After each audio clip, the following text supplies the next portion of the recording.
We're here from the future, Spaceparium. A great tragedy occurred in the future that our AI was attacked, I think. Some people say it was an accident. But I think the things that happened were too coincidental. Anyway, the AI told us to come here to this time because at this time the AI was able to track most of all the artifacts available. So that's what I've done. And I realized also that while I'm here, I might as well get Spaceparium, the Imperium that I lead as the Imperial Majesty, get it started. And you guys are the ones who are going to get this started with me. You guys are going to be famous in the history books of the Imperium. So gather together. Let's go. You're going to play this game. It's going to be a wonderful game. The game is a hybrid. It's not just an online game. It's going to be developed into a video game, but right now it's an online experience. Plus, when the COVID thing is over with and we can start meeting face to face, we're going to be having real life missions in the real world, right here and there, wherever you are. So join us. This is going to be a wonderful time, a wonderful game like you've never experienced before. If you like space games and you like having fun and you like having a little space type of knowledge and investigation, then this game is perfect for you. Just right up your alley. You don't have to worry if you're not too brainy, you just want to have fun. Or if you work for NASA or SpaceX, this is a perfect game for you. And I invite you to come and really make a major contribution to the future Spaceparium empire. Thank you, and join us today. mycbh.com/LP/Game Master. It's a Game Master business opportunity. You make money in this game. Even if you're not a Game Master, you will earn a living. Hey, it's real life after all. I'm not joking. Take care. Okay, so we're back and we're talking about the politics and its relationship to Spaceparium. I had discussed a little bit of my role. It's not necessarily a political role, but it is a political role in any sense still, because again, as the imperial leader, I am the main leader in the game. Just one moment, I'm looking for, I guess this is the thing, right? Is it? I don't know. Let's see. No, it isn't. So that wasn't that. Oh, it could be, but it's just that. No, it isn't. So, yeah, it is. It should be. Oh, okay. Well, what I should stop is this. All right, so we got that. One moment there. And, okay, this one's on. Alrighty, so we're talking about politics and in Spaceparium. I'm just checking that we have everything. Yeah, that seemed to be the right one. And right. Okay, so just checking. The politics in Spaceparium is closely aligned with the world politics as it stands in the current time period. So as our people are in our missions, each game play is a mission. Let me just get into our each gameplay that we are involved in is a mission.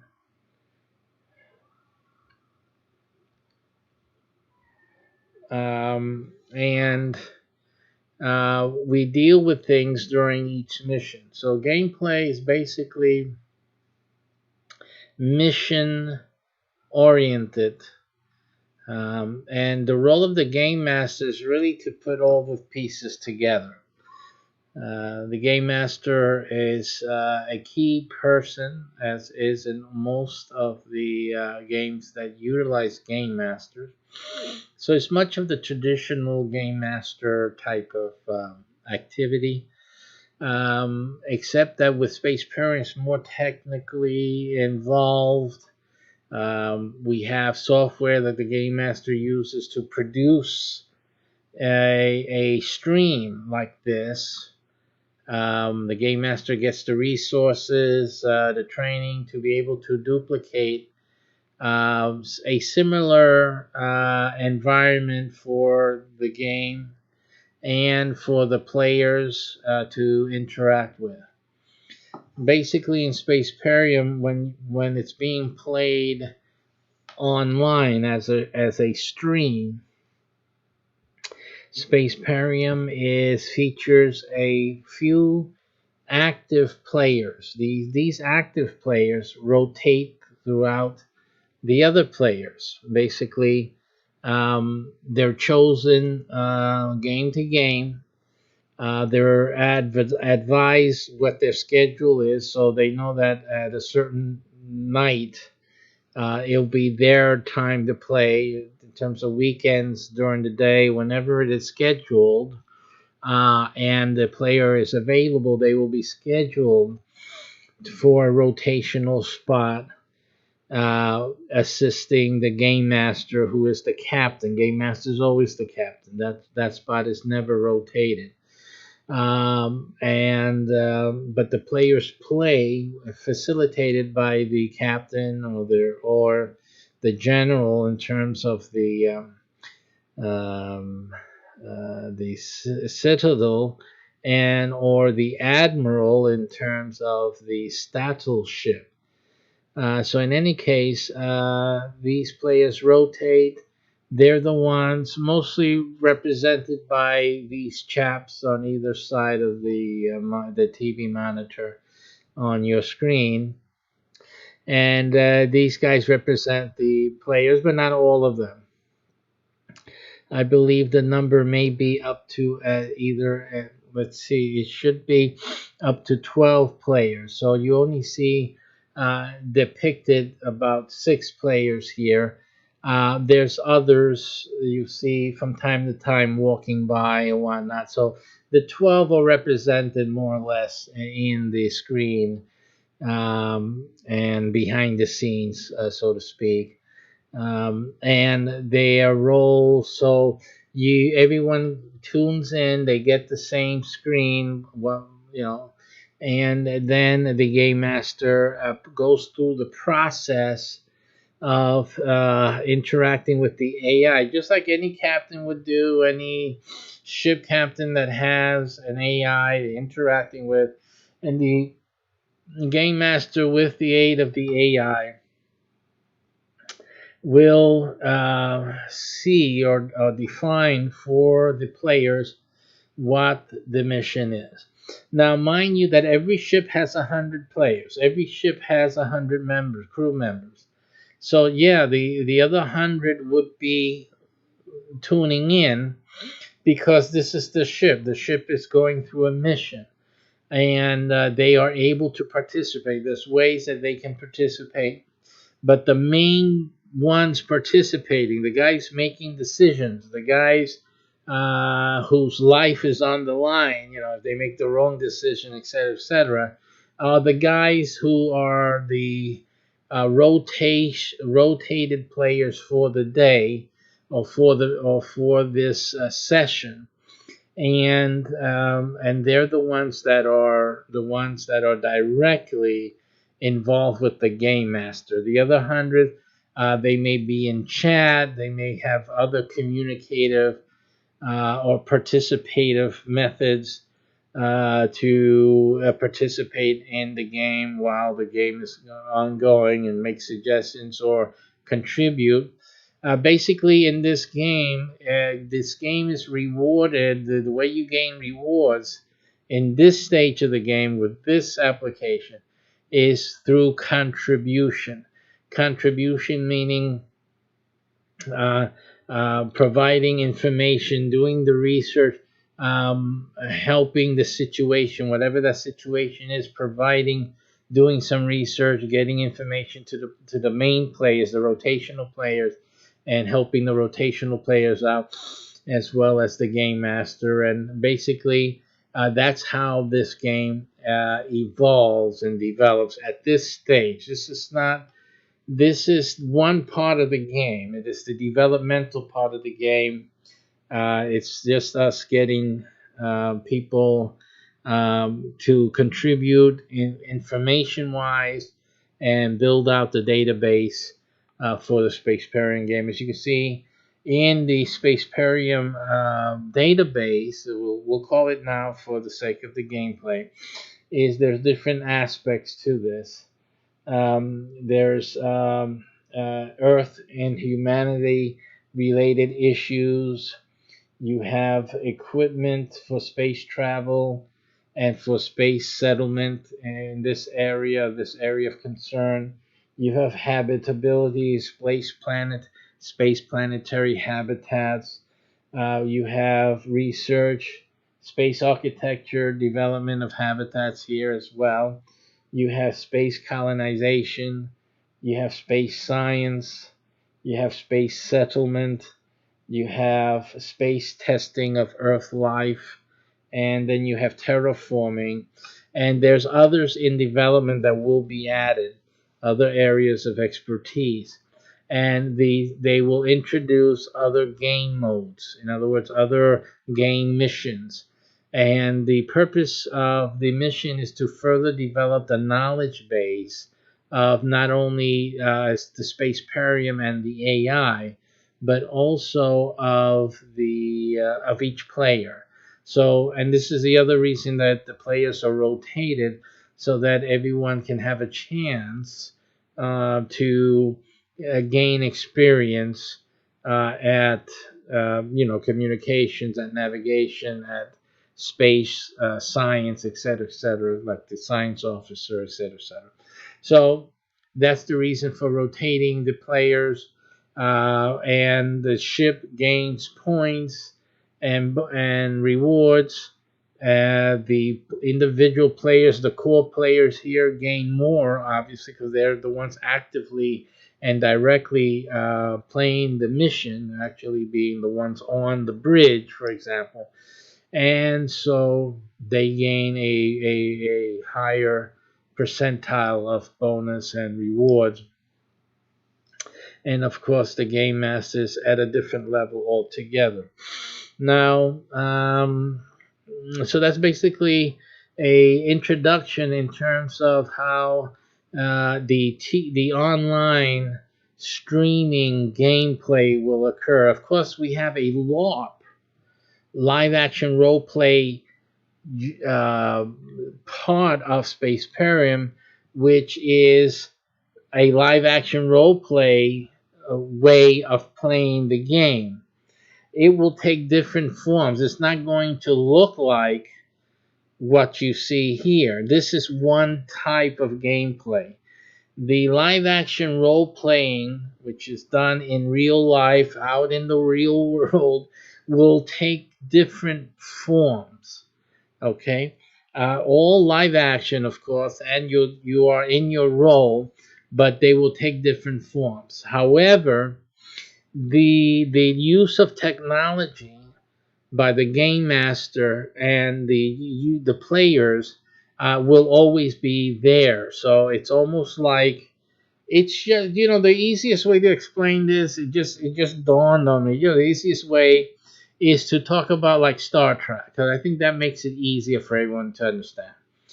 You're when we're on the bridge and we're going through space, or we're investigating some phenomena, or space settlement and stuff like that. This is, it's like Star Trek on the bridge. You're flying through the space and whatever, dealing with whatever, getting communications, whatever it is. So that's what this is. This online game play stream will be like Star Trek when they're flying through space, and or going on a mission, looking at research, dealing with certain issues. That's what this will be here.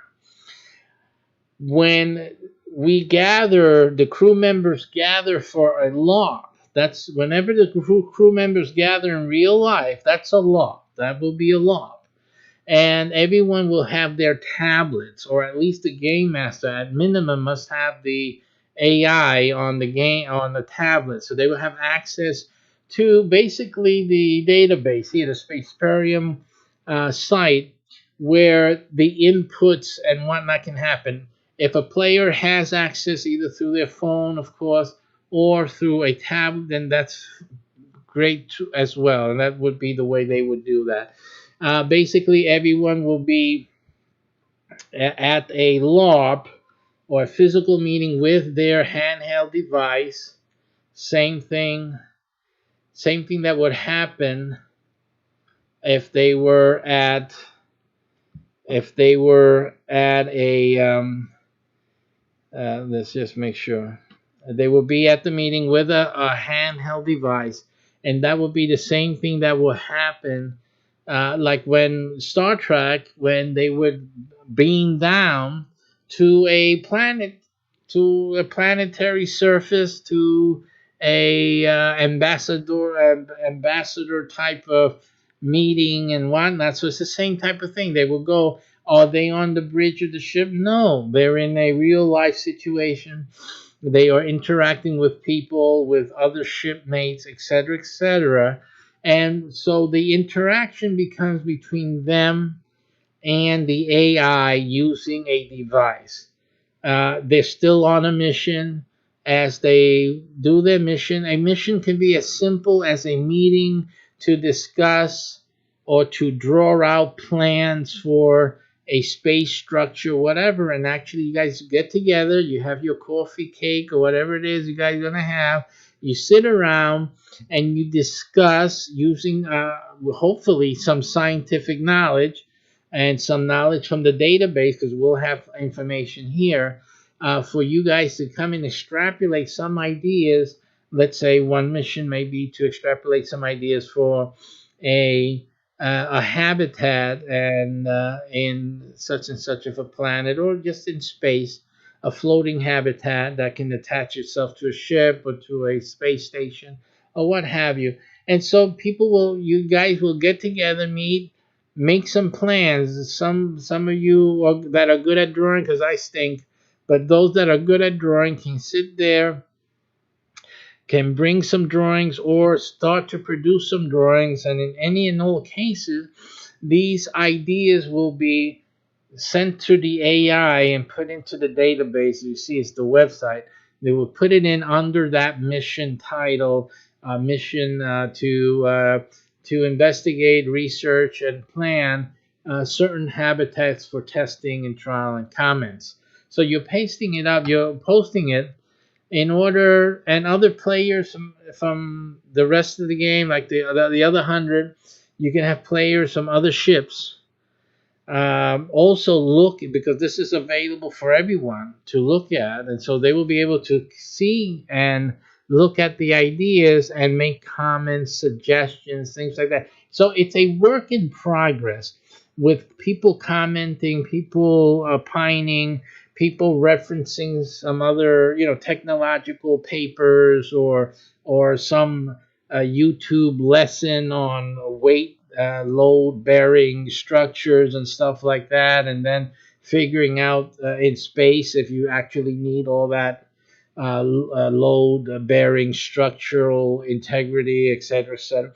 So all of those types of things, it gets complicated, doesn't it? But anyway, that's why Spaceparium is great for all types of people, no matter how smart you are, educated, or how I just want to play a game. You are. You should be able to find a comfortable space for you to play Space Parium within, because you don't have to discover a new cure to cancer. You don't have to do that, but you can just say your opinion and make a comment. That's okay too. That's a contribution, so that works. Okay, so at any level you want to approach Space Parium, you can do that. We do encourage people with expertise, with a lot of knowledge, to come in and to play, to be a player, and to be more than just playing the game, to be a major contributor. Especially the more knowledge you have of these issues, the more valuable you are to the spacefaring community, and you will be rewarded as well. Okay, so that's basically how that works. The LARP works like that. Also, we have the LARPs at different types of experiences.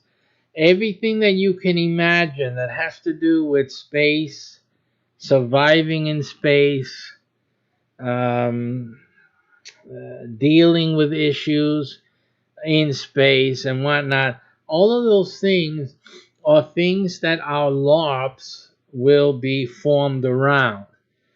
So you're looking at LARPs that have to do with survival, and the LARPs aren't just only like you're going to be out there in the desert and you got to figure out how to survive. No, no, it's not that.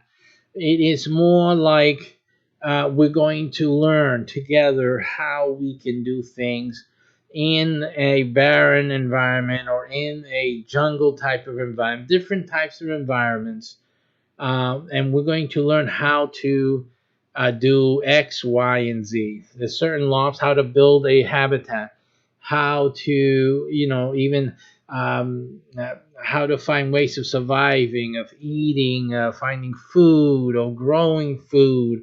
All these different types of scenarios, possibilities, and what we call here mission types. Those will be research through real labs in real life. So, and you will be invited, and at least you have to. We're making this a thing that all the players have to at least attend a LARP event once a year. I'm talking about a major event. All the ship commanders, you all will have monthly meetings, gathering together. These are lofts, but they're meeting type of lofts, right? Like you would get together at a restaurant or get together. It's 100 people. You got to figure out where you guys can get together, where there's some food that you can have, and you can have a space to talk and to discuss things and whatnot. So you'll have one type of gathering, type of meeting, which will be a monthly thing that you guys you conduct with your ship complement. Okay, but we want all players to at least attend one major LARP in state. So at least once. Now you'll have one in the city, and you should at least all the zone ships should attend the city LARP. Again, and at least one of them. The city can have various. And the reasons for that is because of the size. The same thing with the state. The Statal Command may hold multiple statewide LARPs. Doesn't mean that everyone will be attending the same one at the same time, because that's just a humongous amount of people. Simply, certain areas may not be able to support so many. However, you will be and should be planning to attend at least one per year. Okay, and that's like a little vacation. Some LARPs are 3 days long. Other LARPs will be a week long. So you need to at least figure out how to work that into your vacation time or some other time that you have and work that in. But you need to at least attend one major LARP.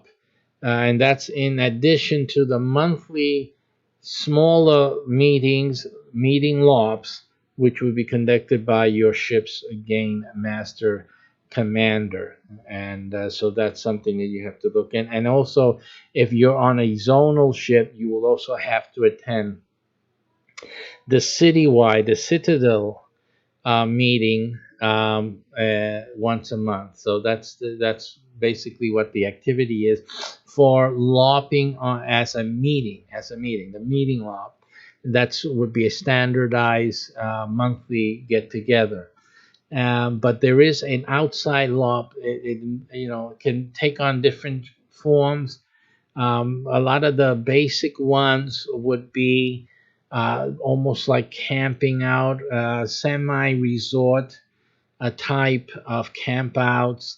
It's never like you're in the middle of the forest or the desert or whatever, and you're on your own. That's never happening. These LARPs are intended to be packed in whatever side, depending on which LARP you're attending, and also which type of mission it is. And that's what's going to be happening there. And that again, everyone's connected with their tablets, with their phones. You are still connected to the AI. The AI is receiving data. It is awarding points and bonuses and rewards, again, for people who are LARPing. I believe that at certain times, you may even discover an artifact. If the AI determines that a player is near an artifact, it will inform. It will say, you are near an artifact. Please locate the artifact. And so that's a really exciting moment when the AI informs you, a player, that you are near an artifact. So that's really exciting for the reasons I mentioned before. So that can happen when you're at these lofts as well. And so that's how that works out. I'm thinking of other things related to that issue.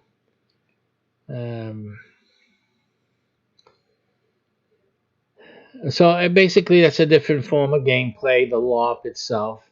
The connectivity to the AI is clear, so you're still getting points. So it's almost like you're out in the real world, but you're still connected to the game, to the AI, the artificial intelligence. And so, how you guys doing? How you doing? To the AI, and so you're basically in the video game. For people who are just into video games, you never heard of LARPing before or anything like that, you're actually living in the video game when you go on a LARP in Spaceparium, and you're the same contribution, the same input that you're providing when you're playing the online version, like we're at the bridge here, like we're doing now. Not that we're playing now, but I'm describing to you, and you're in this environment now. The same thing happens in real life when you're out there in the open and doing your mission and participating with the other players who are there, and you are connected to the AI and fulfilling the mission requirements. It's just simple. It is, again, this game going out into the real world and becoming a real part of a live action role play game in that instance. That's another part of Spaceparium. The same players who would be playing here would be attending the LARP and playing over there differently, because you'll be playing out in the open, and but still connected to the game engine, so to speak. So that's another thing about the Spaceparium game experience. Again, this will flow through. Mostly will stay that way throughout Spaceparium. There will always be a LARP, even though we're using the LARP as a developmental stage in Spaceparium. It will be a permanent version of Spaceparium that the core players, will always play. Again, these will not be available to the video game only players. The players who play only on the video game, who come to Spaceparium when the video game is available and everyone's downloading it and playing it, you guys will not attend a LOP. You guys will never be at a LOP unless you become a core player or a military a member of the military. But most of those will go to core members first. In either way, you won't be able to do that unless you come into being one of the core members and or the military. Just playing the video game does not entitle you to most of the really big benefits of getting playing Spaceparium. Those benefits come to the early adopters, as it said. Again, it's limited to only 100 per area, and that's that forever and ever and ever. So it's really imperative for anyone that's interested really to get involved in this. Okay, so that's an exciting part of this game. So this game, in its initial stages, has two forms. It's really exciting. Because if you think about it, what other game do you have these two forms? Within the game itself, a form like online streaming, and then another form live action that you actually go and participate and be part of the crew, seeing each other in the face, dealing with each other, helping each other, in working out these mission issues, and actually acting like you're on a mission on another planet and figuring out how to resolve this problem. So I think that's an exciting aspect that's part of the Spaceparium initiative. And again, it's so I think it's unique. It's bringing in not that experience live action is unique, but no, it's just that we have this online connectivity also that I think it makes it unique, in my opinion. I mean, there may be other games out there that you guys play online or play as a stream, as a cooperative stream, and then hey, we're going to be at the park on Saturday to finish this mission or do something like that. There may be something like that out there. I don't know, but as far as I can tell, what I've been seeing, this may be the only one that's going to incorporate those two forms plus the technology that connects the two together. So you have a streamlined connectivity with the game.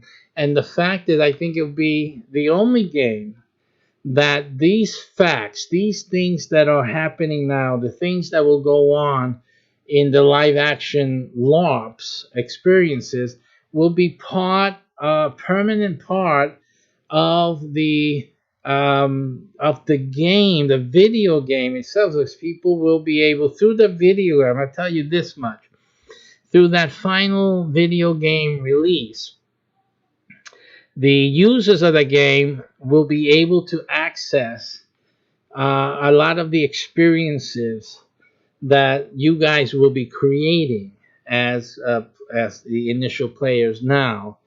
They'll be able to access it through their software.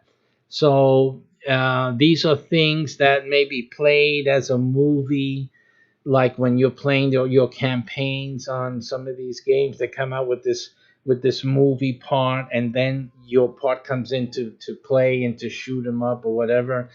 That may be a campaign available in those releases.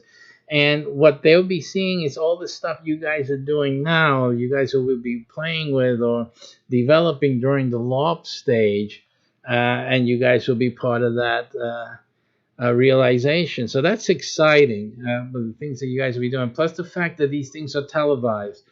The LARP experiences in particular are going to be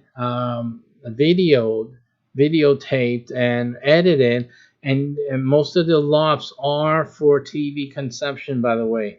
Spaceparium also is a TV production, and so a lot of what goes on the LARPs, and obviously you have to sign a release and all of that, but you'll be participating. Remember, Spaceparium is an income producing venture, so you will be participating, and we're going to show you and tell to you and explain to you exactly how that is to occur. But in any case, you as you're playing the LOPs, you will be part of a show, and a lot of the things that you do, you'll be actually being part of that show and doing that, and so that's exciting. And who knows who will become discovered through one of these shows of ours. And in any case, you'll be part of the Space Parent video game forever and ever and ever. Your role, your character, as well as the scenes, relative scenes for a campaign in the final video game itself. So that's exciting stuff there. Again, the software will always get updated. It's mission based. So it's basically the software will load in missions every time someone plays it. And with that mission will be a campaign. So they can do the campaign, they can have free play. They have that option, just like most of the games now that you have on some of these console, that you have a campaign. The only difference, though, is that our campaigns will be fluid. So it's not just that this is one campaign and you no, the campaign's just a mission.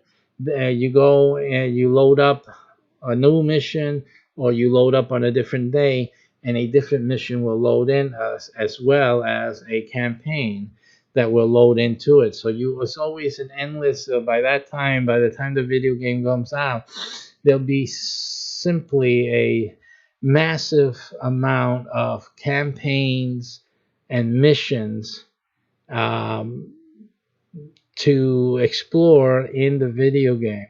The only unfortunate thing for the video game players is simply that they will not be able to participate financially as the core players will, and will continue to do so. So that is the only thing. So right now, that's really why you need to take advantage of the opportunity. Game Master is the first opportunity open now, and the Game Masters then will make their hunt. They have to fill up their ships.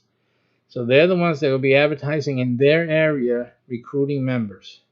And once the membership number is done, it's done. That's it.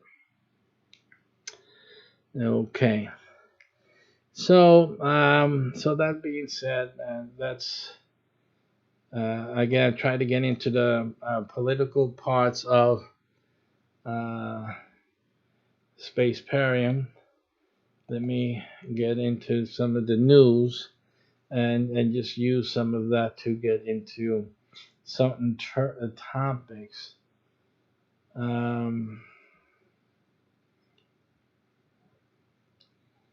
And we have this military issue here happening. These are things that will be mirrored in the game itself.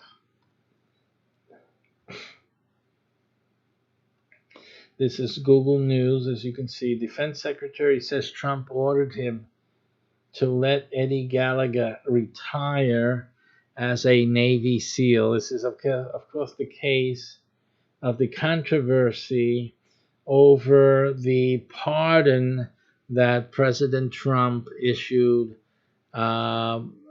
for this Navy SEAL, that other than the misstep that was had,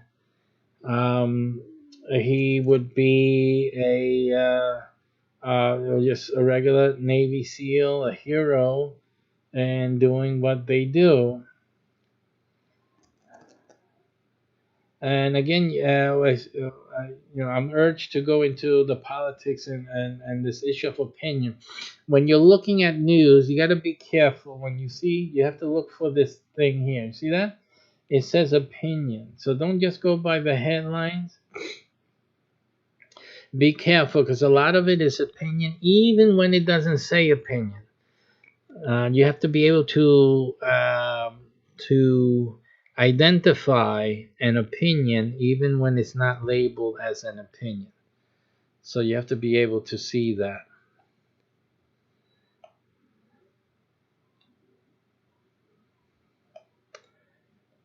Uh, one moment, please. Okay, yeah, there I am. All right. So you have to be able to see that in the text itself in the articles when it says that it doesn't say opinion. You need to be able to see an opinion within a regular news article. Okay, so basically, how does Spaceparium deal with this issue? This is a very important issue. Can you imagine if you're in space? We have a space colony, and we have this happening. Somebody disobeying a command from the commander in chief. Myself as as the imperial leader, majesty of the imperium, this can't happen. I have absolute authority. I have more authority than the president of the United States has. His authority is limited by the Constitution. But even in his authority here, I'm thinking that he's dealing with such obstruction that it's even coming out in a place that it really shouldn't. This is shocking. And so now the Secretary of the Navy is forced out, obviously, for insubordination. It's as simple as that. If the president is the chief commander in chief, then that is the end of the story. So again, he's not. He just simply had to go, and this is something that cannot be tolerated at all. So I find it very hard to defend. I'm going to go into the NPR article to see how some more of the development of this story. All right. And here we have the Defense Secretary Mark Esper, here pictured in October, told reporters at the Defense Department on Monday that President Trump ordered him to ensure that Eddie Gallagher retained his Navy SEAL Trident pin.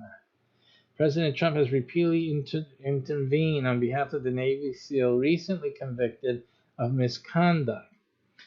And Defense Secretary Mark Esper said Trump did it again over the weekend, directly ordering him to allow Chief Petty Officer Eddie Gallagher to retire as a SEAL.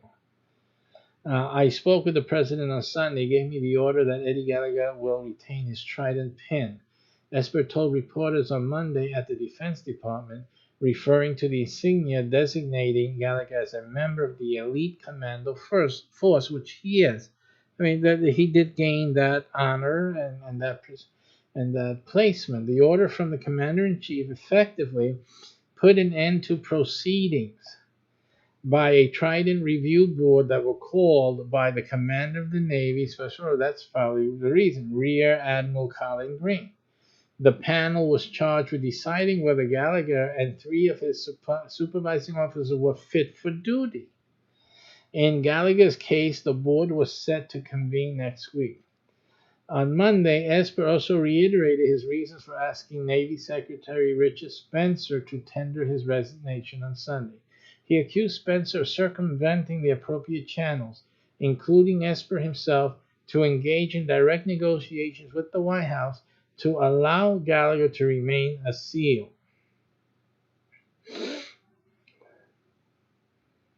Meanwhile, Spencer was saying publicly that the Trident Review Board process should be allowed to play out. Right, because does it really matter? I mean, what Trump did already now would be done then. I don't think it would have mattered. But then again, why have them go through the trouble, right?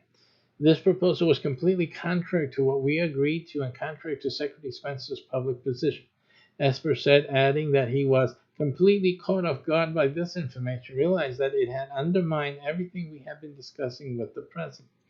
Esper tried to undo the perception that Spencer's dismissal was tied to the specifics of Gallagher's case, saying instead that it was over the chain of command. Okay, so basically it was going around the chain of command. That's what they're focusing on. Gallagher, who served multiple tours in Iraq, was accused of a slew of crimes, including the murder of a wounded Islamic State prisoner. In the end, he was acquitted of all but one charge, posing with a dead detainee. Can you imagine that? This is what this is all about. We go send these our boys and girls out to the front lines. They're getting shot at. They're getting bombs thrown, at their legs and their arms to dismember them and maim them in any way possible. And we sit home to judge how they react. And I don't know how I would react if you got a slew of people trying to kill me, and all I was doing was, serving my country. I just wanted to, a lot of people go to have a better life. I knew someone, I don't know, I knew someone who went to the army, who then saw another soldier going on their way to boot camp with the first pair of shoes they have ever worn in their life. These are the kids. They're coming from poor families, poor beginnings, some of them, and they're thrown in the face of this incredible, dangerous world out there. And we sit, the thing that gets to me is that we sit here at home, nice and safe, and, to us, oh, he did a bad thing. I think it's really a shame that we're making these people go out there and then we're not backing them up. That's a shame. I'm not suggesting that people go and commit crimes, but I don't think this guy went to become a Navy SEAL, because becoming a Navy SEAL is like, it's a big thing. You need a lot of discipline. You need a lot of determination, persistence. I don't think he went into the armed forces to commit crimes. He could have stayed home to commit crimes, right? I mean, there's some cities you can go to commit crime, like Chicago, or these are professional criminal areas. You don't need to go to the army to commit crimes, or the Navy, or any armed forces. So, again, it's like, how would you react? To me, the things that they have to do to relieve their stress, to deal with this lunacy of war and killing people, I mean, this is just madness. It's madness. And to expect someone to go in and come out without a scar in their brain, I'm talking about their mentality, their mental state. No, he's a soldier. He should have known better. Come on now, he's not playing a video game. This is real. Those bombs are real. His friends died for real. They're not respawning. They are not respawning. And I don't know what type of mental training they are offered, because if they're not offered any mental training, then the armed forces is to blame. You really have to take the blame. I would blame the armed forces for not helping these guys, getting them prepared. And it's not prepared with equipment only. It's not with training or anything. It's the mental strength to endure. I don't think they're breaking them in. I think that because of the risk. If you do that with all your men, you may not have any men left to go out and do any shooting. And that's the reality of it. So I really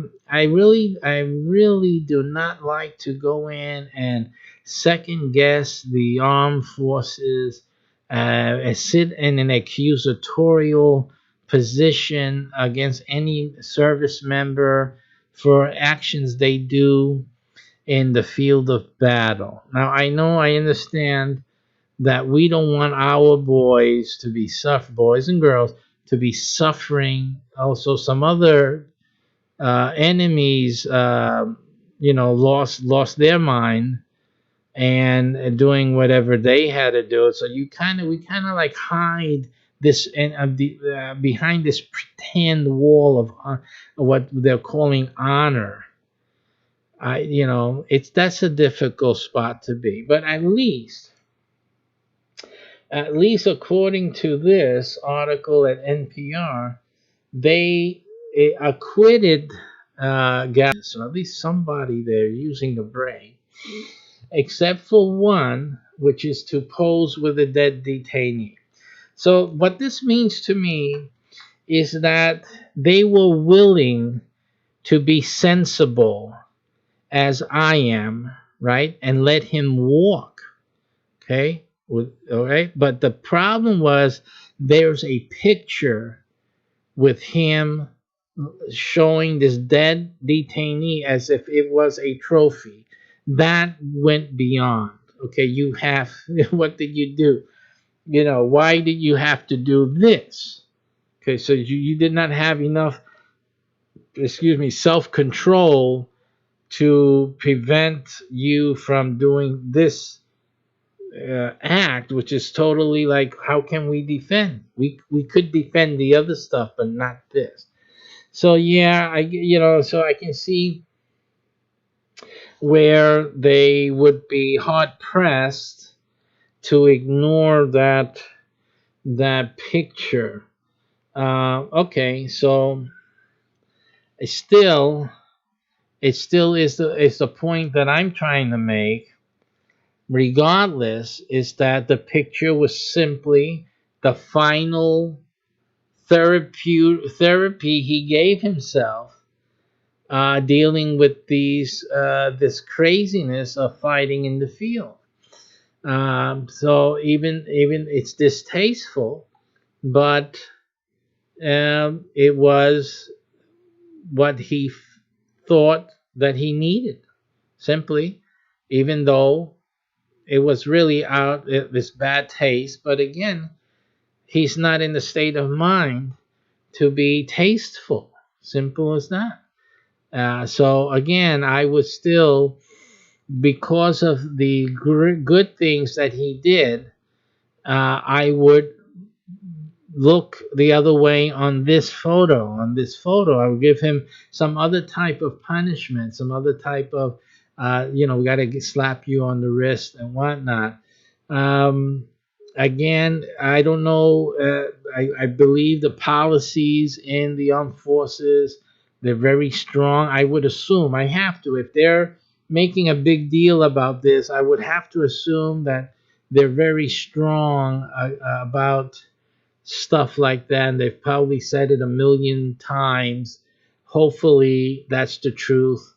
Hopefully, they went through some sensitivity training, so they even eat, so that to the point that even if they go mad, at least they won't take a photograph with the dead person. You understand what I'm trying to say? Because if they didn't do this, I still think that they're being a little bit too hard on these guys. Give them some remediation, some rehabilitation, but to throw them out. What it says here, it says part of his sentence included a demotion to the lower rank of petty officer first class. Again, so is this fair? You have to, someone in the armed forces would have to.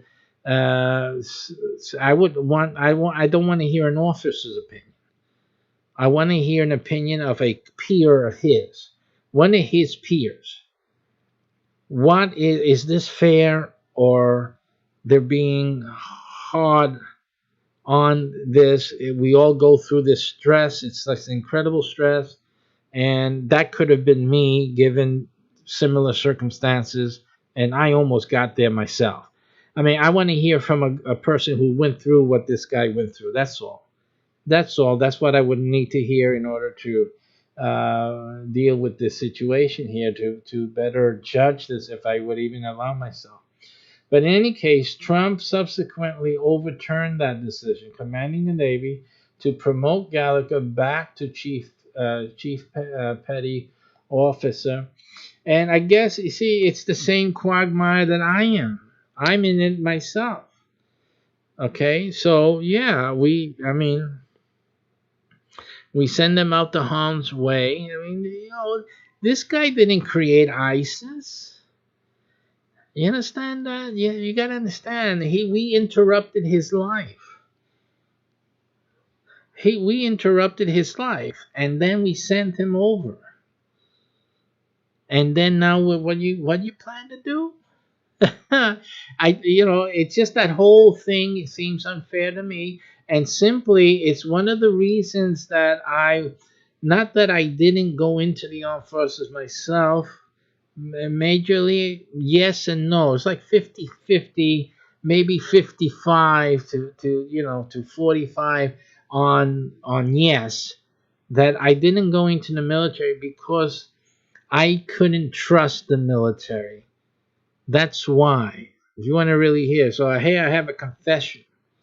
I did not go into the military because I didn't trust, not necessarily the military, but the government behind the military in that time. Let me see when that was. This was when I was 18.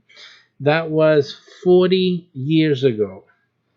40 years ago, I had an opportunity to go into the armed forces. Now, 40 years ago would be in the 80s. Okay, let me look at what was happening in the 80s. There was something happening.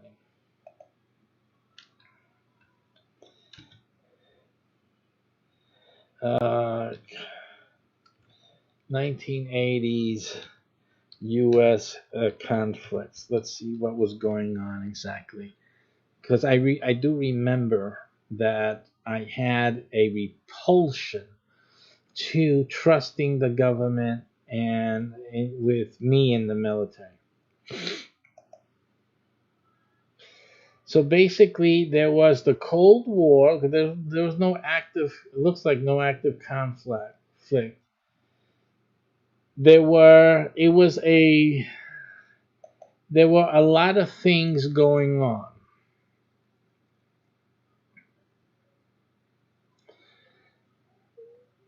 That periled, or that gave the impression that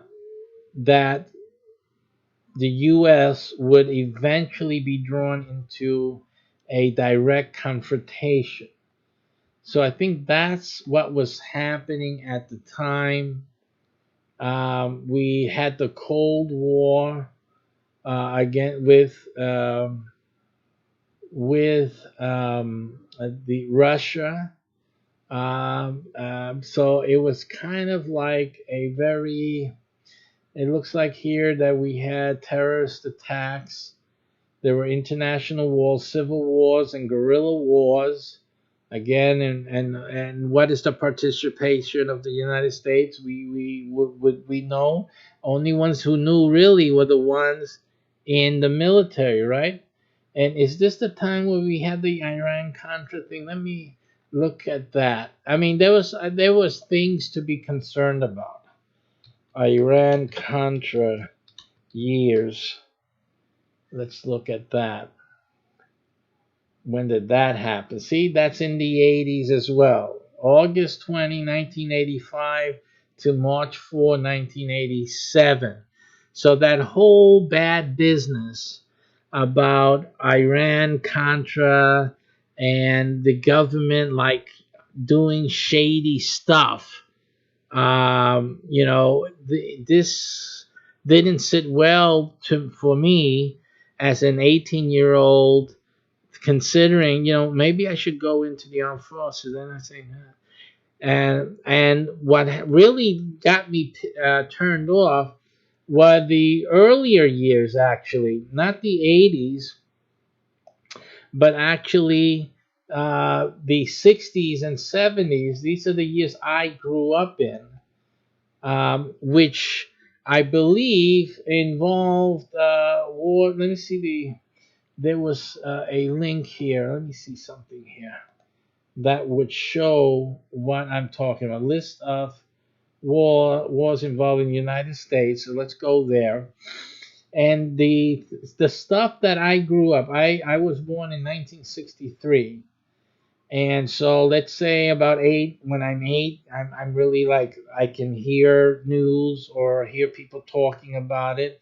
So let's consider from 63 to 1970s, the 70, 71, 72. These things would start like really impacting me.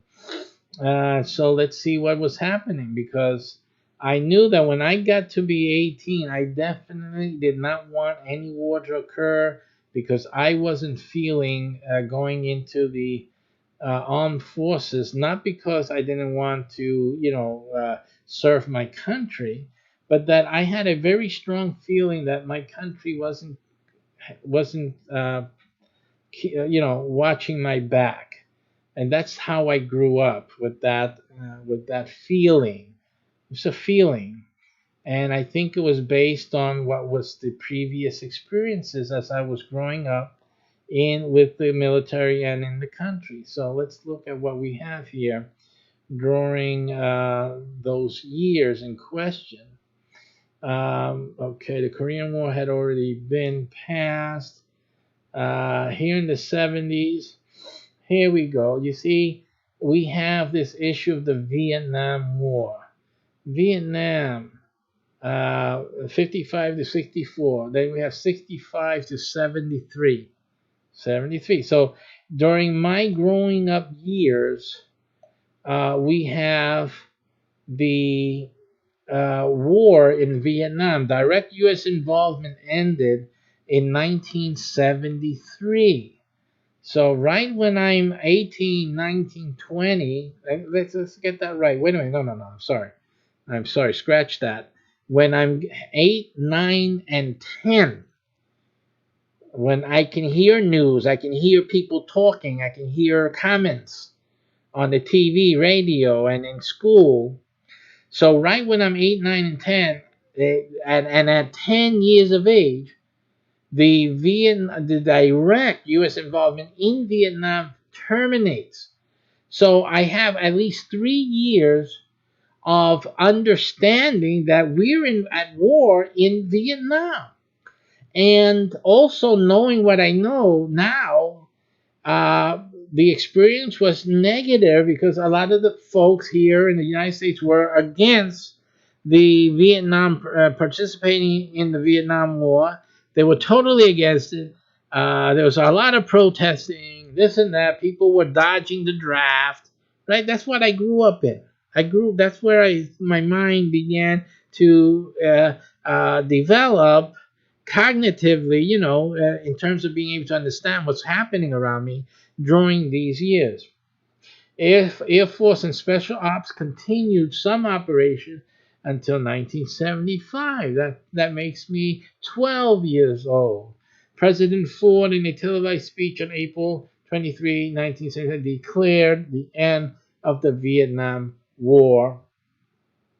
And then what happens after that in terms of people's comments or what people were saying, etc., that is what we have in going on. You have other things that happen.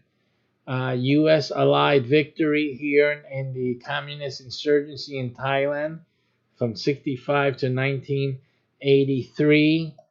So we see some things going on over there. So basically, we have the Korean DMZ conflict. So as you can see, 1966 to 69, these are the years that I was 3. This is 3 to 9 years old. So as you can see, well, not really. I'm sorry. That's 6 years. 6 years, 3 years here. So I was 3 to 6 years old there. So that was happening. I don't remember anything about the war in Korea and all that. But after that, as I was understanding society going towards my 10th year and beyond, we still talked about, people were talking about the Korean, the this and that. These are the guys from the Korean War. Here, these are the guys from the Vietnam War. They were not treated. I believe the ones from Vietnam were not treated well at all. You have the 1981, the Gulf of Sidra encounter, United States. 19 August 1981, two Russian-made Libyan Su-22 fighter fired upon and was subsequently shot down by two U.S. F-14 Tomcats off the Libyan coast. Tension. Ooh. So this was in 1981. Again, I'm 18 at this point. 19. What was it? See, it would have been 20. I'm 20 years old. What? No, I'm sorry. I'm 17. So this is here 17, 16, 17. And there's a possibility of war, and they're talking about the third war. This may be the third world war can begin. This is what everybody was talking about back then. So this is the environment that I was raised in, and it's the reason why mostly I was distrusting government, because what I saw was that when people come back from these wars, they're like treated like they were scum or something. I said, what the hell's going on? So again, these were the things. I wasn't seeing a support of the military that would be conducive for me to think of it in any positive way. Anything like, yeah, let me join the military. I want to join the military. I just didn't see it. I didn't see that is something that I would have done based on what we were seeing. I just couldn't see it at all. Didn't make any sense to me, and all it did was create what do you call that when you have no suspicion, lack of confidence in the government being able to back me up, so to speak. I just didn't see it at all. I just couldn't see it. I didn't see it at all. I didn't think that it was something that was possible.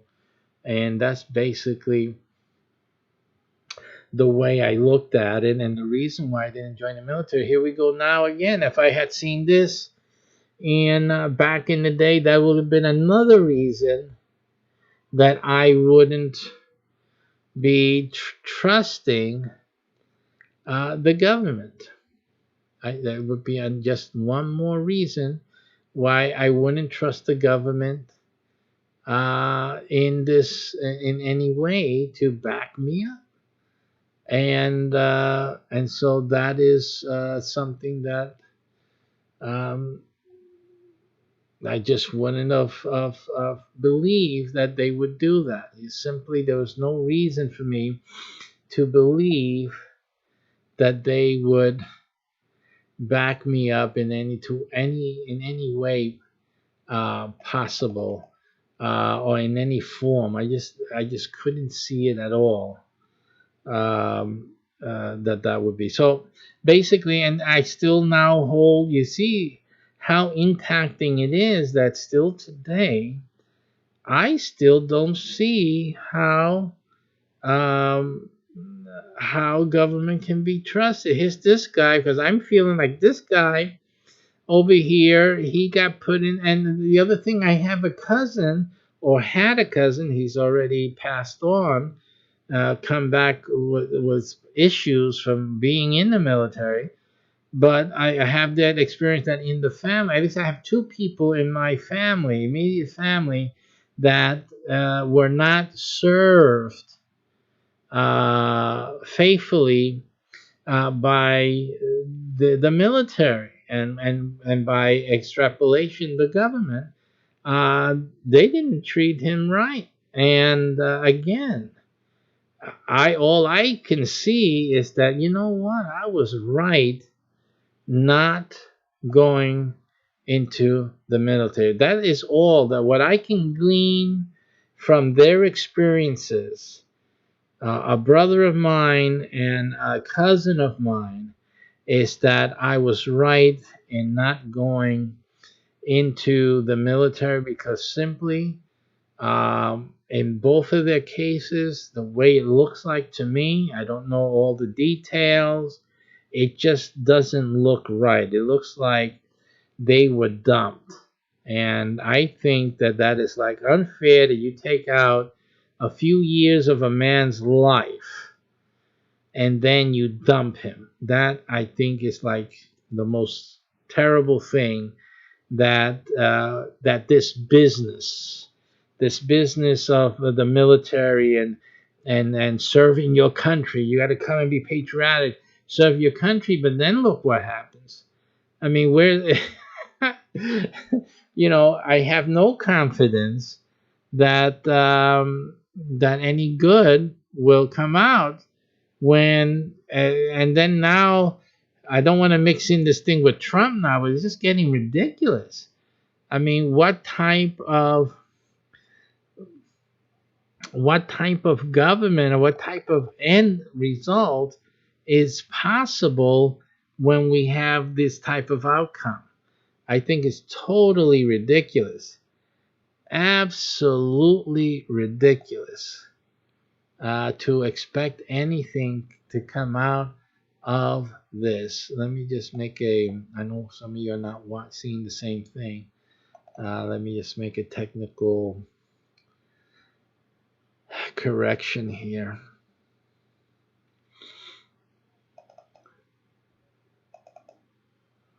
And where are you? Over here. Okay, so yeah, I just don't see how it does not it does not give me confidence at all when you see this type of thing happening. Just simple as that. Okay, so again, um,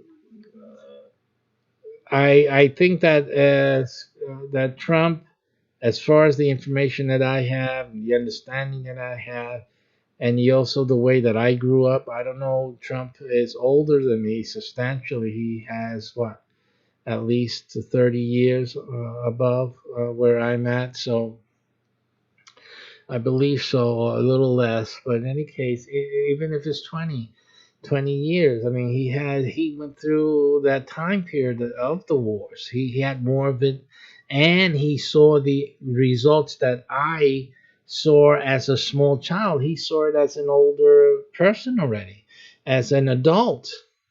So it doesn't look right. It just doesn't look right. I'm sure he has even more stronger opinions than I do, based on that issue alone. So, and we're both from New York. So again, I just don't see it, and that's why I don't uh, uh, I don't condemn military for things that they have to do that deal with trying to survive under those conditions. I just can't bring myself to judge them on that or to blame them, hold them accountable. Because I hear people saying they're soldiers, they're supposed to be accountable. They know that it's a badge of honor and this and that. I say, come on, you're getting people trying to kill you. What honor is theirs? You remember, or let me be nice to this guy who's trying to kill me. He's trying to take me away from my kids or what? Are you serious? I just don't see it. Maybe I need to have some of you guys who are military vets come in and tell me. You see this video, come and give me a message. Tell me, talk to me, because I don't see it. I simply don't see it. I can't bring myself to do that.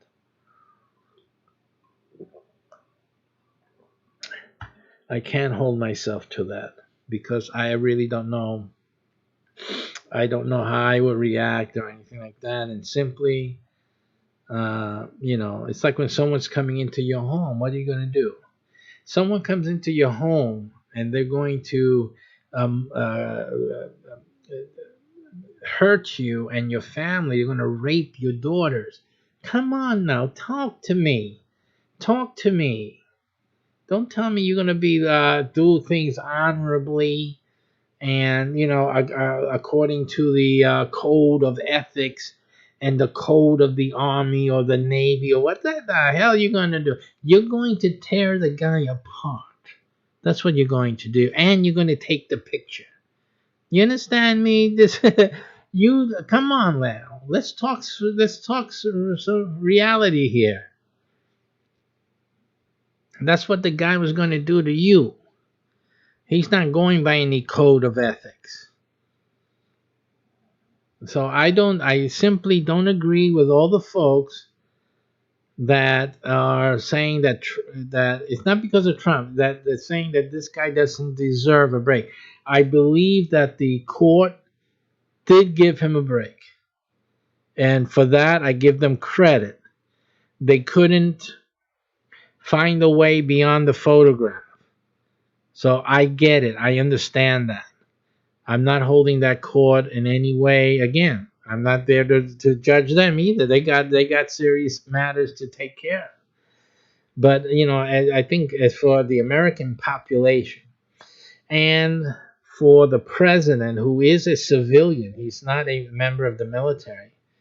And the purpose, what people don't understand, is that the reason our forefathers put a person in a regular civilian in charge of the government and in charge of the military is to bring a civilian's point of view into the mix.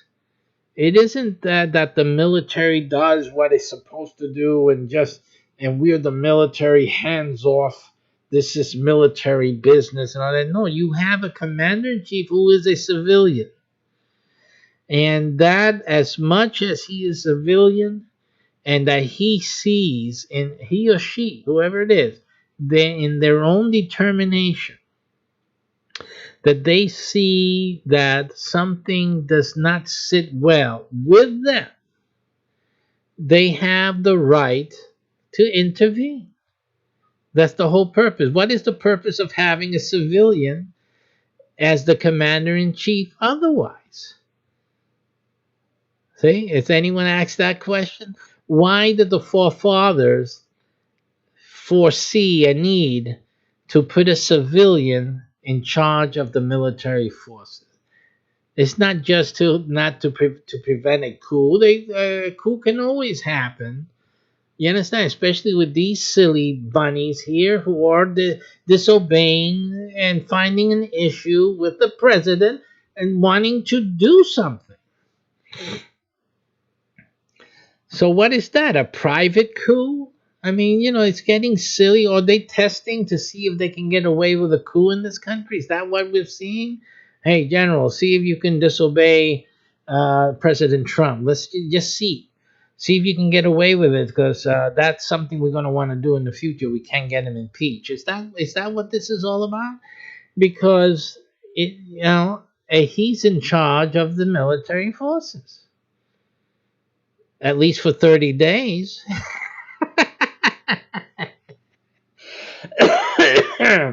The president the president can wage war for 30 days. And Congress has 30 days, or at the end of those 30 days, Congress has to approve or disapprove of the president's command to send the armed forces. And simply, if they disapprove, the armed forces return home. That's all. That's it. No one is, the Constitution doesn't say that the president was wrong. It's just simply, if the president has to decide to send armed forces immediately, he has the right and the need to do so, period. It's just that in 30 days, Congress needs to review to make sure that either we're going for this war, we're confirming it, we need to do this, or listen, no, we want to get out. We don't need to be there. That's not our business. Whatever it is, we don't want the war. The people don't want the war. We're out. Simple. That's okay. It's checks and balances. But don't say that the president can't do it. He can. That's a power. He has the power to do it. So let him do it. He has the power to do it. Let him do it. So that's as simple as that. Okay, so that's politics. Now, I'm going to leave it like that for today. It's just we're experimenting on politics and spaceparium, and seeing how to include politics in some way or some fashion into this mix. Obviously, we have to consider the point in terms of insubordination, in terms of what the rules are, how this disagreement in the hierarchy of space resolved is simply just like the forefathers. I think they did it the right way. In spaceparium, there really is no a check and balance in terms of my office. My role is completely imperialistic and dictatorial. Although, as the spiritual leader, I don't do that. Simply the reason. See, I could, but I don't. So that's again the emphasis that I have as the spiritual leader in spaceparium. Even though I have full power over spaceparium, over the military, everything, I have that power. I don't use it in the political sense. Okay, so that's the basic premise. Now that means that I set the parameters. So simply the commanders, the hierarchy in spaceparium and the military, you guys have your rule books to go by. You take your orders from your commanders. It's just simple, and that's it. And there's no reason for me to really intervene. I'll be thinking about this in the coming days. We will think about this. Is there any reason for the Imperial Majesty to overrule a game master, for example, or a ship's captain, general, or admiral in any way during the gameplay? It's really none, because the role that they play is not really something that would put them in a conflict with the imperial order. So again, there should be no reason for that to happen, but it's something that we are going to continue to look at and to deal or prepare for within our training and within our manuals. That situation, what would happen in that situation. All right, so that's it for this broadcast. We're going to cut it here. And we may get on a little later on with something else, but that's it for today. Thank you for watching and considering to join us at Spaceparium. If you want to become a game master, which is really the only thing you can do right now, it is a business.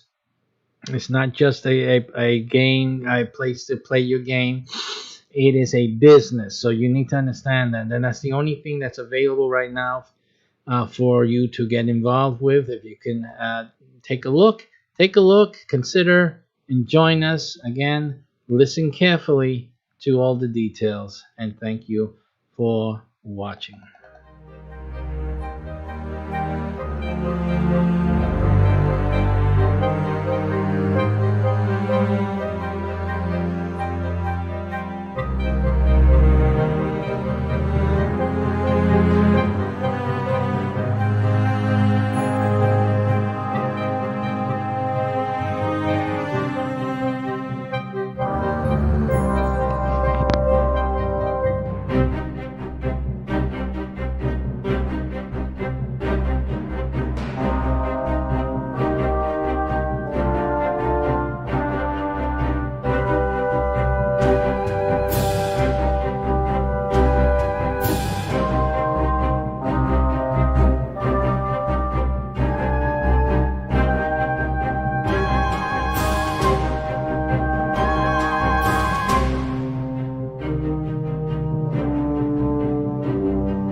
Okay, we're doing a test at this point. What is exactly heard using the browser-based Google Earth flight simulation with the muted sound, in conjunction with Spaceparium Game Master software with inherent sounds um, playing at this moment. So the question is it the sound heard? Is the spaceship sound heard, which is within the stream itself?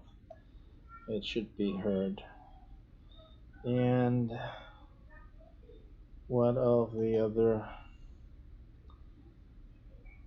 sounds that we have elected to include here? So right now we're transitioning to another selection.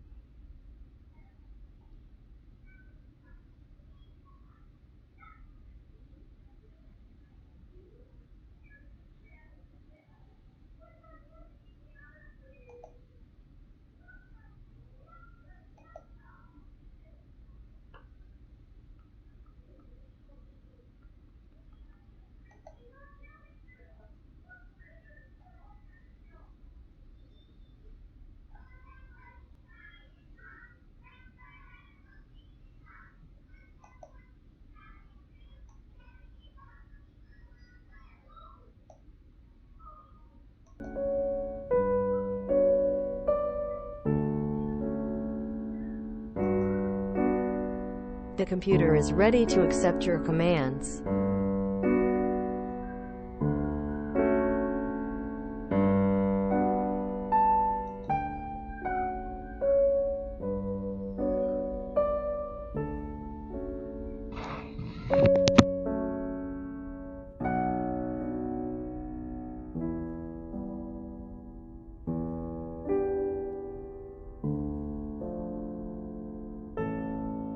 The computer is ready to accept your commands.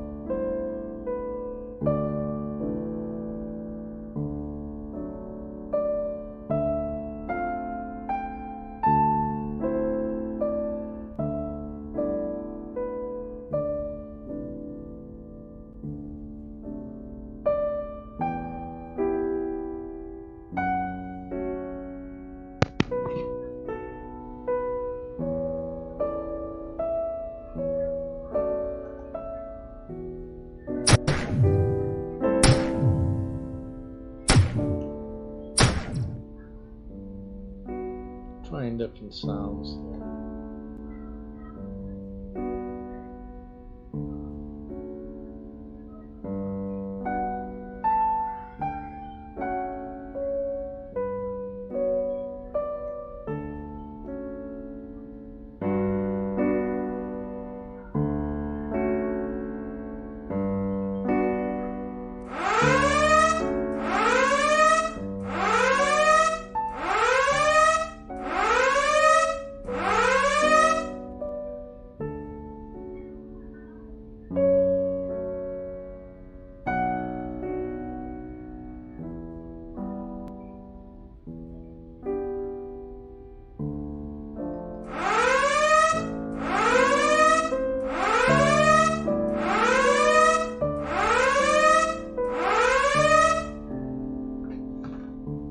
Let me monitor this.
hold 090.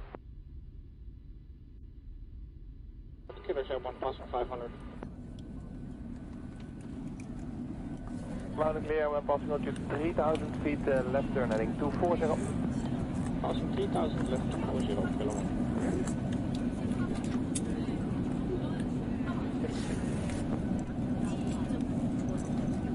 That's right.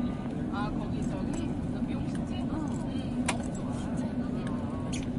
어제 봤어. 11-2. Check 10-8. 손님 여러분, 이 비행기는 제주 국제공항까지 가는 제주항공 109편입니다. 가지고 계신 탑승권을 다시 한번 확인해 주시기 바랍니다. 아울러 손가락을 비롯한 모든 짐은 앞좌 송비치나 머리 선반선에 보관해 주시기 바랍니다.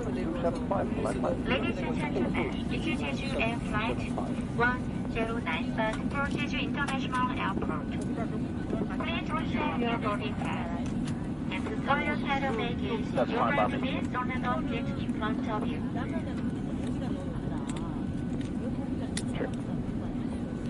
You want to do one? I can't even hit the pickup button.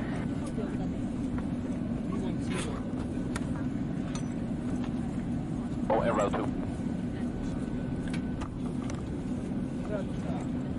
Let's go get you loud and clear.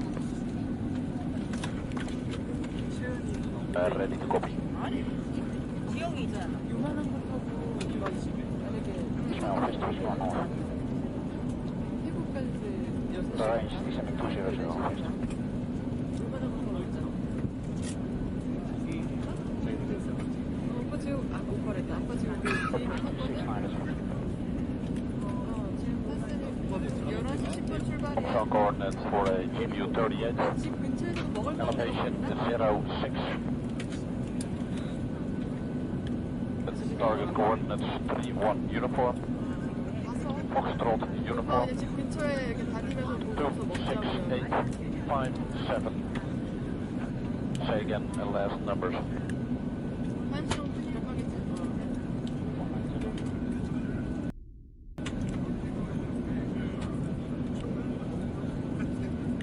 Repeat all after that. 알아.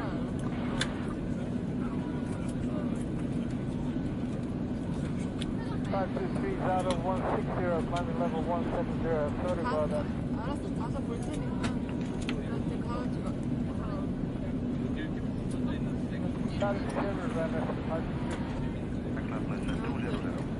오빠랑 얘기 물어보고 이따 도착하면은 전화좀 할게. Row 2 and leading back.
Tigers, good evening. Box 30 Sherman, got your line of clear me.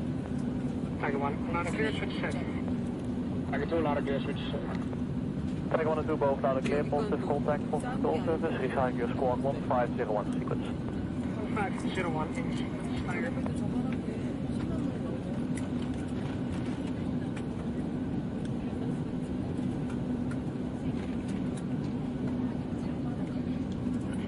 Yeah, to drop low. not allowed. So that's 10 by and I'll come up pick you up. 2, descending 10.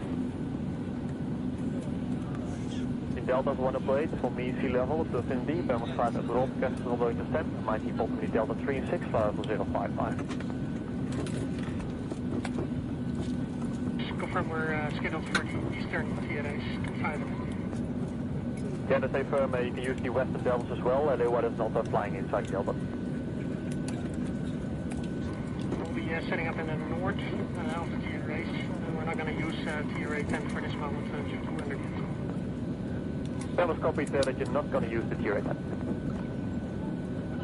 300 mile trail. 300. Go, go. They're anchor, but we will float to the north this time. Roger, so radar will need the TRA 10 for this mission? It's affirm. That's copy. 5 minutes prior on vehicle and a 5 PS days.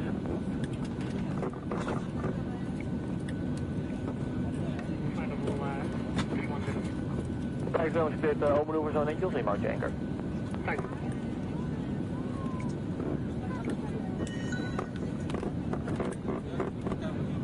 I want 4 tail. Mission brief, we didn't receive any mission brief. Tiger will go, stand Echo 1, left from north, hello, identified. Proceed on heading 110. 1110. Good one. Two Sky 1. For QNH 1019, the contact. On the medic phone. Confirm, roll rate still 285. Test. On this one. Arrow 2. 1019. Arrow at a 050 for 2000 on 1019. Code 1 for both, and Arrow 2 needs 4 new BDUs.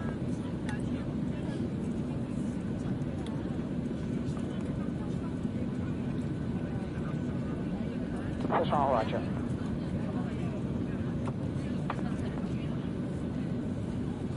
Ship F-16s equipped with the ATP. Mission number 2620 and 2614. Weapon load is both a single LGTR, laser code 1631. The target is going to receive a 9-line, and the events, first the Fist 1 will drop after a 9-line the LGTR, and the Fist 2 will multi-place the LGTR.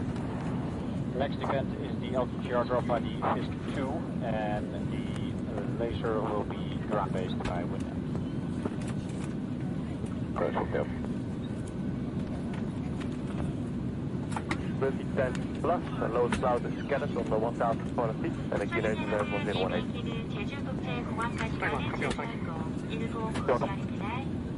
가지고 계신 탑승권을 다시 한번 확인해 주시기 바랍니다.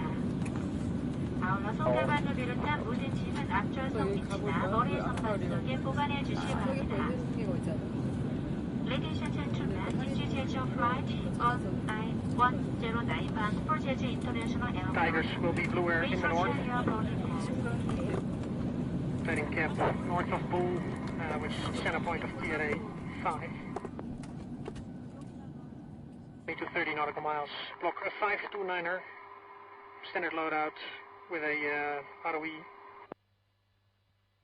Winds 074 at 20. Thank you. 104 for us, and the call by you for an outlaw and a sniffle print. Light in the radar block 024, fulcrum and flanker. Yeah, type 2 control GB12 simulated by LGTR. Bombs on target, procedure elevation is 07 feet. Location T1 uniform, Foxtrot uniform, 28349F, 99181. Line 8 to northwest, 950 meters. Final tech heading 090 plus or minus 20.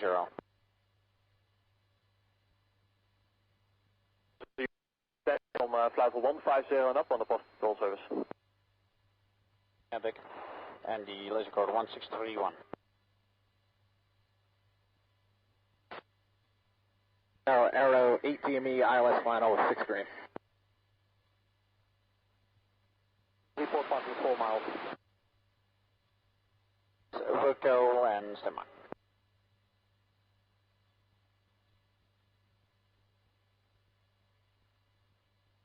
Bemox, Tiger. Go ahead. Yeah, the opponents will take about 15 to 20 minutes over at the Vlios range. Tiger 1 and 2 will split up. The Tiger 2 you can proceed to the south, and Tiger 1 will proceed to the north.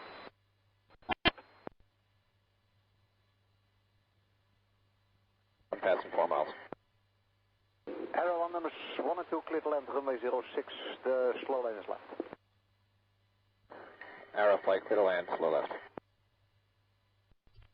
Aircraft protective gear is worn and we're clear to set combat laser.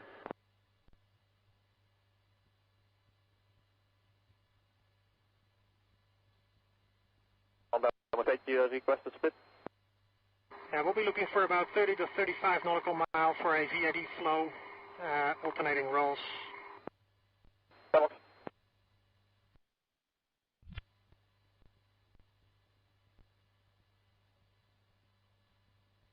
Windmill fist first is descending below the weather on a northwesterly heading.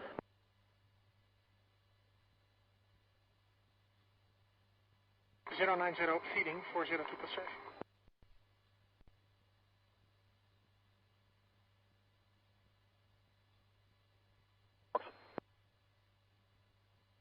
Radar, this first radar. On the north, in accordance with the blocks and anchor point. Alex.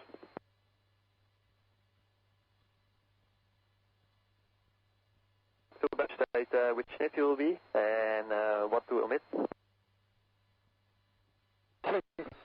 Be a fulcrum or VID. Part of the ID matrix, can we skip to make it VID? Let's get the 59.6. Alex.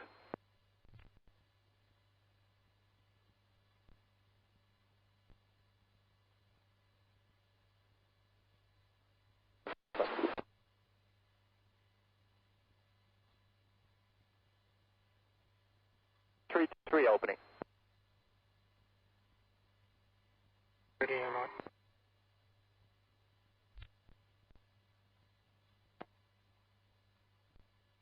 Yeah, fights on, fights on. Fights on, fights on. Belmox fights on, Belmox single group, drag southeast, bullseye 174, 34, 18,000, outbound still in contact.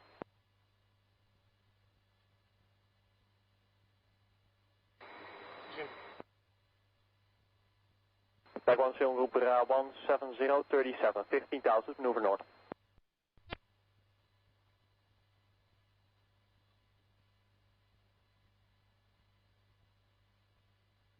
Maximum group track north, bullseye 170, 32, 13,000, outlaw spade, still in contact.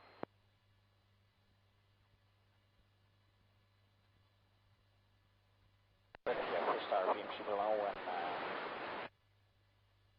miles out. Filter 170, 29, 11,000, outlaw spade, still in contact.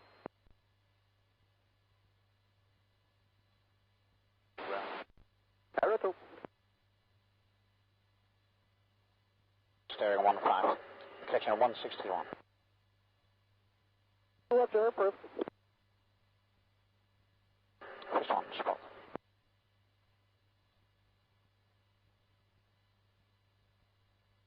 There's contacts with a single tank.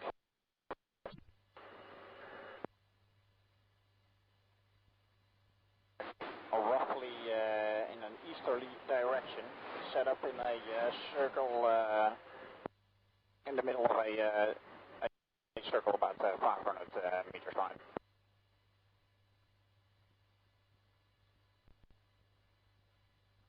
Steady target.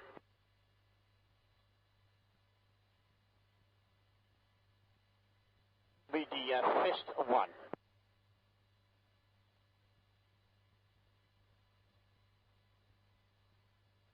Stel dat hij spot is wel.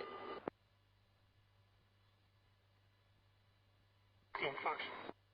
Starbox.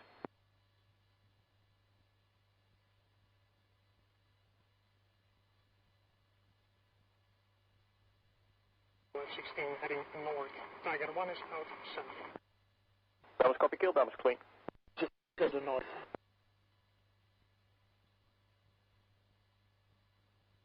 Starbox clean. Tiger 2, Belmox, low level stranger, Bra 31510, 2000, track southeast.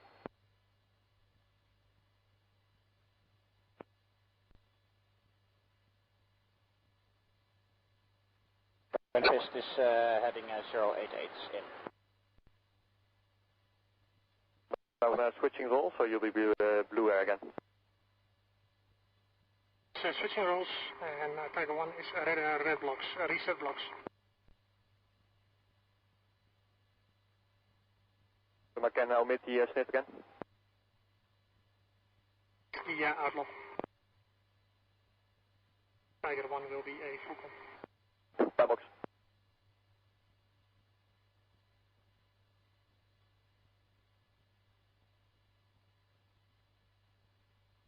It's 1019. 19 set, Tiger.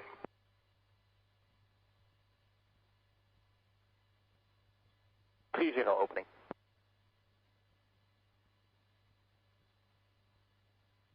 Fights on, fights on. Belmox flights on Tiger 1, check your motor code.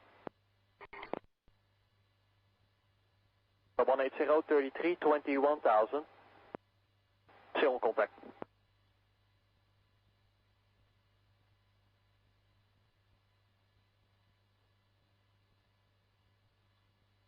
Bullseye 175, 35, 19,000. Sniff Fulcrum, still on contact.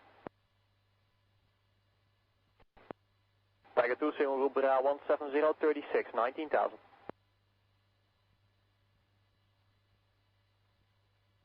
Group Track North, Bullseye 170, 34, 16,000. Spades, Sniff Fulcrum, still on contact.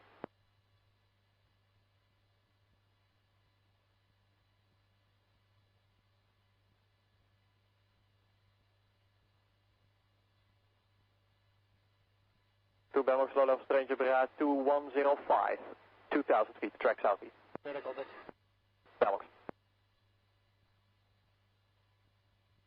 Track 350, Bullseye 173, 31, 14,000, Spade Sniff Fulcrum, still on contact.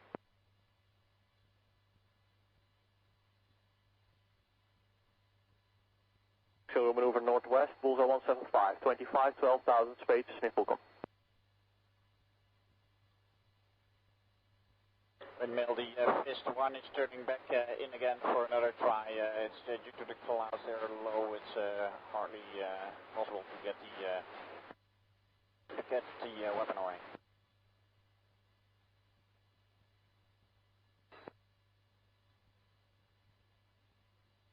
It's in standby heading.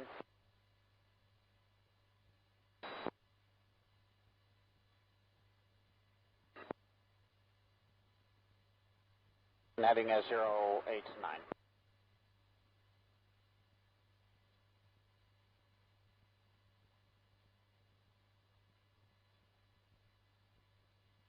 Tiger 2 outside.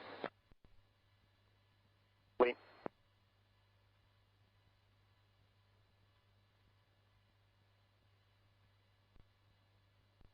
Out north, reset blocks, reset the rolls.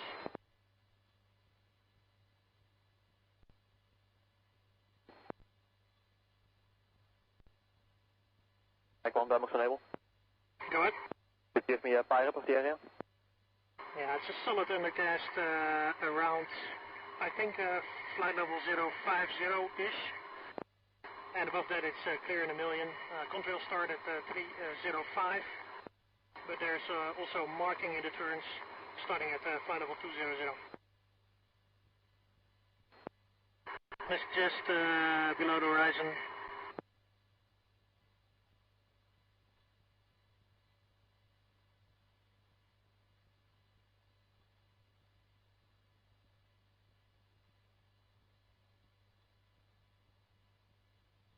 The next one, you can call the outlaw and the sniff as appropriate. Target will not be VID, but unlimited maneuvering. Alex.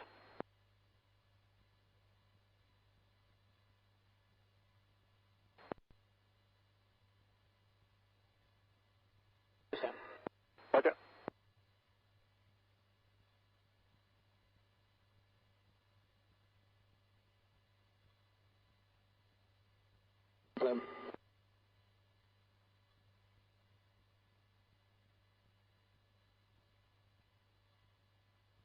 Zero and opening.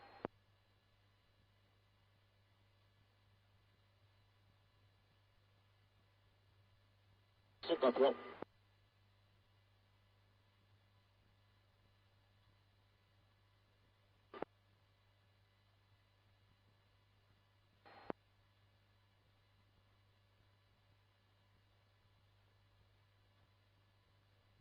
Tiger, fights on, fights on. Fights on, fights on. Bangkok fight on. Bangkok 7 group maneuver west, bullseye 180, 39er, 21,000, outlaw, single contact.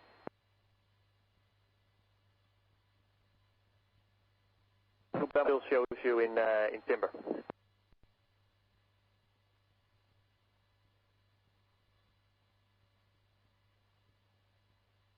Northwest, bullseye 180, 38, 21,000, outlaw, spade, single contact.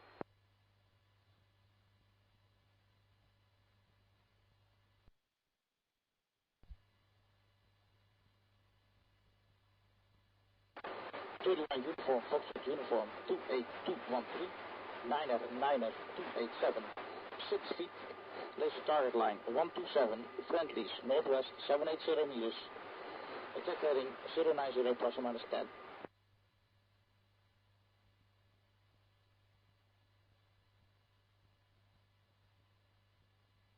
At 1631, 50. 85, 32, 22,000, hostile flanker, single contact.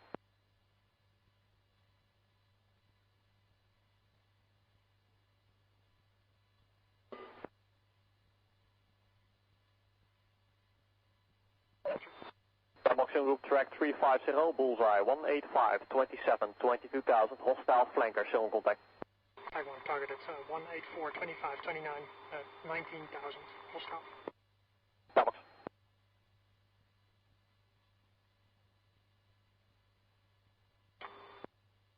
Bangkok. I'm looking right at a tank, right in the middle between two other tanks. This tank is just situated just east of a what looks like more rough area, like dunes or grass. Bangkok group beam east, Bangkok started. Taiwan. 245, 340.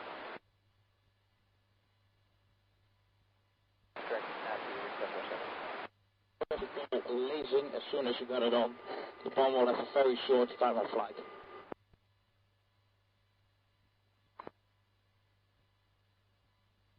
Group 24. Copy, 24, Tiger 1.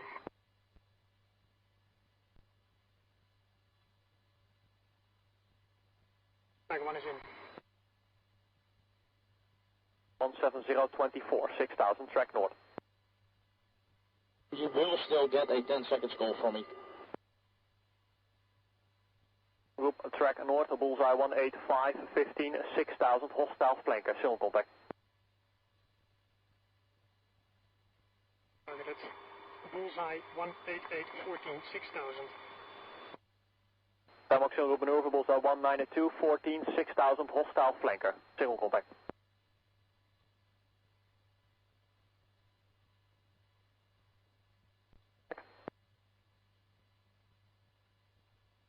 Taiwan single group Bra 180, 18, 6,000, beaming west. Fox, bullseye 203, 14, 6,000. Bangkok.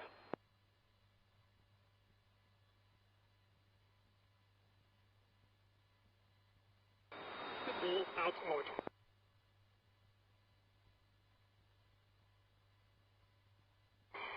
Time out, group.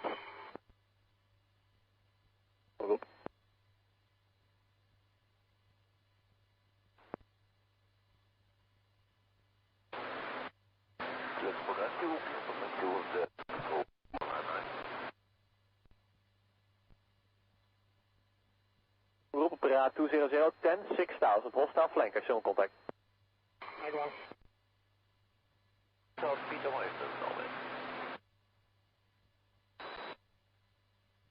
approved, H1019, report before crossing 09. Flanker. 2305, 6000, hostile flanker, still in contact.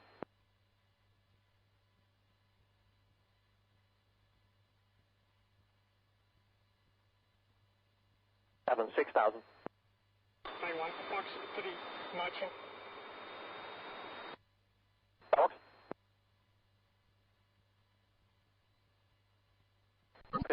Brera 2404, 6000.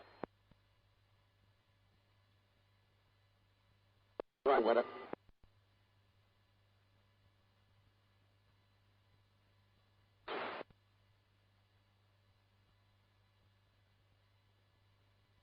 Fox terminate.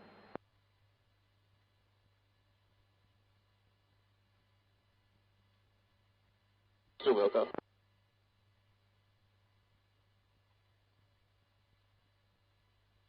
Tag 1 Belks.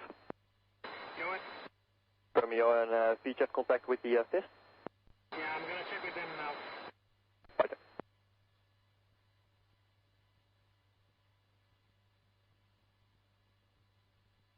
They're just finishing up their last attack, and then they will flow north. Tigers will set up cap in the north. Fox. And Tiger 1 and 2 will anchor from the center south point of TRA 1 and 2, and then up north for 15. Fox.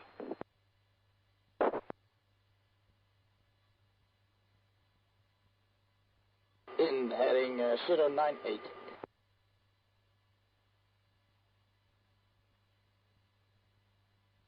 Cleared halt.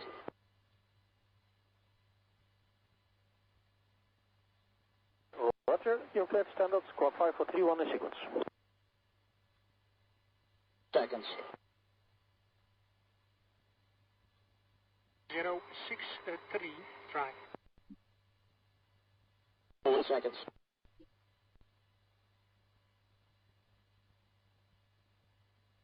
Two is actually off the right.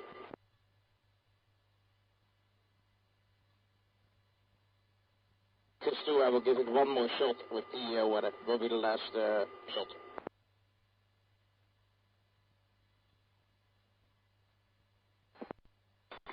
Confirm you're able and happy to test green. Tiger 8, sir. Like with that, stand by shot. And I'm off twice because of the weather.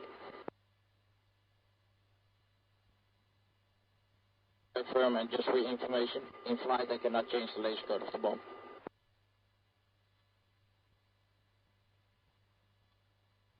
So I'm happy to try that one, see if the weather is a little bit better there.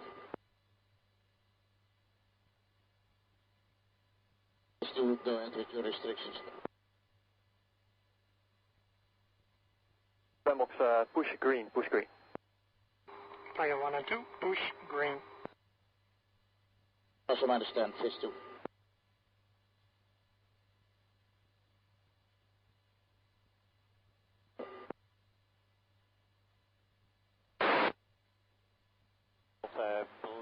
Fist 1 will be splitting off this time, and the Fist 2 will come later. Request to switch bandbox.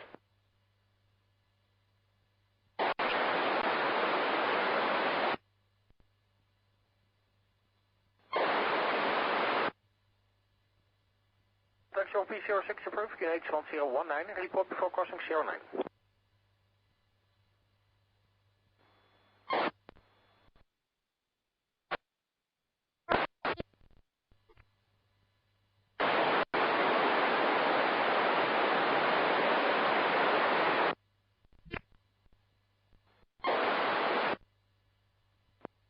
Fist 1 loud and clear, switch safe.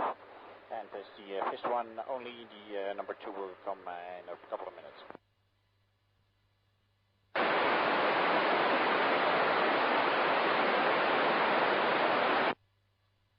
Passing 7000. Box positive contact positive control service, recycle 1501.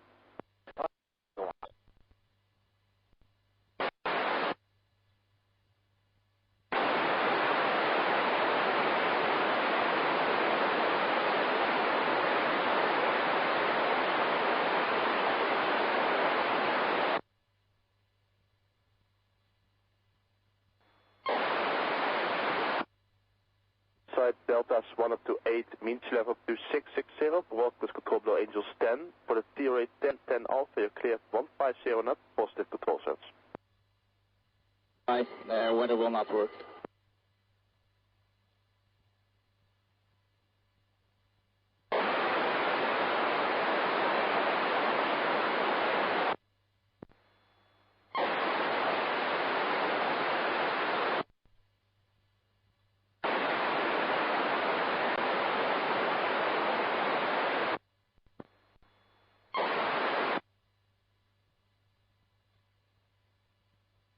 Just on opponent's call, flights on. Copy all, go.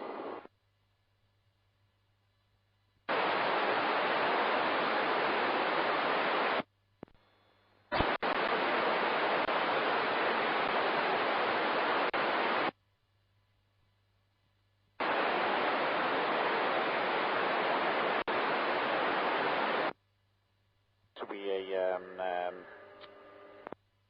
a negative sniff. PlayPayBox counter rotating cap, bullseye 28421, 27,000, 29 deep. This one.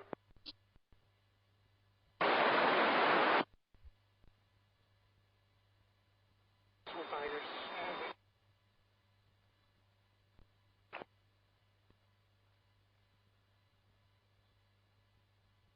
PlayPayBox confirm all red again. A firm, Tiger 2, commit, bullseye 220, 55, 19,000, lead group.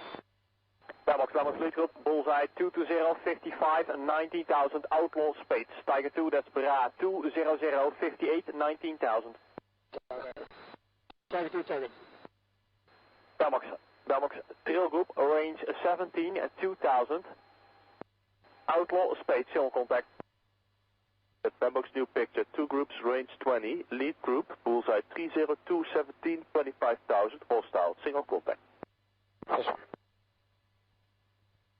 Trail group, range 19, bullseye 324, 33, 26,000, hostile, single contact.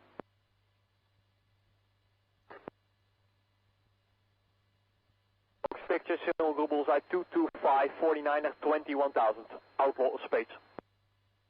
This one.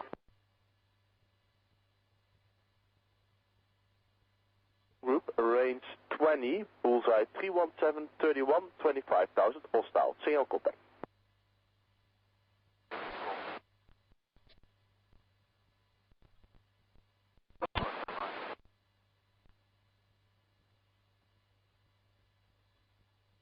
Two groups, range 21, lead group, bullseye 265, 16, 28,000, hostile, single contact. Group, range 21, bullseye 305, 26, 29,000, hostile, single contact. Both groups track south. Night qualification training flight 1,700 feet southwest of Asse on your foot. Box. 32 spikes. 21, bullseye 302, 25, 31,000, hostile. This one.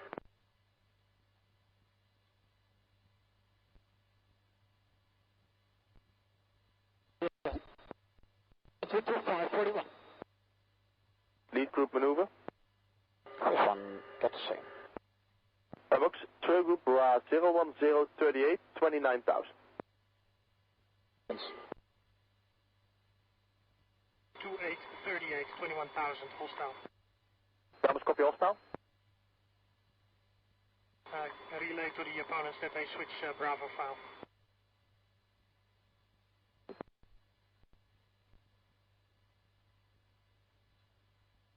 One PlayPayBox, confirm you on Bravo file. First affirm this time. PlayPayBox. Windmill First 2 will be switching to our next mission.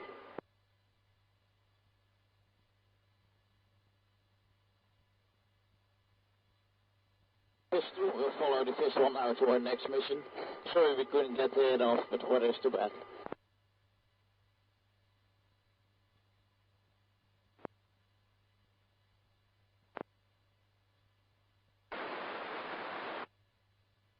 Two hostile, stand by checking region.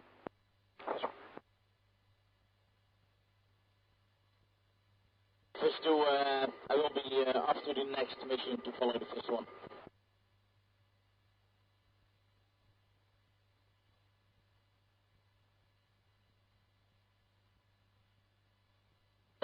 Correction, remote control, Fish 2, how do you read?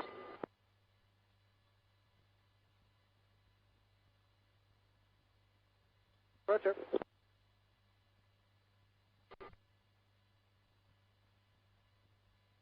Fish 2, yeah, thanks, sorry we couldn't get him off. Cornfield, Fish 2. The wind is 0601451. Fish 2 request to leave towards the northeast. Leaving is approved, you can put PlayPayBox 10480. Fish 2 switching 480.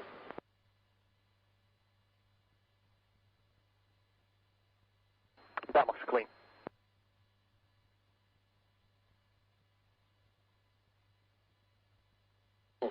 Fish 2. Be clear on me.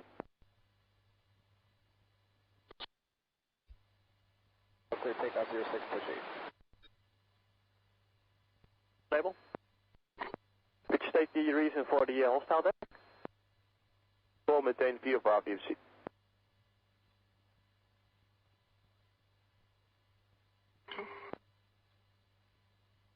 Claw en een space en we hebben al met die sniff. Copy. I guess that's a lesson learned then. PlayPayBox. I'm now in a left-hand turn. PlayPayBox.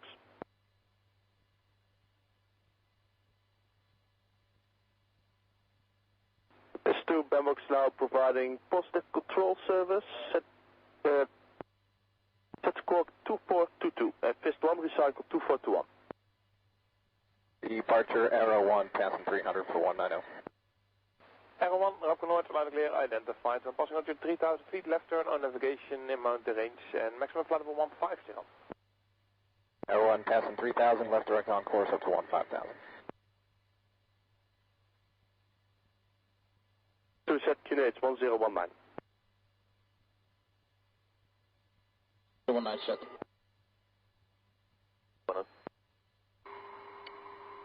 Tiger. Box flight on. Fish Castle.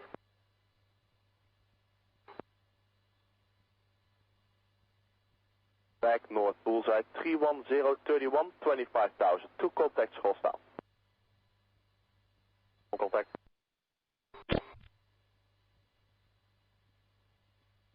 Fist will be flankers hostile. PlayPayBox. At Fist 2 you clear deltas 1 up to 8, mean sea level up to 660, broadcast control Blue Angels 10.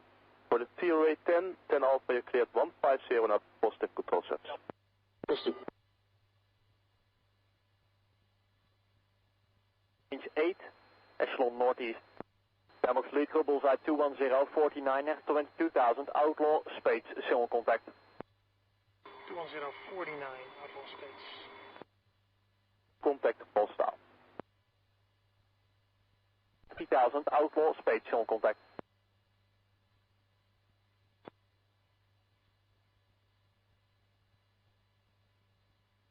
PlayPayBox trail group, range 16.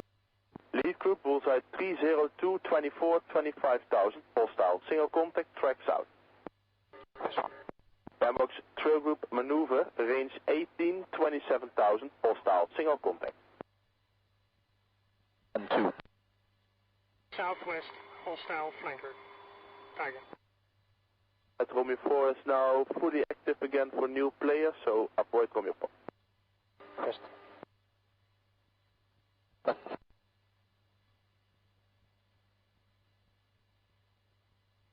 Box, 2 groups, range 19, lead group, bullseye 291, 21, 28,000, hostile, single contact, track south.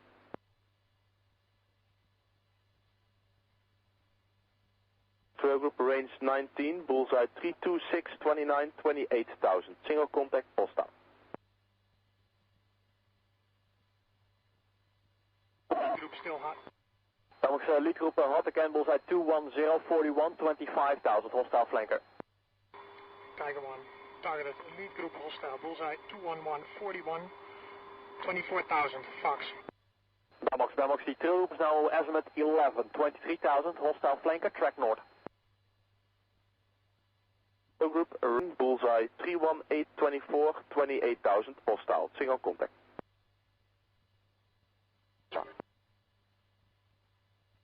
Lead group, bullseye 200, 34, 21,000. Bellbox, lead group leading for Tiger 1.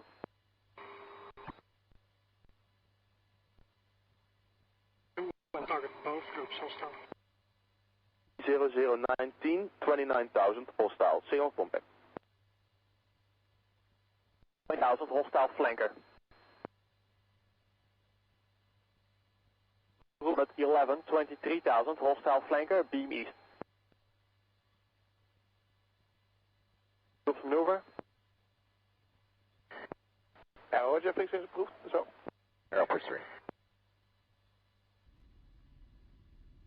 Groups and mirror beam in, bullseye 220, 39 at 23 at 27,000, hostile flankers.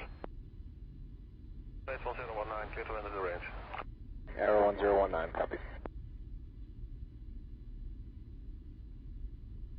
I'm going to try and get these LGTRs off while there's still a little bit of daylight. Passing. 5,000, hostile flanker. 30,000. South. 31,000, hostile, single contact maneuver.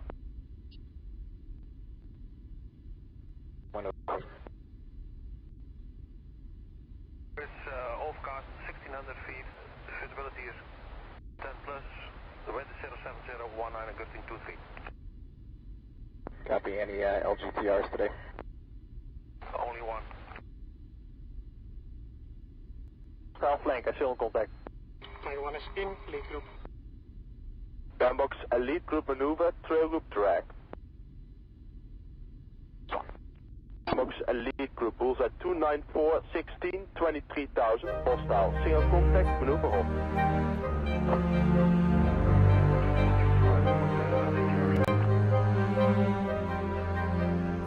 Prop 1, but it did not hit, confirm. 31, 38, 28,000, be clear. Bellbox, lead group, bullseye 229, 31, 29,000, hostile, flanker. Tiger 1, Fox.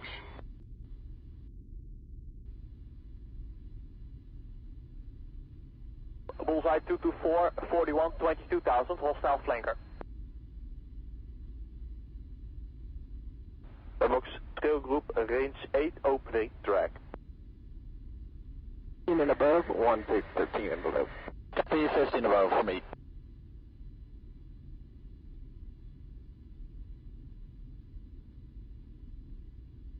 Maneuver. Lead group maneuver drag, trail group maneuver hot, bullseye 295, 22, 28,000, hostile, single contact. Just 1 shot stairs, lead group. Bellbox. Windmill, Arrow 01, checking in.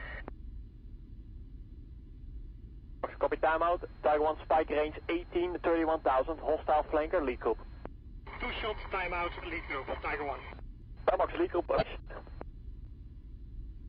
Number 1 below 13 and number 2 above 15. 2 LGTRs for number 1, 4 BDU 33s for number 2, 45 minutes of playtime. We like the report code in the clear. We have ATPs and number 1 to attacking. Former lead group. Bullseye 301, 14, 15,000. Bullseye 30319, 27,000, hostile, single contact.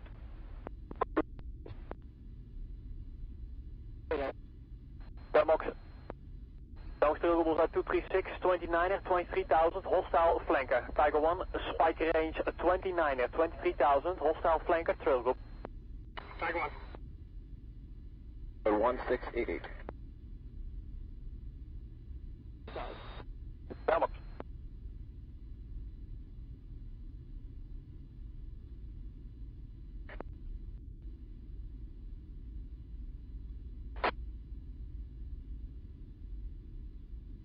Mid.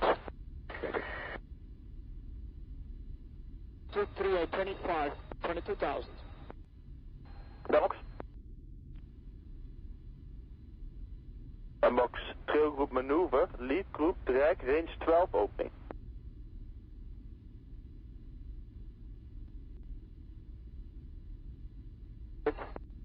Tiger 2, timeout, Trail Group. Bellbox copy timeout, Tiger 2, spike range, Trail Group 15, 23,000, hostile flanker. Tiger 1 is in. Trail Group, Bull, dus gaat verhaal 185, 29er, 23,000. Tiger 1. Push 2, copy 2. 3 Trail Groups vanished. Terminate, Tiger 1 terminate. Tiger 2, terminate. Stamafnet. Memos, the Tigers are RTB due to landing time. Test 1 opponent RTB. Push 2, RTB as well. Bellbox, confirm your RTB in front. On at 22,000, maneuver south. Tigers inbound Leeuwarden, climbing flight level 330.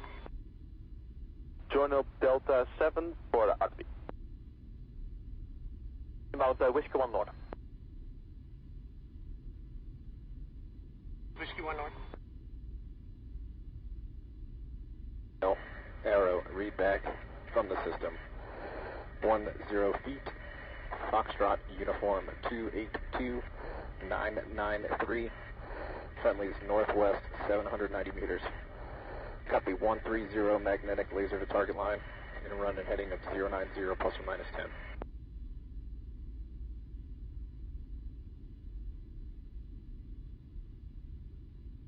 6887.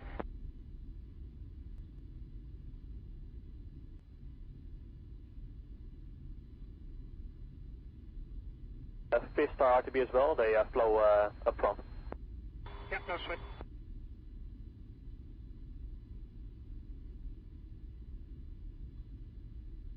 West home plate weather. Sandbox, Victor Kilo is green 24 use, field is IFR, winds 3402 knots with a visibility of 4,500 in Broome. Scattered layer at 1,400, overcast at 1,600, QNH 1017. Is it home plate weather? When join up, you're clear direct inbound Whiskey 1 North, flight level 330. Agenda inbound Whiskey North, 330 west. At 1,400 feet, QNH is 1017. 24.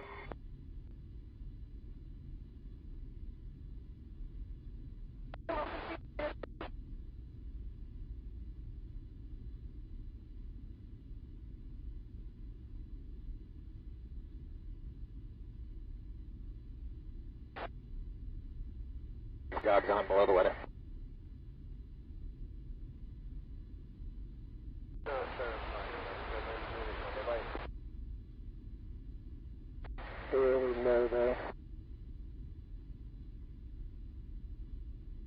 Tiger 1 Belmox recycle 1203, Tiger 2 sets squawks standby. 1203 and standby, Tiger.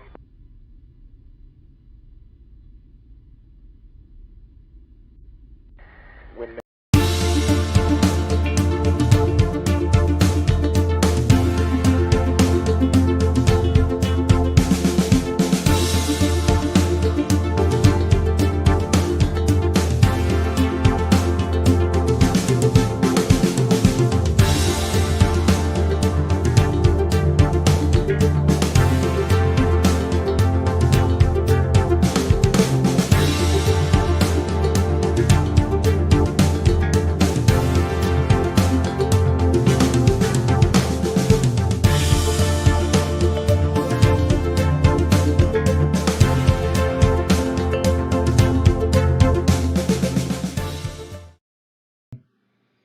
on that and not to stream and upload it later. Okay, I'm going to take a break right now before we get going. We still have a little bit left on the upload of the or the downloading of our newest game, Cities Skylines, and we'll be back in a few moments. I don't think I have a thing for you guys to watch while I take a break, so I'm going to just give you a just take a look see here. Yeah, what can we do there for you? Yeah, let's see, general intro, the music credit. Okay, we'll do this for a moment while we and this should be actually the game, which is the problem here. So let's go into the game. That's the issue with that. You don't have the game profile up.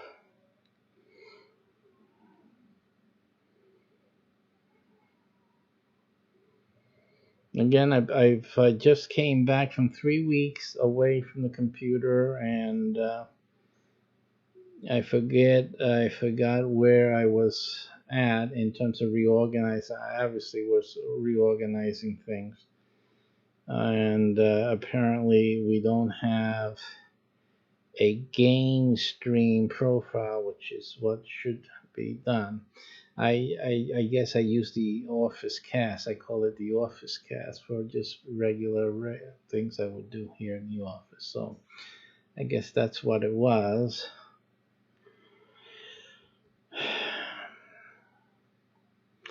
I have those for Spaceparium.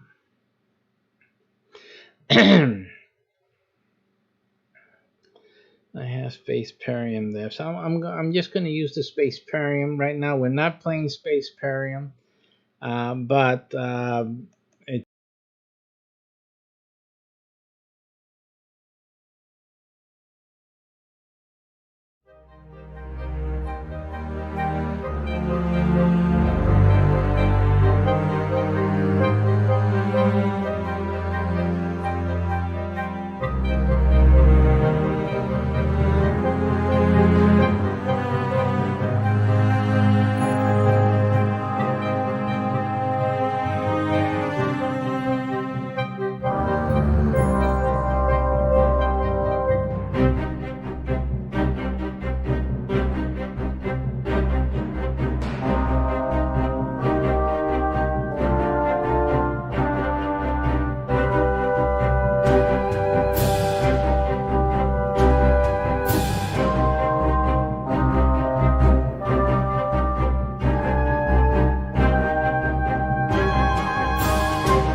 on YouTube. So that's basically what's happening here. Our download is complete.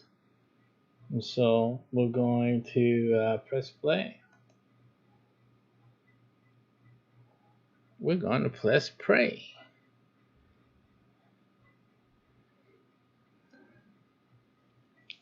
Oh my, we're on.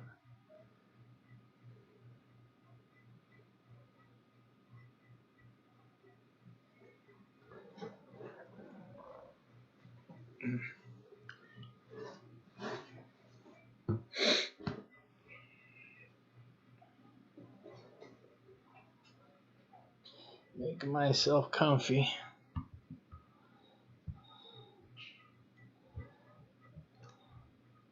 Legal disclaimer.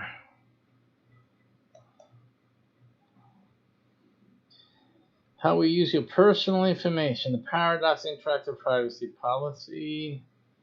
Summary of the latest updates. April 8th, 2019. This summary is the most significant updates, but I encourage you to read the whole policy to understand, which I'm not going to do now for you here. Summary. Person with different purposes. Basically, they can copy and use and then disavow any knowledge. And so, do they really think anybody reads through this? How many of you guys actually read through this? You know, it'll be like a boring day that you sit around actually reading through this. Is my chat room disable?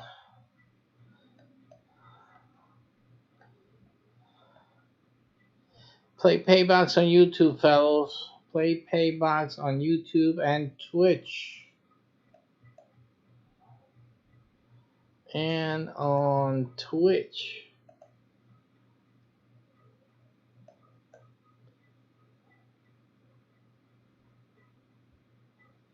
Okay, Robert, thank you for tuning in, and I will await your phone call, no problem. Although I didn't look at what he was writing when he wrote it, so.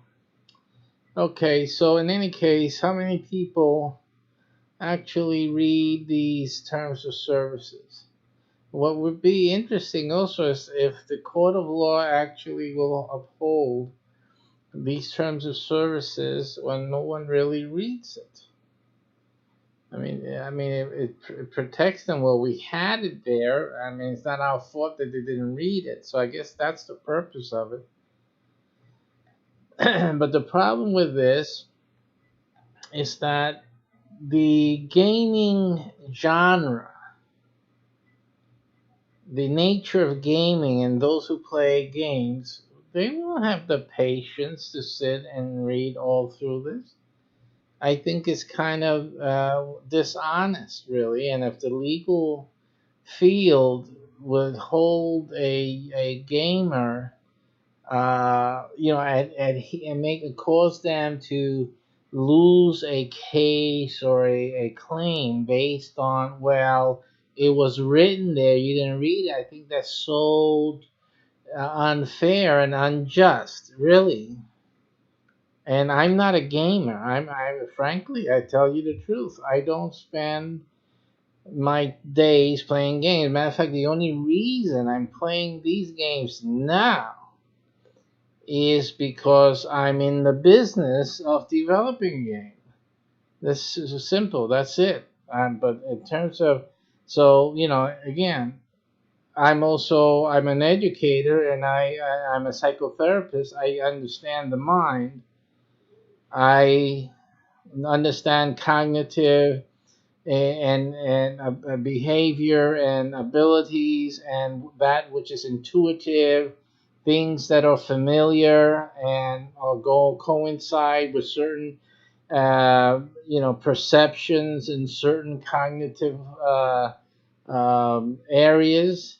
And in gaming, I've been observing gamers though almost all my life, and I know they don't sit there and read through all of this. So for the court of law, I think it's not just, because if we are going to be judged by a jury of our peers, if that's a thing, that the law recognizes a need to be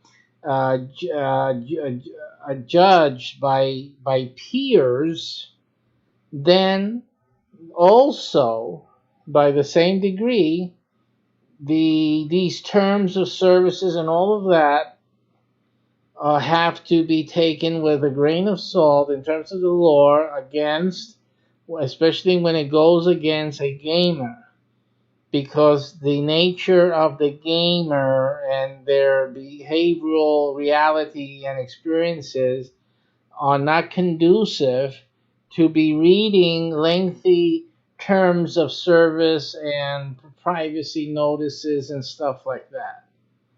So that's my only complaint really about a lot of these games and softwares where they have basically a small pamphlet of material, not a small book, of things that you need to read and then agree to. We are going to play a game. Who's going to stop now to read? It's like ridiculous and it's unfair. It's unjust.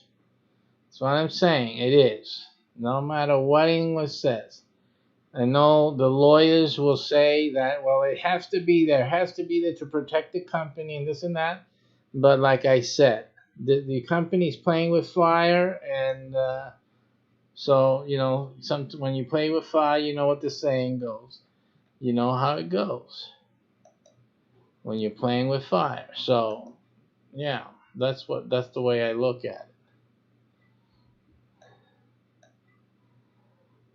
Okay, now two. So what do we do here? Open. It's the legal disclaimer. And so you guys are seeing this with me. What happens? Click return to the game. Okay, so it's kind of, with all this ghosting happening, it's kind of difficult to see that. So I agree to number one of two. Read our terms of use. So again, I will go through just so you can see the length of these terms of use. The grant of licenses and restrictions. So I'm sure we're going to have these same things in our game that we're developing. The service may be used by you only for your personal non-commercial use in accordance with these terms of use. Unless otherwise explicitly stated herein, nothing contained in these terms of use shall be construed as conferring by implication or otherwise any license or right to use any trademark, patent, design right, copyright, or other intellectual property rights or paradox. You are granted a personal, limited, non-transferable, non-exclusive license to access the service. Non-exclusive license means that other people can play. Basic English. I guess I can give you some basic English. You are granted a personal, that means you have everything related to your person, your personal expression, usage, enjoyment. It includes sharing and sharing in terms of your reviews and your feedback and things like what I'm doing now. I'm sharing a personal interaction with the game. That's all involved in personal. It's limited and it's non-transferable, right?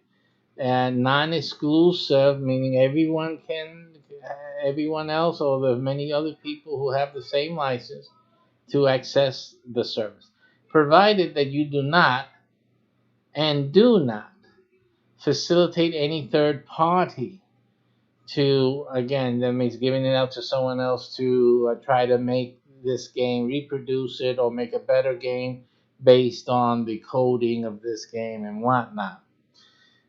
Disrupt or assist in disruption of any game and or service servers or any other use of game and game experience. Use, develop, distribute, or sell cheats, automation software, bots, hacks, or other unauthorized third parties. So, in other words, you cannot build another software modifying this one or manipulating this game in any way. Exploit the game, the services, or any of its parts for any commercial purpose other than as permitted under the EULA, including without limitation use of a cyber cafe, computer, gaming center, or any other location-based site for gathering additional services, including in-game currency, items, or resources for sale outside the game, and or performing in-game services in exchange for permanent payment outside the game, power leveling. Including without limitation use as a cyber. Remove, disable, or circumvent any security protections such as digital rights. Use any obscene, pornographic, provocative, or racist language or material in the game or on the communication facilities as defined below. In other words, using the game to promote racist speech or attitudes or things like of that nature. The grant of this limited license conditional upon your agreement to and compliance with all terms of use. Paradox may suspend or deactivate your account at any time for any or no reason, with or without notice to you.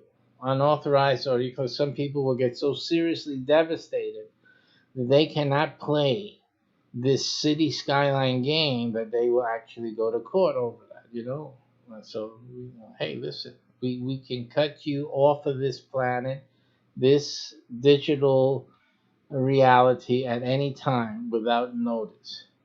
Unauthorized or prohibited use of the service of kind of may be violation of criminal or civil law. Paradox reserves the right to add, modify, delete any and all functionalities of the service at any time. Paradox makes no representation or warranty as to the completeness or accuracy of the information provided to you through the use of the service. Nor do we represent or warranty any of the service will be available and error-free at all times. Because, of course, you paid money. There's certain expectations when you pay money in terms of the software. So they're trying to make sure you understand, hey, it may not work for you, and so, but that doesn't constitute any fault of ours. Communication facilities, post advertisements to sell goods or services. I guess in the communication facility, you may communicate with other users of service and players of the games. You agree only to use the communication facilities to post, receive, or send messages in connection with the game. This is, of course, within the game's communicative network, right? We're not talking about, like right now, we're on Twitch, we're on YouTube, we're all over the world broadcasting this right now. It doesn't mean that, and we have other communication facilities outside this game. So those are okay. We can use that in any way that we can use it according to the terms of services of those third-party whatnots. But the game's communication cannot be used for these types of other types of communications. Impersonate any real person, including without limitation an agent of Paradox, otherwise communicate, and blah blah blah, and all their things. Engage in trolling, which is all you guys are guilty out here on Twitch. All the Twitch, I got a whole bunch of troll messages on Twitch. So I don't know who's policing Twitch. I'm sure if I started doing things against the rules, I would be suspended and banned. But no one does anything about the trolls. The trolls it's like free open country for the trolls. That's also an injustice. So why don't they go after these trolls with stupid comments? But I guess, that's they're having fun and enjoyment of the system. I guess that's within their right, but I'm sure Twitch has an anti-trolling policy. I'm sure of it. Pretty sure. Anyway, engage in spamming, double posting, cross posting, and resurrecting old posts. Hack any communication facility or exploit any bugs. Insane.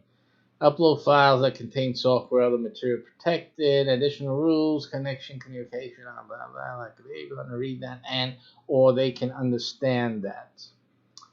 Okay, additional services, whatever they have. Exploiting defects. Oh, you're exploiting a defect.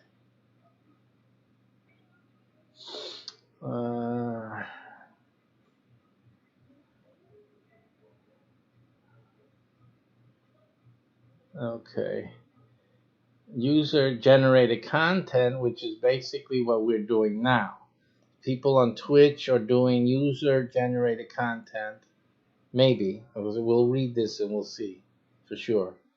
But what we're doing now, and what most broadcasters do that are in the gaming, that broadcast their games, are usually engaged in what's called user-generated content. So we'll see. We'll see what they refer that to.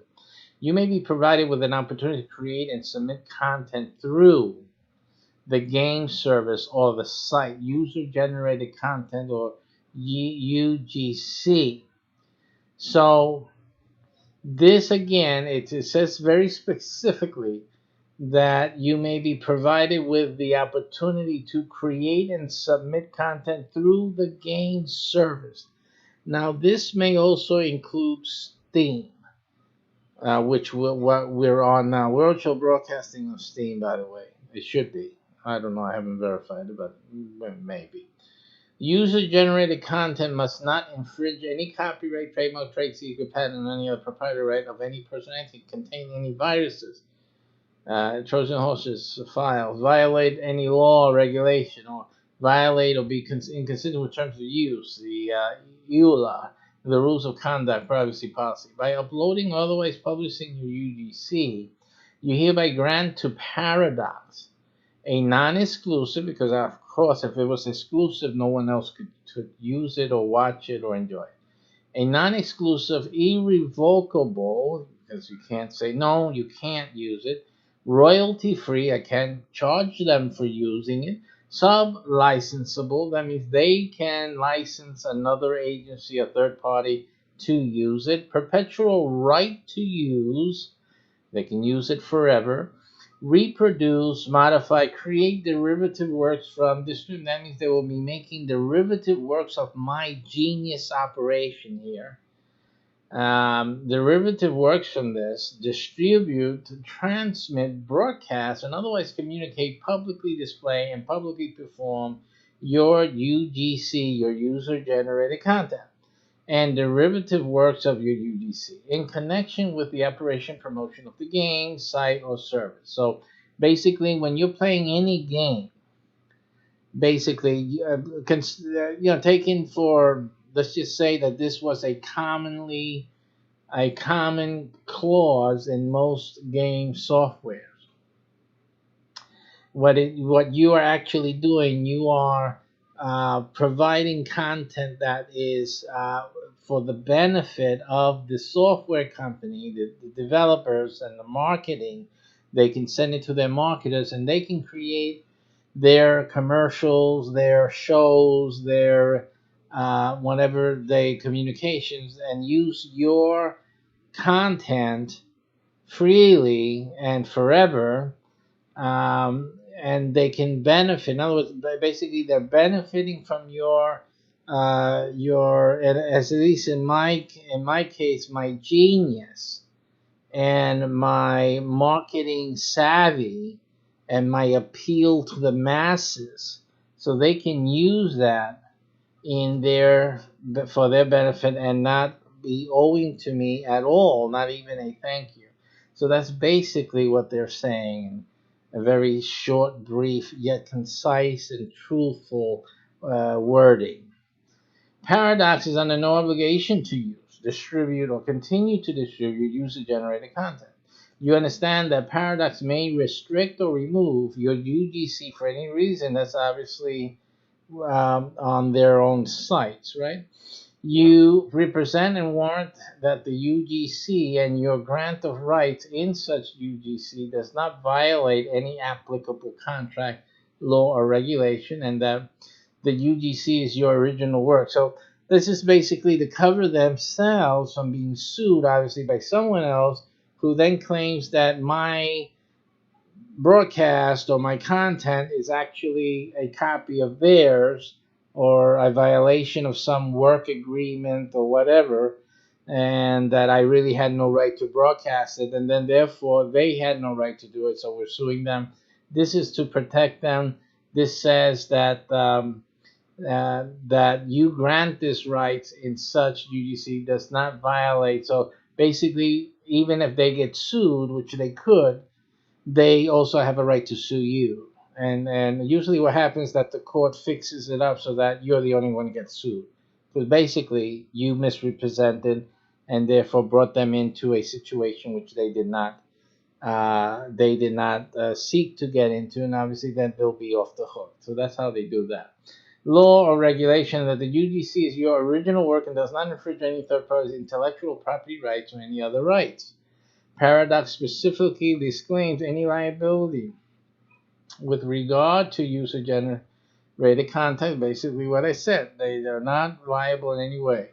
Anyone who believes that their original work has been reproduced as UGC through one of our games, service, or sites in a way that constitutes copyright infringement may notify us by contacting support. Okay, so they're not responsible, but remember before it said that they can shut your account down if you're using it in an inappropriate way or infringing any third party right, copyright, etc., etc. So that's why they want to be informed, because we can exercise our own policing, but we're not responsible for anything, of course. So this is all of this legal mumbo jumbo is just basically saying, hey, listen, we just made the game.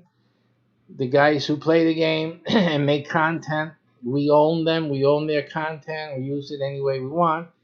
But we're not responsible if they did something they weren't supposed to do. They told us they had the right to do it. And, well, listen, all we can do is shut them down. That's what you wanted to do? So that's what we'll do. Basically, that's what this all is. Mods, I'm not interested. I don't do it. Disclaimer.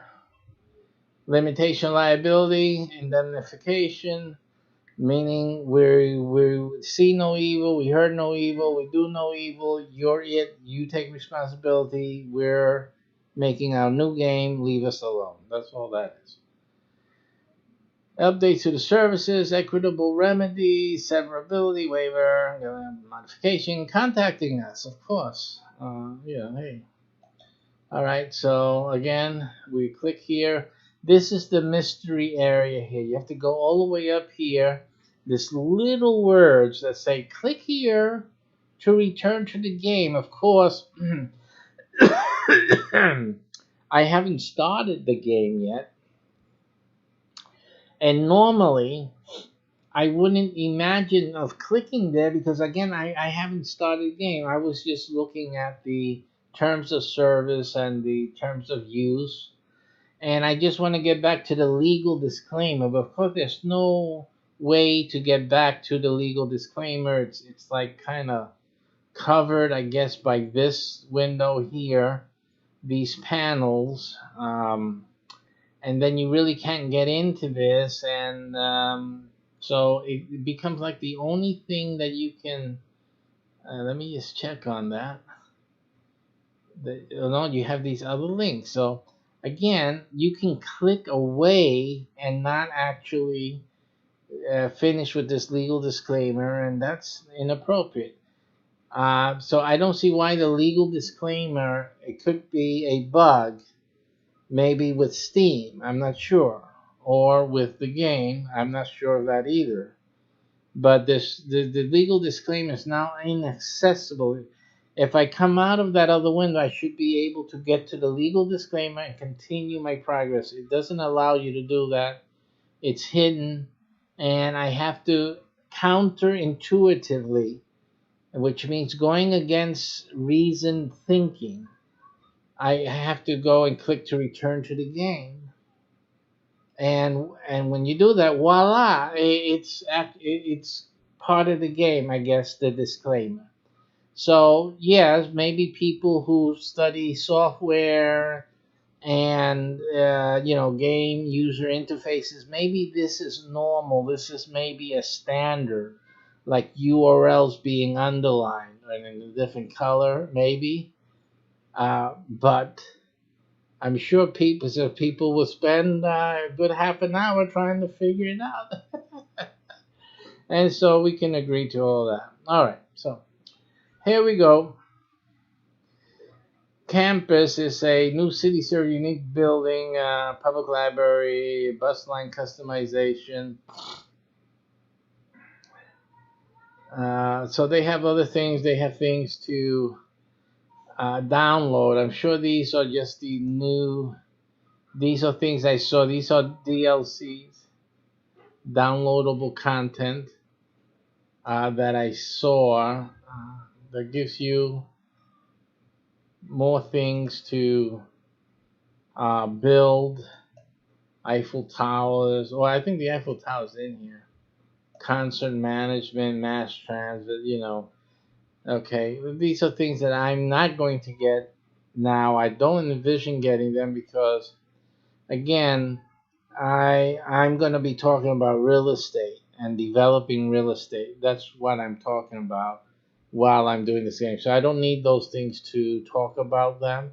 To talk about that, I just need the basic game and to talk about things about building up, developing land, since this is what this is about, and also some ideas that we have on future development of cities in the future. We're also going to talk about survivability, surviving in the big cities as opposed to the small towns. We're going to talk about that during our gaming experiences here. And we're going to be talking about making money in real estate, how to make money in real estate, why cities grow the way they are. I'm also going to teach you about the how cities developed historically, okay, from the beginning. We're going to touch on the Bible just a little bit. A lot of you believe in the Bible, but even if you don't believe in the Bible, just think of it as cavemen. We're going to talk about cavemen. So we're going to go back in time, evolution. We're going to talk about cavemen or Adam and Eve, whichever way you want it.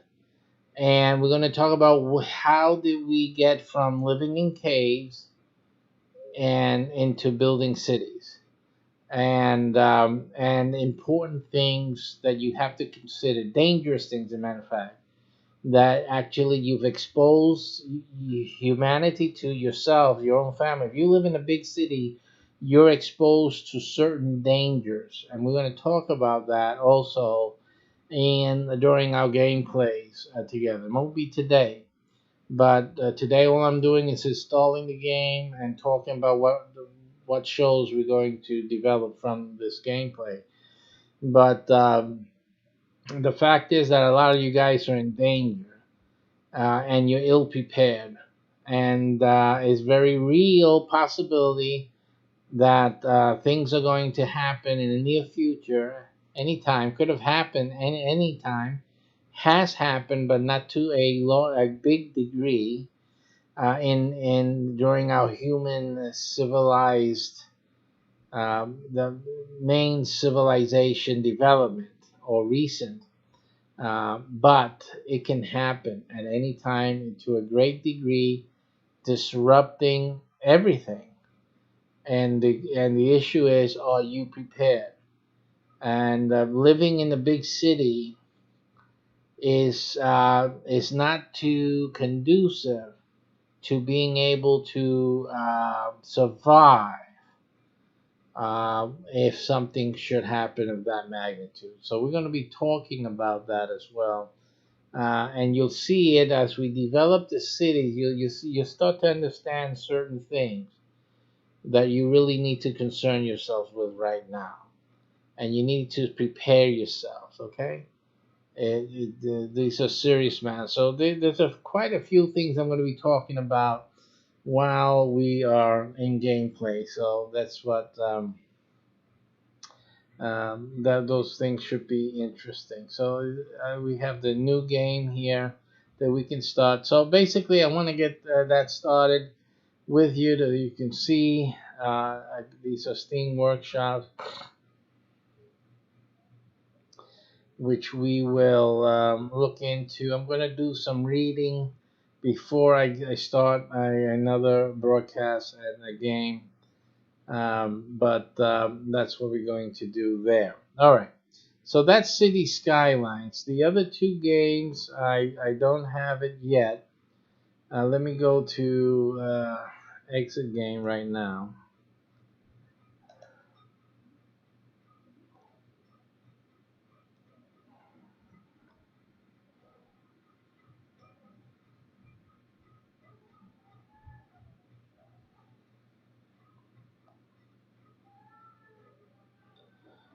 Okay, so we have that.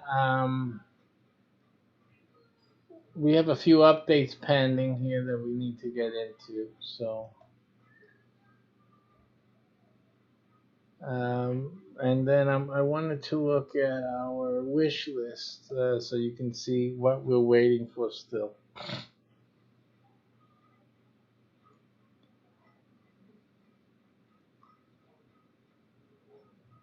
The wish list that I've developed based on certain things that we're working on for broadcasting, for shows, for content. So user-generated content.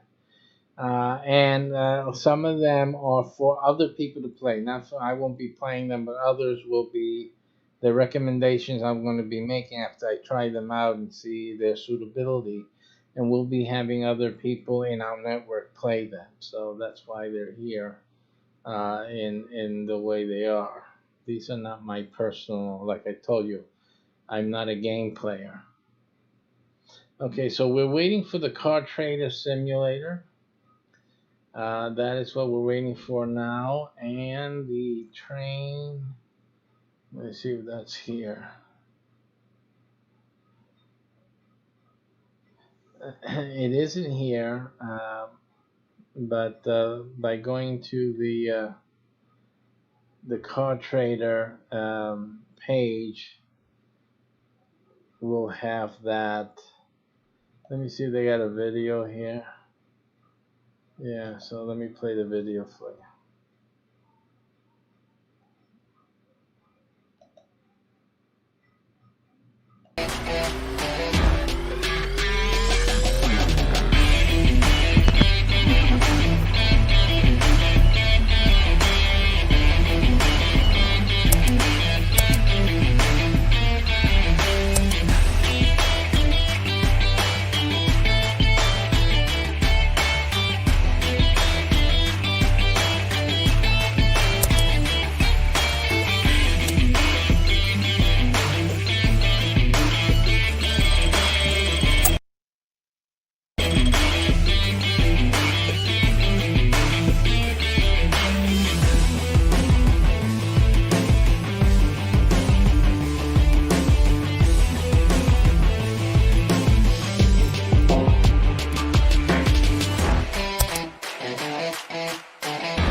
All right, so that's what's coming up. We're still waiting. We have the beta keys have been given to us, so we're waiting to get the access to the game. So you'll be seeing that right off the bat. So that should be any day now, later tonight or tomorrow, or whatnot. So we'll be getting that going. Here, I believe was the other one. The train is right here. Train station renovation. So this is what we'll play again now for you to see that.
So we're gonna get to drive the train, isn't that great?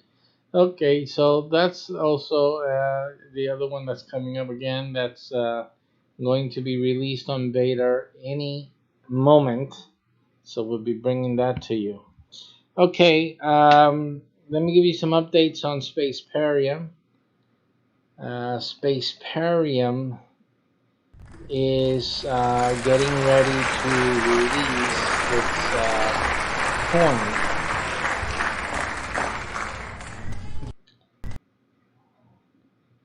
called the Spaceparium coin. That coin is a crypto coin. The crypto coin is not going to be made public, at least while I'm alive. I didn't plan it to be a public coin offer or anything like that. Some of you may know, Spaceparium is a hybrid real-life video game. Okay, those of you who are aware of LARPing, the first development of the first gameplay will be video, or what you'll see here on Twitch, but also there will be a LARPing experience, quite elaborate, I must add. It's going to be a LARPing experience like none other. There's nothing else like this. So you guys know anyone who's in LARPing, who likes to LARP, this is something they really need to look at. So Spaceparium is going to have that, and it's going to be really special. Plus the fact that we have a real crypto coin, but it is part of the game. It's going to be in-game money. It's going to be real-world money. It's going to be easily transferred into real-world fiat, or at least make purchases, real-world assets using the Spaceparium coinage. So that's what's going to be happening. And that's what we're developing. So the game is really taking on a very nice developmental parameter, I would say. And we're still looking and developing other things with that. One of those things is that in Spaceparium, we've developed a part of the game that has what we call artifacts. Game artifacts, and the possession of these game artifacts are ways of gaining prestige or bonuses for the players and for ships, the ship captains or the generals or the admirals. Again, we're talking about zonal, citadels, and the statal ships, statewide ships, and having these assets or having these artifacts, or having a member of the ship with these one of the artifacts gives you a lot of prestige and whatnot, a lot of benefits. Otherwise, these artifacts actually are being sold. It's out in the open market, actually. In the game, it's like the black market. It wasn't supposed to be lost or taken, and let alone be sold off in public auctions and in other marketplaces, but they were. And this is the storyline. This is what's happening in the story. And so, whereas players start coming in to play Spaceparium, to be part of these ships that we have, as the gameplay ensues and as they progress in the game, there's going to be times and moments, certain phases or transitions, where they will be needing certain artifacts, certain codes that are found on particular artifacts. Well, of course, where are the artifacts? The artifacts were sold on the black market. In other words, they have to be found. And in the game, and the players will be instructed how to find these artifacts. And again, we're talking about real life here. So this is not in a game. This is in the real world. So you will have to seek out these artifacts in the real world and retrieve codes from these artifacts.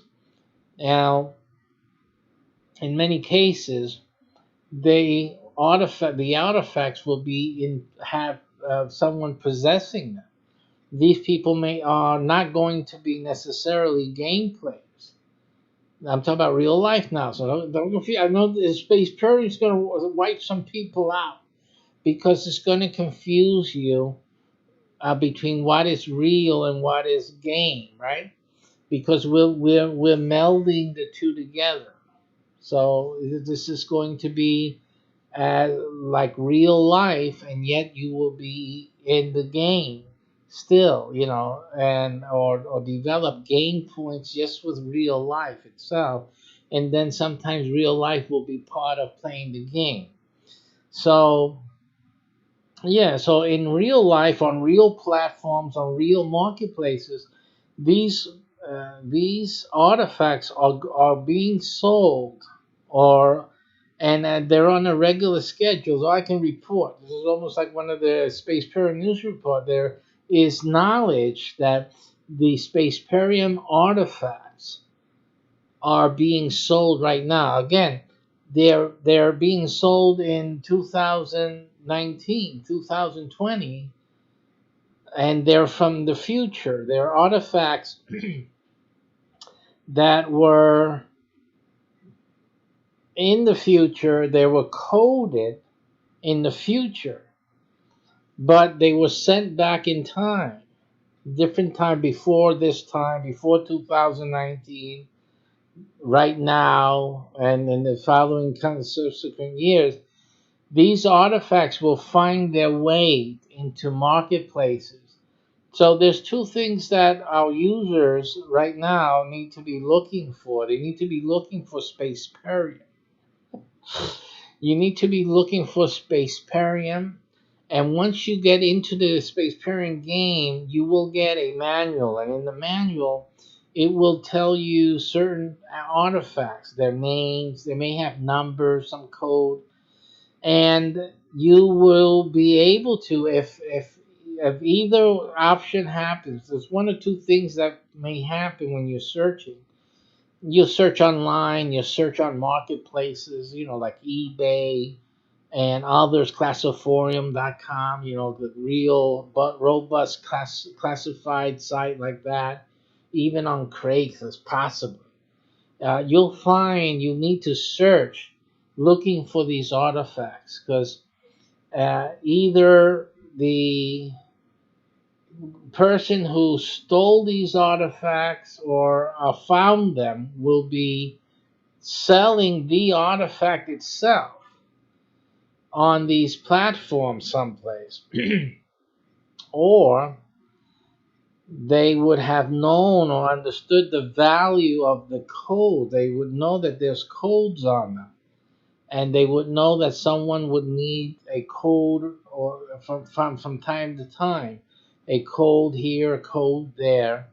And so what they would be offering is the codes, and they would sell it, because of course it cost them money to get the artifact. So this again, like I said, it's on the black market. It found its way onto these public platforms, marketplaces, and they purchased them. I'm sure they purchased them for a lot of money. So they go, so you'll have to, see what they're offering. If they have the code you're looking for, if our users will be needing, then they will transact that business at that time. Now, to gain the artifact, also the same thing.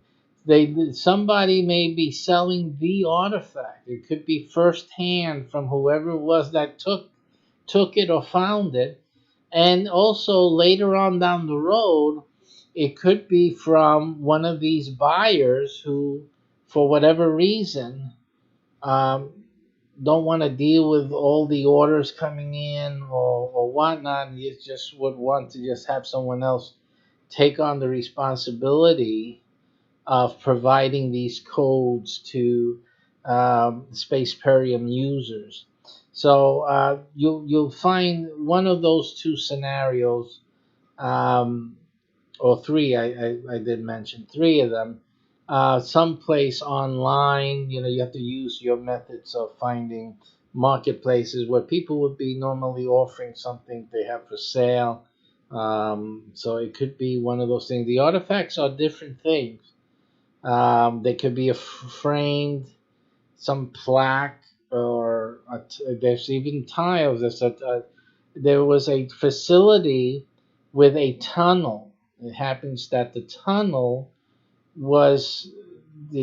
had tiles along the walls, on the side of the walls, up on top, and so it happens that some tiles were put the codes, certain codes.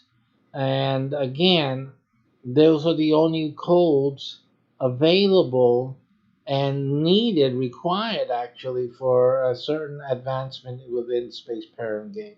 So you actually have to, and this will include the future video game. You'll have to just go out of the video game to secure these codes, whatever is required, and to then input that code into your game, talking about the future video game. And before that, you will need to present it and to gain access to certain content or information, and to get a certain ranking or a grade upgrade or whatever that the code is related to. And so yeah, that's one of the developments that we have had in Spaceparium, and just letting you guys know how things are developing. So we get the cryptocurrency, and then we have the these artifacts with the history of the problem that occurred when they were taken and then brought back into time. Some people say it was a mistake, it was an error in the lab. Somehow these artifacts got transported through time. And so now we have a big issue, a big problem.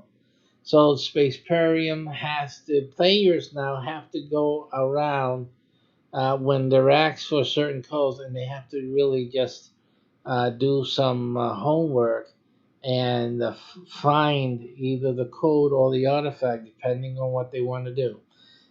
Personally, I think gaining the artifact is the main objective, but it's not going to be cheap. That's not going to be cheap. It's the reason why I suggest that everyone that's planning to play Spaceparium, or those of you that are smart enough to be watching this tubby guy here, like somebody said, the troll there, you need to be listening and looking actively for when the finders or the stealers actually put up the artifacts for sale. Because if you can be the owner of the artifact, it's not going to cost you as much if you're the second owner and the third owner, for example.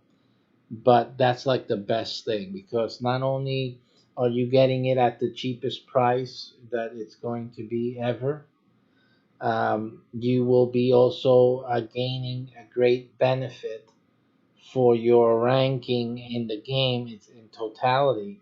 And you give your shipmates and your ship, that's the team that you're in, a great boost in prestige and great more bonuses, because one of their team members has an artifact. Like the artifact, to have the artifact is really good for your ship. It really helps in tremendous ways. So we're just letting that little news leak out there. It's a leak. So that you guys can be watching out for that. The Spaceparium. And we'll be covering more news about that later on. That's coming about maybe a month or two, three. You really need to start looking into the marketplaces. But before that, you look at any of our videos on Spaceparium. I don't know if there's anything left on Twitch. They usually take the old videos out after a certain time. I've been not broadcasting for 3 weeks because of the passing of my father, so I actually did not broadcast for 3 weeks. So I don't know if any of any of that old stuff is there. You can try out my CBH, my global my CBH network on YouTube, because PlayPayBox, I don't have any of this new stuff on it. This is the newest one that I'm doing now. That this will appear on there. But all the other older Spaceparium broadcasts were on my global my CBH network. So you want to look for global my CBH or my global my CBH network, one of those two. And then look at those old videos. I call them old. There's only a few weeks old, right? But I do talk about the Spaceparium project, and so that you can get more of that information as we have been developing it. All right, and so that should be it. So it's quite exciting. Our game development Spaceparium, how that's coming along. And soon the LARPing is going to get started soon. This is going to be really exciting. I'm excited. I can't wait because we have such a great LARPing game format. It's gonna be tremendous. I mean, we're really gonna hit the newspapers. When we get started with this, it's gonna be fantastic. I will tell you right now.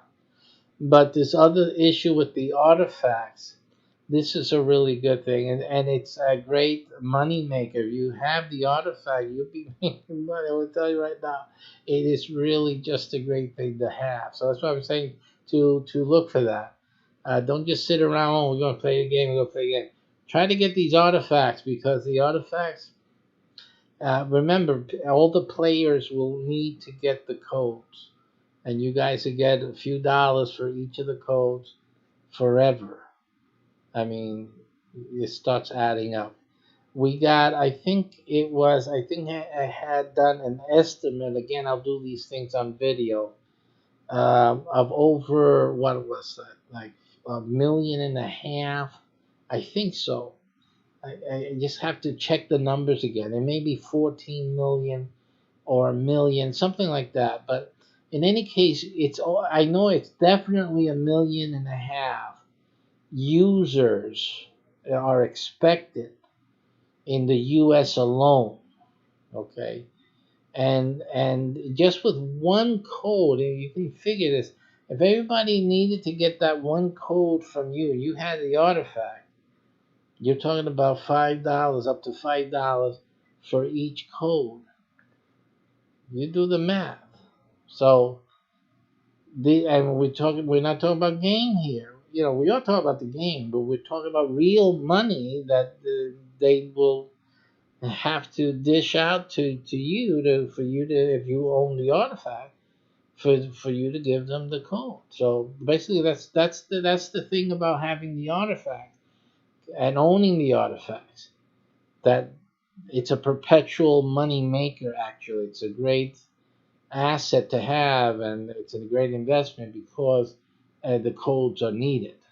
They can't get what they want unless they get the code, and the code is only on the artifact.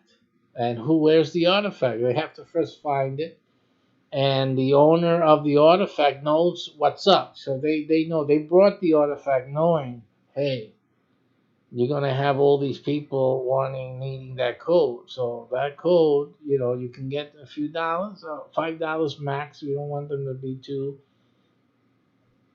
expensive for the player. And the artifacts are not required for most of the gameplays. There's a certain point, especially when you want to rank up and go up. So then, yeah. But you have 1 million people needing to rank up, needing to get to the next level, that is beautiful. That's really nice. So yeah, and I'm telling you guys this so that you guys that are in the game industry or the game, your users are going to be playing this game with us, so that you can have major advantage and get the benefit of owning the artifact itself. Okay, it's not just one artifact. There's a great many of them. But again, if you're worried about, oh, well, then if I'm playing a game, how much is it going to cost me? That you're not going to need all of them all at all times. You're just going to need, as you progress, at from time to time, you'll have a need to get a code, and that code will be part of the storyline, and it's going to be on an artifact.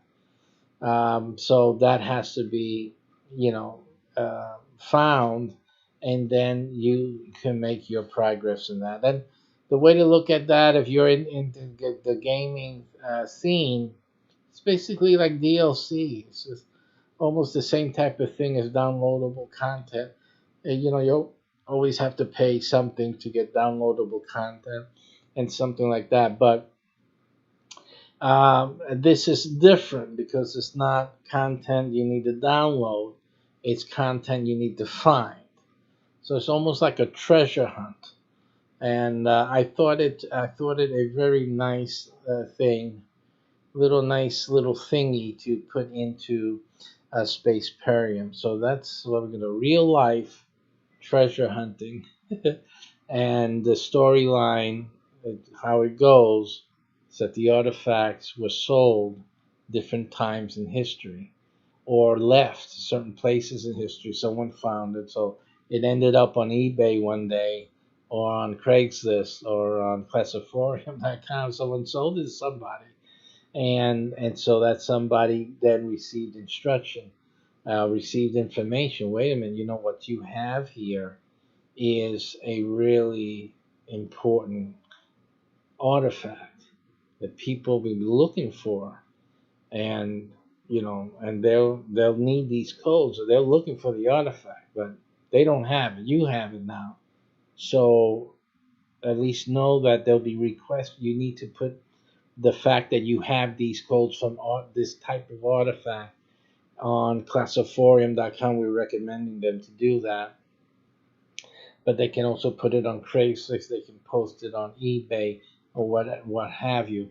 And then you guys need to find it, track it down, and get the code and keep progressing in the game. So that's the thing that has to happen, and we hoping that that creates a little bit of excitement there. And there's artifacts that will be discoverable, I'm sure, throughout the game. So it's not like all of it's being sold out in the black market or anything. Some of them are hidden. They haven't been discovered yet. And so it may happen. It may happen that when you guys are at your LARP, by the way, the LARP is live action role play. So when you guys actually go out to a LARPing event, an artifact may be found. You just never know. Because again, when you guys are at any event, it could even be at the meetings when you guys meet together as a team. Um, there's what do you call it, connectivity with the AI, with space pairing. So you guys are meeting together. There's a tablet there. There's Wi-Fi happening, and it's connecting to the game servers, because you're still part of the game. So even though you're meeting in real life, having coffee at a panera or what have you, at a McDonald's, eating some hamburgers and fries, you're still in the game. And it could be that McDonald's or that panera or wherever you are, there may be an artifact. It can happen. So again, when the connectivity is done, you'll have your mission for that meeting, and when that's going on, blah blah blah. So you never know. These things, it's weird how these things pop up from time to time. But if someone can find an artifact, you become an artifact owner. That's good. Because that wouldn't cost you a thing. That wouldn't cost you anything. It's just that you were at the right place at the right time. So this is exciting. I'm really excited about Spaceparium.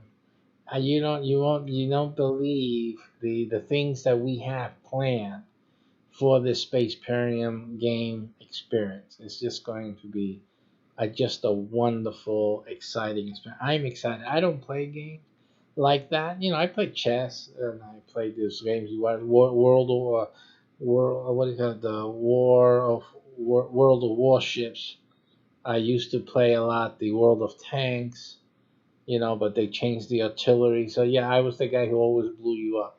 How did he find me? It was me. I found you.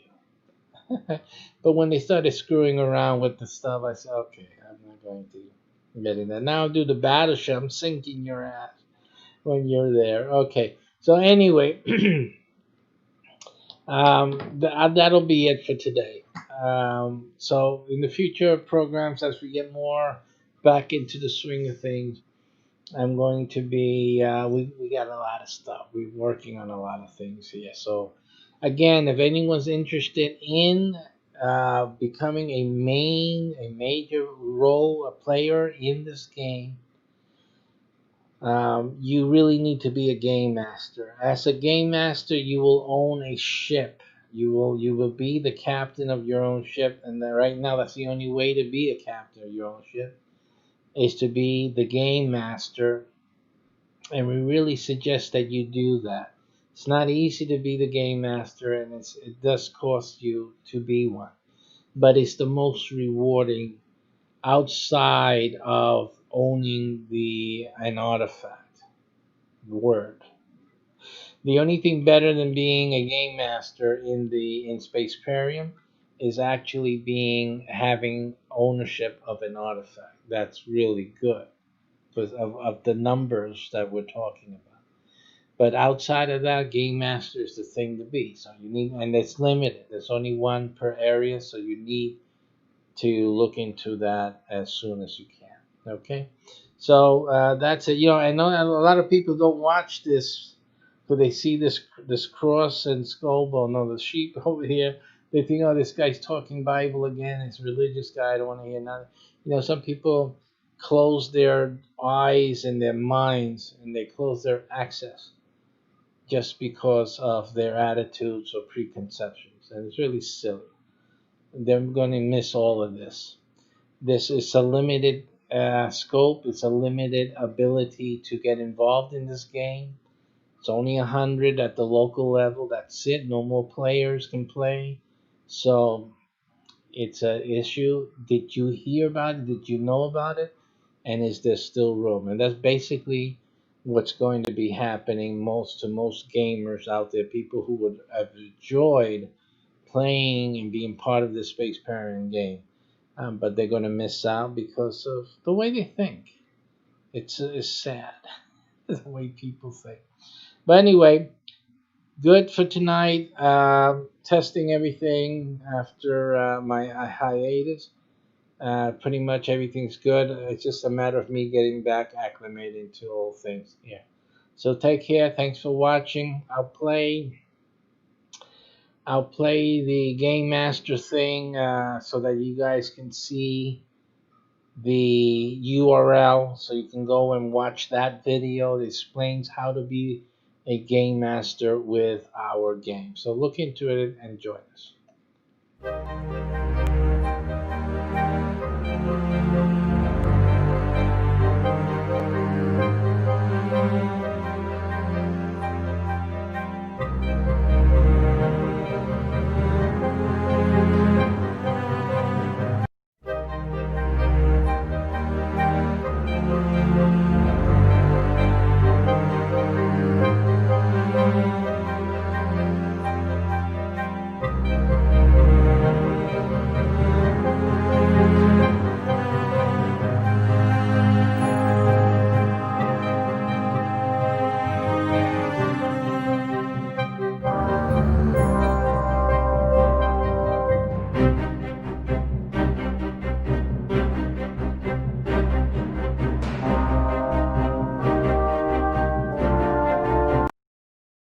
we get together, members of a ship get together in different missions. You get together online, and when things clear up from the COVID and whatnot, you'll actually be getting together out there in head-to-head matchups against other ships and training boot camps and things like that, real life. But you'll be part of your crew.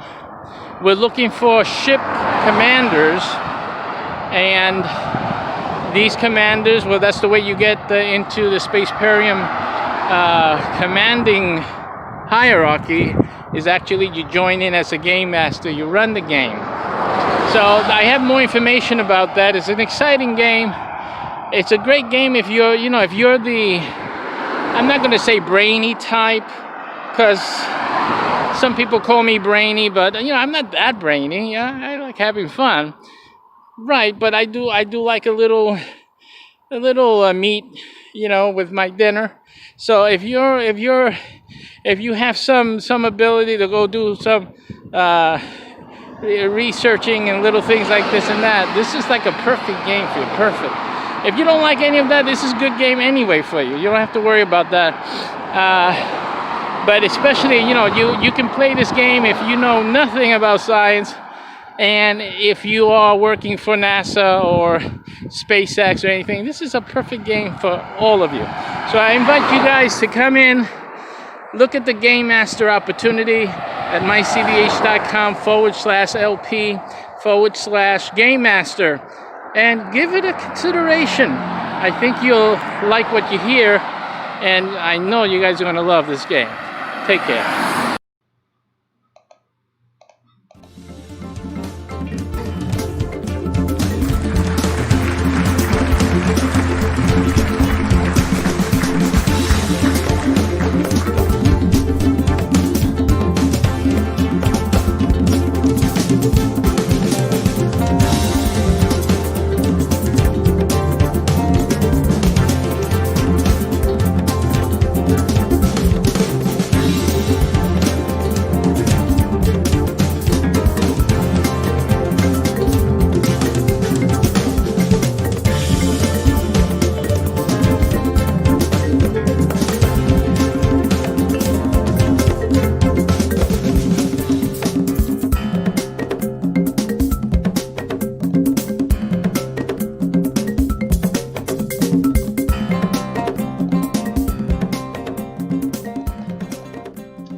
Hello everyone and welcome. Thank you very much. Here we are now show today. After quite a hiatus again, you guys should already know what's going on. Let me just adjust some cameras here. Personally with me, it's been already a 2-year struggle, and it's very difficult for me to have a steady schedule and look at the business I picked to do, right? TV. So we're trying our best, folks. So we'll just keep trying and whatnot. And on top of it all, my dad is he's in a I guess you call it he's in a hospital. He's been in and out for the last 2 months or so. 2-3 months now, and I shared a while back that he got amputated and they started cutting on the other leg. The diabetes really got the best of him, so we've been now there's nothing more they can do that's going to make any sense, and he's really in a bad way. So doctors recommend, as well as my mother for some time has been not wanting to see him suffer any longer, and so we're just doctors agreed, and everyone's I guess in agreement, unfortunately, sadly, but it's it's for his better comfort that we let him pass. So they've They should have moved him, or will be doing that today, to next door, the hospital. They have I guess an area, a building that is mostly used to have um, patients, wait for their end, and that they do that, have as much as a comfortable passing as possible. So that's what's going on right now, and so that's also, of course, it's impacting us all. Those of you're seeing some freezing going on one of the streams, and it's the one that's getting recorded, of course. That's because we're still doing our uploads, has not finished. We're well into the third week, straight week of uploading archives, so that hasn't ended. So I figure I get up this morning and at least get on the air and give everyone the update, so that you know why I have not, the game here is consistency, and I just can't do it. I couldn't do it before, after the accident, and now it's even worse because of what's, personal family health issues, and now life and death issues. So and most probably I'll be away for the next 2 weeks or so straight, till we go through our duty and say goodbye, final farewells, and that's a little sad. But I didn't come here to cry. But also, what brings a little sadness to this is the little progress that we're having, trying to push through as we can. We're struggling to push things through, and simply that I want to get out there while he's still breathing, at least, although he's not seeing this, or he's not able to understand what we're going to be talking about today or revealing. But I started to put together the cryptocurrency for Spaceparium. The Spaceparium has been a project that we've had here. It's a game project, and it has various emanations, I should say, as we develop it. So we're not getting the chat to load up, so there may be, if someone's trying to chat, I appreciate your comments and whatnot, but it's not loading for me. It has the spinning thing, so must be some problem in the chat. But either way, we've been it has the Spaceparium game has its different phases, and as we're developing the game, we've always wanted the game to use real money, to have real money in it, and to have that. But also we see the value in having our own money as well, in terms of the game currency, and just to have something, since the world is moving towards that, seemingly towards that cryptocurrency is moving towards some currency change, or some need of having some type of something different, I guess. And we will have something different, that I do know for sure.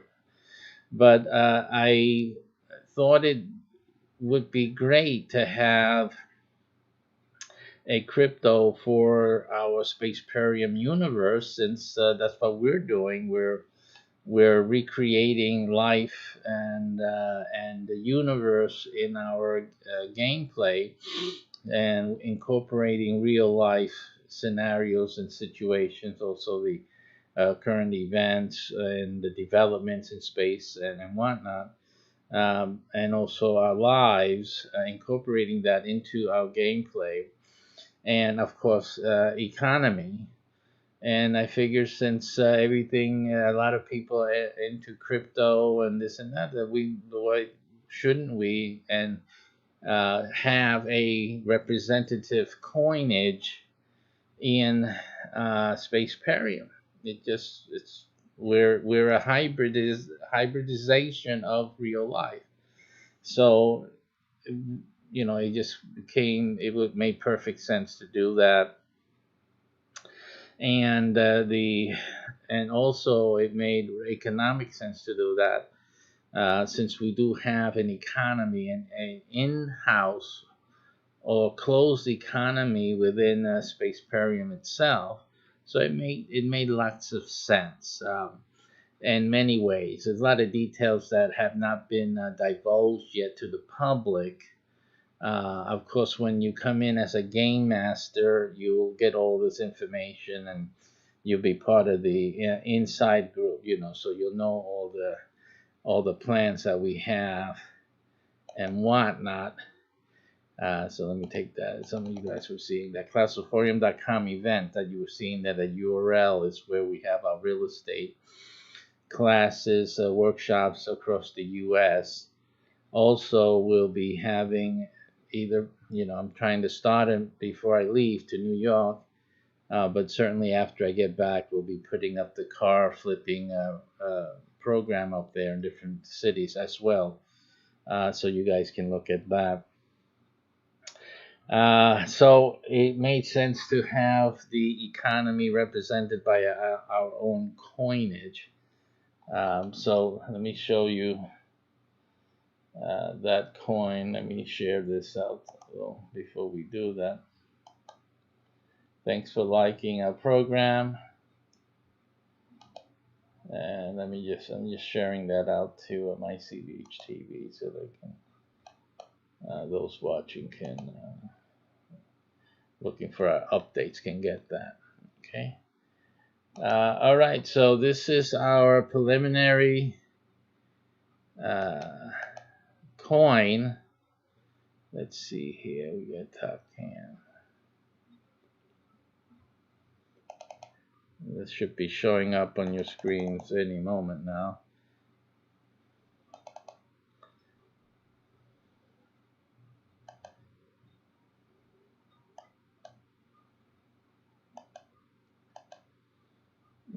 Okay.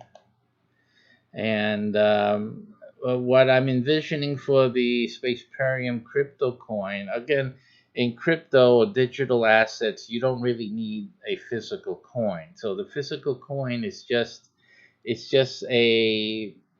what you would call a novelty. This is just something that people can order and have like in their hands, and representing how many coins they have in the pool, and so something. It really is a talking piece. It's really nothing. It's not exchangeable or anything like that. The digital coins, you don't use that. You use digital wallets, coin wallets, and it's just a transfer, on the electronically. But we are designing the coin, to give it the symbol and whatnot, incorporate our Spaceparium emblem into it, and I like having the gold and a white, that pure white, on it. Trying to find, designing it is one thing. The final the final coin pressings obviously will be coin pressings, and there'll be different types of usage of this artwork. I mean, it could be used on different items and to represent the coin, right? So basically all the crypto coins have a physical logo or physical coin type to them but those coins, obviously the physical coins are not, they're not currency. They're just symbolic. They're just novelty items, as far as I know. So this is also going to be just like that. So basically, we can fashion the coinage any which way we want. So one of the things I was thinking about is having a white band, or on it to distinguish it from other coins, make it a little distinctive. The red in the logo itself may or may not be there. I mean, obviously, if it's a coin, one color may be obtainable at a reasonable cost, but having two would be more of a cost. Again, it just depends how we use it, how we develop physical assets like the coin. I was also thinking of making a larger coin, like a plaque coin, that would be mounted or inside a laminate or a, what do you call that, a polyurethane type of encasement or something like that. That would represent X amount of coins. Probably have some type of place or some way of some connection to a what the owner would need, for safeguarding things. I'm not sure we're going to implement that or not, and I guess not. If I said it here, we don't want people knowing. Then there has to be some way in here to find out the code or some wallet information. So I guess we have to scrap that since I mentioned it right now. But in any case, to give them some relationship, I guess, just simply in terms of quantity of coinage that they would own,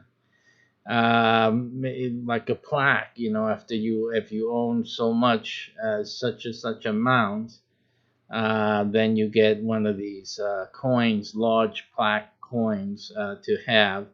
So things like that. There's different ideas of doing this and implementing this, and of course, the final idea is to stir up more conversation. I guess when people come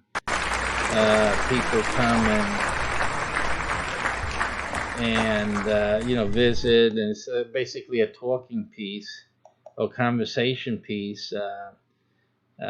Because one of the greatest assets of the game would be the sharing of information about it, and sharing, the experiences of the Spaceperium game itself with other folks, and that would also help to spread the word about it and to gain more interest in people joining to play it. Of course, there is a limit inherent in the early forms of Spaceperium. There won't be a limit for the game itself, the different game phases, I presume, especially the video game. Obviously, will be open basically to everyone on the planet. But the earlier forms of the game are limited. And of course, if you participate early in the game, there's special, you have a special status within the game, as I've explained many times, that the people who start early with us in this game, you're basically going to be the pioneers, and you're going to be there. I mean, permanent pioneers of the game history and all of that for future generations will see that you were an early pioneer. You were the ones who ventured out with us on the early missions, and as the game developed, we have the LOP is like one of the first large scale rollouts of the game. LOP, for those who don't know what a LOP is, LOP is the acronym for live action role play. And what that means basically is that grown up people like me and others actually go or meet and have and play the game like in real life. Since this is a futuristic space game which incorporates present time life, people and scenarios and things like that, and we'll be having Earth based missions, so it incorporates just regular normal life as you know it today, but yet you'll still be playing in a game, and the things that you're accustomed or you would expect within the gameplay. That is, and especially those of you who've played LOPs before, who've participated, well, you'll get more or less the that experience of you're in a game, although it's different, right? It's a different type of LOP. This is not medieval LOPs or that you have to dress up like a knight or a gnome or something like that. So it's not going to be fantasy. It's sci-fi, but it has engagements in current time and current day life. So it's not going to be too much of a departure. Of course, the costs will be a little less, but then at sometimes it may get a little pricey if you don't have gadgets. If you need the gadgets. So the game will be developing the gadgets like for your use on your cell phone and tablet and stuff like that. So again, if you're not up to date on today's gadgets or anything like that, then it could cause you to have to get them. But other than that, if you have them already, then it's pretty much of an easy thing to get into. We're also looking into a clothing line that would be Spaceparium, something getting close to Star Trek type of uh, uh, clothing, or not so. And there is some fantasy, but not for the typical. At least not in the beginning. It'll slowly develop into certain costuming later on. So we're looking into all of that, of course. There's certain elements, especially for like my position as the supreme leader. Yes, I'm your supreme Boomba. I will be dressed in a semi religious garb and imperial garb because of the duality of my role, um, and how that translates to the other higher ups. We'll have to see, but basically, it's there will be some of you who will be game masters or will have a different type of clothing. Obviously, you'll have some uniform to wear. Absolutely, you guys are captains and admiralty of ships and generals. So each of you, depending on which type of which license you come in with in your game master program, you'll have a slightly different type of uniform. And then of course we'll have later on, one of the other developments will be the military class. And the military class, obviously you guys are going to have, I think, the one of the greater engagements of the LARPing division, as well as later on in the video game. So you will have a few things to wear, and depending on what mission you have, of course, you'll have a military, social, or what do they call it, Class A type of garb. Then you'll have your uniform for missions. Your gear and things for missions, and the LARP missions for the military will be quite fascinating, quite militaristic, and your missions are going to be very adventurous. So I think we have something for everyone here. We have things for the LARP for the Space Period program really has something for everyone. If you really like adventure, you want to engage in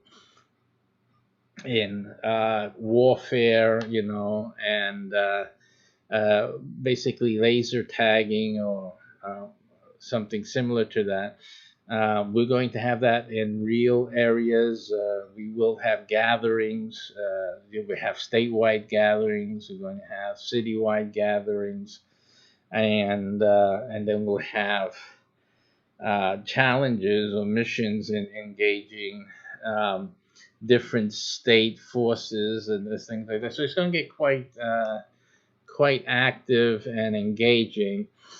So there's a lot here in this game development. It's not just a simple game development. It's quite extreme. So we're excited about that, and I'm excited about that. And again, I'm doing this in light of the fact that my or in as a confrontation to the reality of loss that I'm about to face if I haven't faced it already. In other words, if the notice hasn't come in and I'm here broadcasting. But it's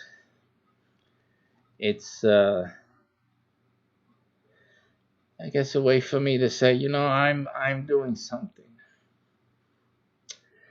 And this is obviously just one of the things. It's not everything I do. Obviously, it's just the latest thing, and it's quite. For me, it's important things that I'm developing.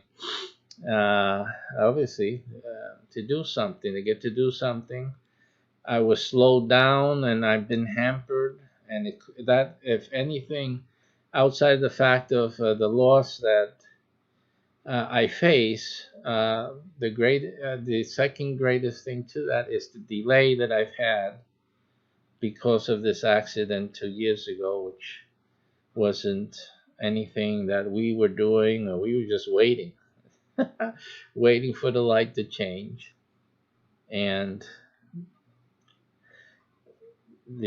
somebody was impatient.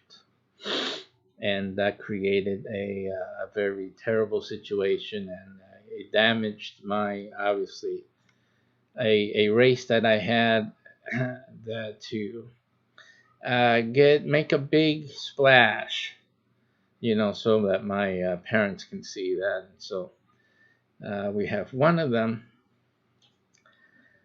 who will not see it, so that causes me great pain. And if it wasn't for this thing that this back issue, and it's just and everything that's developed from it, I would have been further along, and at least my father would have seen more of it and see how everything is fitting together with everything else that I've been doing. So that's this great sadness on top of the sadness of personal loss, which is enough. It's more than enough than anyone should have to bear. But if I had a particular want for my parent to see something substantive, in certain areas, that it was shot because of that accident. So, it seems like every day that goes on, I have more and more anger towards, that thing that happened at that time. So, that's still plaguing me. All right, so that's about it for the update. I'm sorry again that I'm sharing that. I have to get it, I guess, off my chest.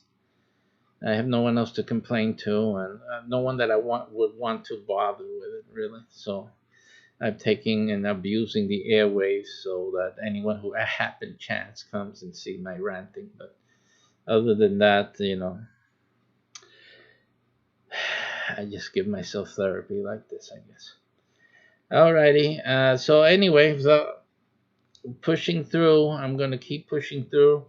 I would, love to see something get ahead with the law progress, and then see this through to the video game. This is what would be very rewarding for me, and obviously the Spaceparium project is really just an outcropping from the Arithmetic University and all the other projects that I've been working on. So yeah, it means that everything else is coming along. If I can, get everything to start pushing forward.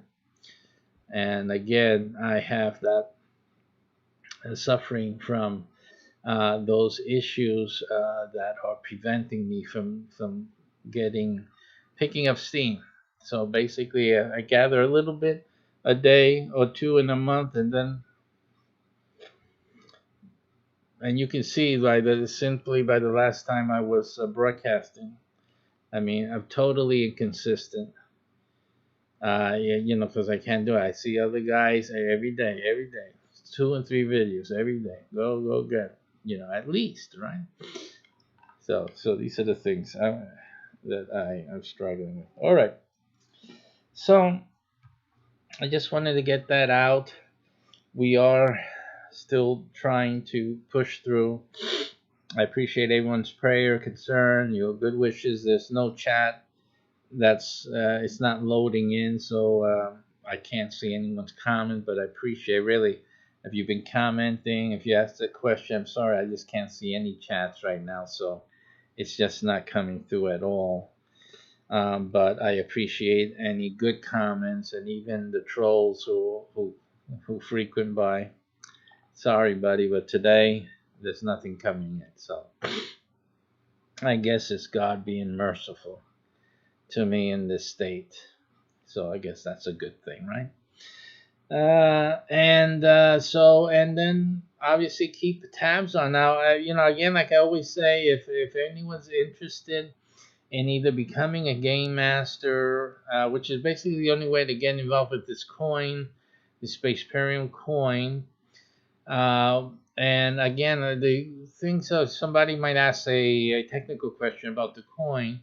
I mean, where is the valuation of the coin and whatnot? Well, the valuation of the coin, and well, first of all, let me say this, because first we got to put things in proper perspective. This is a coin. I don't plan to put this coin on a coin market or something for people to buy. That's not my planning right now. That's not even my idea. This coin is just simply for in-house purpose, for the game. People playing the game, game masters, the people that are in the network of game players and game proponents. These are the ones who will actually have the digital coinage and the wallet and stuff. It's going to be a real coin, in a digital crypto, in sense that there will be a wallet, it will be transactional, as just like any other coin on the market. Everything is being done to have a regular cryptocurrency. The only difference is that I'm not going to put this or offer it out there in the market. At least that's not my planning right now. But what I plan is to put value into the coin for those who are in the game, those who are in our Spaceparium universe. So the coin will have value, and that value will increase as time goes on, through the transactions, through the activities, through all the things that we're doing in Spaceparium, and then finally with game releases, the different genres of games that will be created based on the Spaceparium model, gameplay, etc., etc. That a portion of all of those sales and all of that will go in each coin. So each coin will actually receive value as it goes along. It will increase in its inherent value. So it's not a coin that's going to be based on speculation or anything. It's a coin that will have an increase in value, and it's only for those who are in the gameplay itself. And again, we still have to look into if that is a security or not. We'll look into that. It's as simple as that. But it's not offered in public, so it's not going to be something that's offered in public. But we'll see how with the lawyers, what they feel, how they see, and we'll consult with the SEC. Obviously, what is this? What is this thing? I'll do some more research, but these type of things you gotta be careful. And so we'll sit down with the SEC and let them tell us what this is. This is what we're doing with it, and this is what's right now what the plan is. And then whatever they say, is what they say. We definitely do. We don't want any issues. We just want to play our game. We want to develop our game. Simple as that. That's what it's all about. And then after that, and then also ask. Well, then in the future, if we want to go public with this coin, what would be what would be the issue? What would be the required process, documentation and accountability and stuff like that. So that, and that really, I don't need to really get involved with that. I'll leave it for whoever takes over after I pass, when it comes my time, to follow my dad to the other side. And we'll let them have that. At least they'll know what they have to do. And we can go along preparing things. But outside of that, that's what basically, personally, that's the way I look at it. And other than that, Space Parent has a coin regardless, even if it's an ornament. We're going to have these ornaments and put that on the wall there. Put it in a plaque or something. There's different forms that we can use this and have it there. So we're going to do this. This is, as they say, a done deal.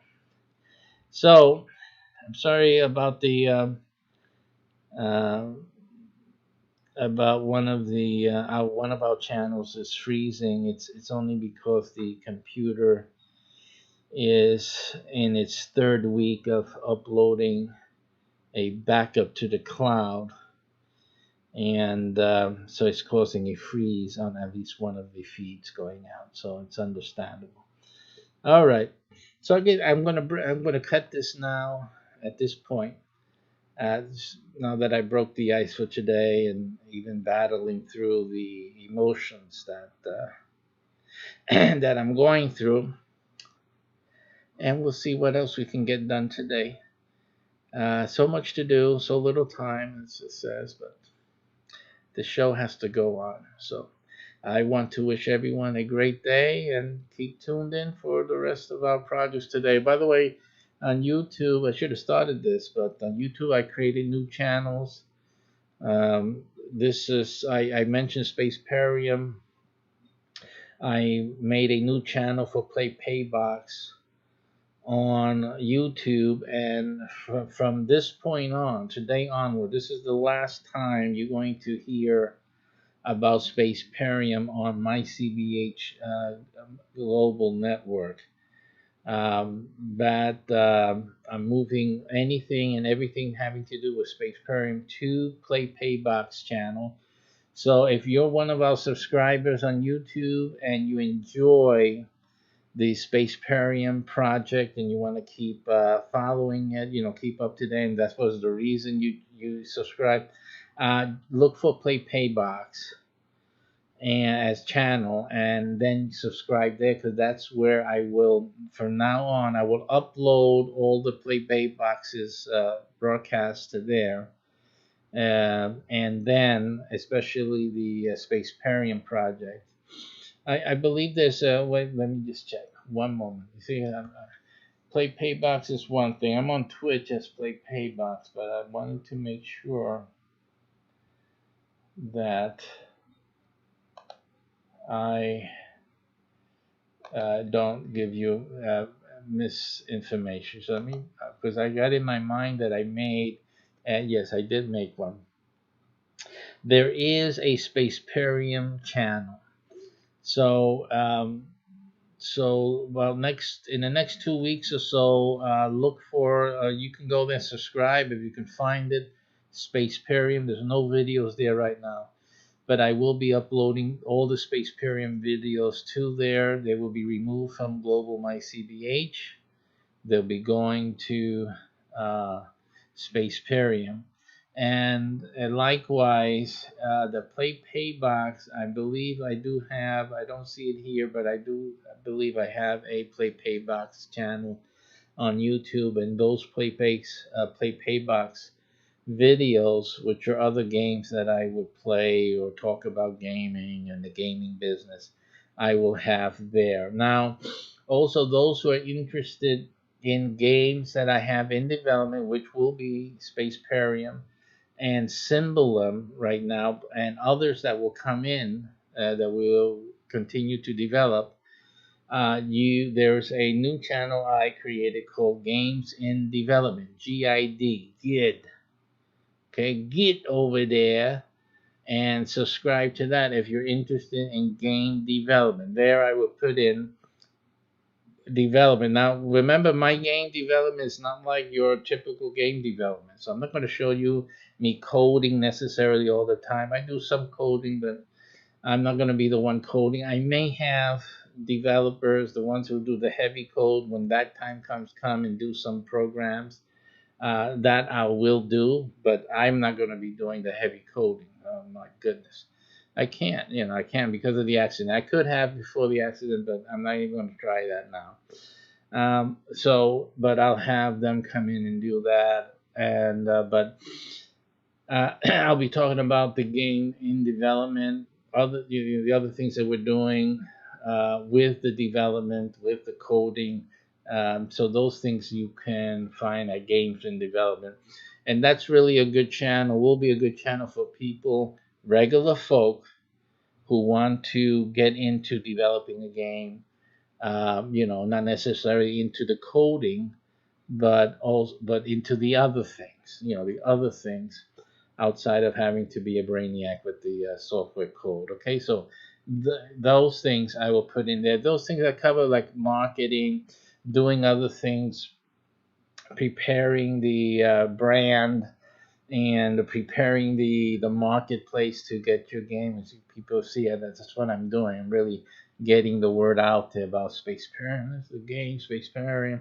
And I'll be teaching you the different ways that we use to, get an advantage, meaning that we'll be able to sell more games than regular folks who coding the game, then trying to put it up and load it up someplace so they can sell it like Steam or something.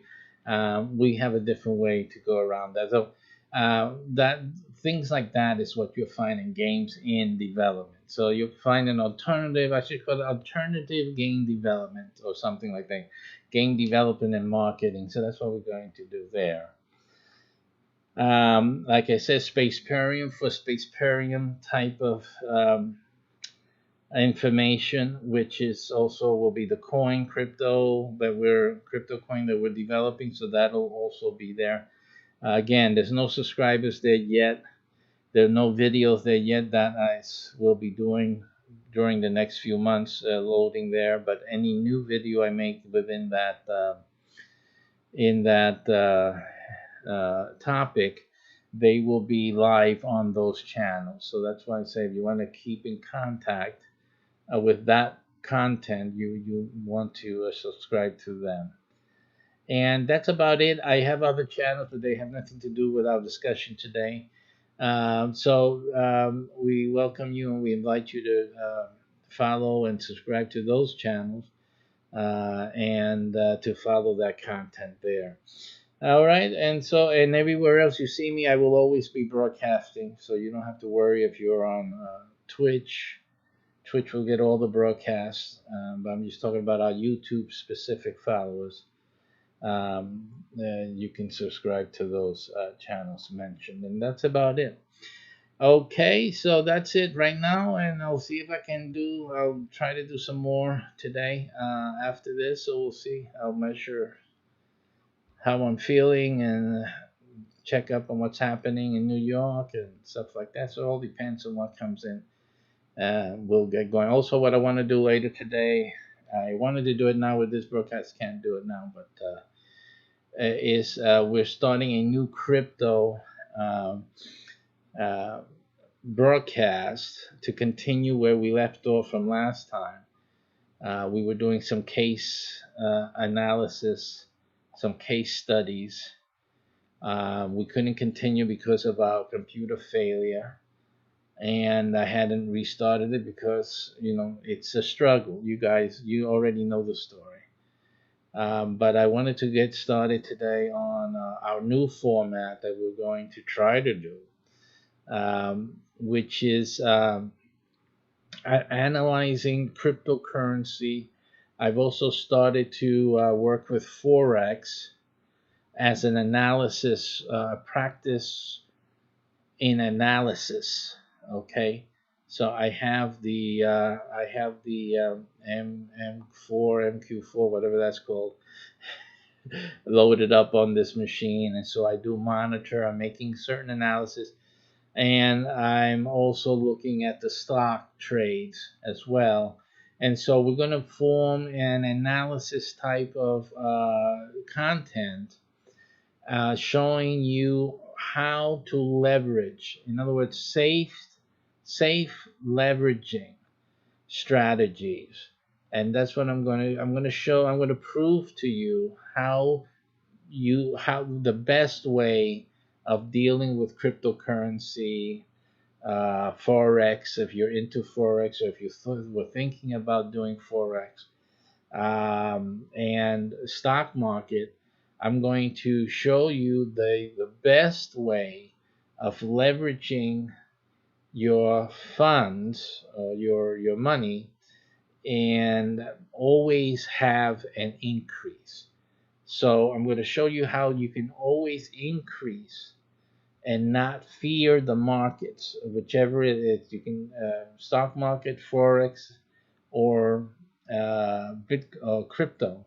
So you don't have to worry about like losses and with the system that I'm going to talk about. But I'm going to show you how these markets behave and talk about how you can better leverage so that no matter what happens, you can be in the game, but always be, I'm going to show you actually how you, because a lot of people waiting for Bitcoin to get up to 1 million, right? They want to be millionaires and they believe cryptocurrency is going to get them to 1 million.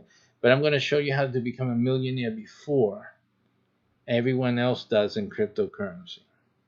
That's what's going to be in that channel. And when it becomes 1 million, then you'll be all the happier. Anyway, you're still in the game, but I'm going to show you the smart way of doing it. A lot of people can lose their shirts, but what I'm going to show you, you're not going to lose your shirt. You're going to have you'll get a bigger house to put in a wardrobe room to put all your shirts in.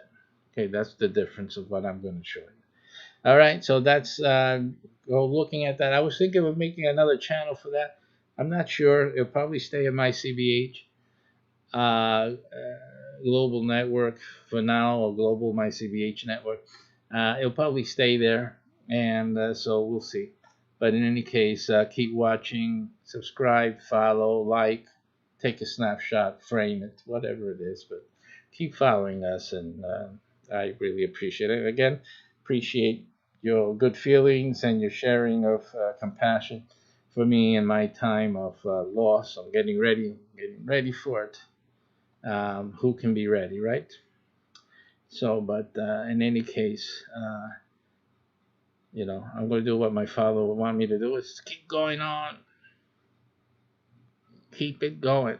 Okay, so that's what we're doing in honor of my father today. Take care.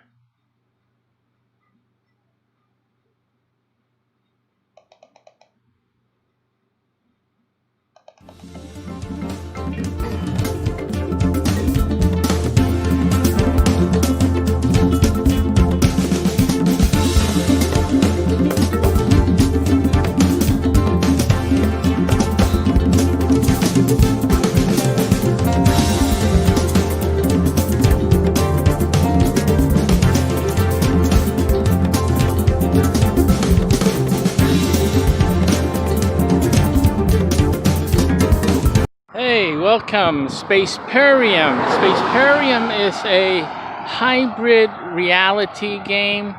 It's going to be a video game, but it's going through its developmental stages, and right now it's in a it's forming up real life geo-based ships right now in your area. I'm the developer of this game, and in the game I'm the imperial majesty and ruler.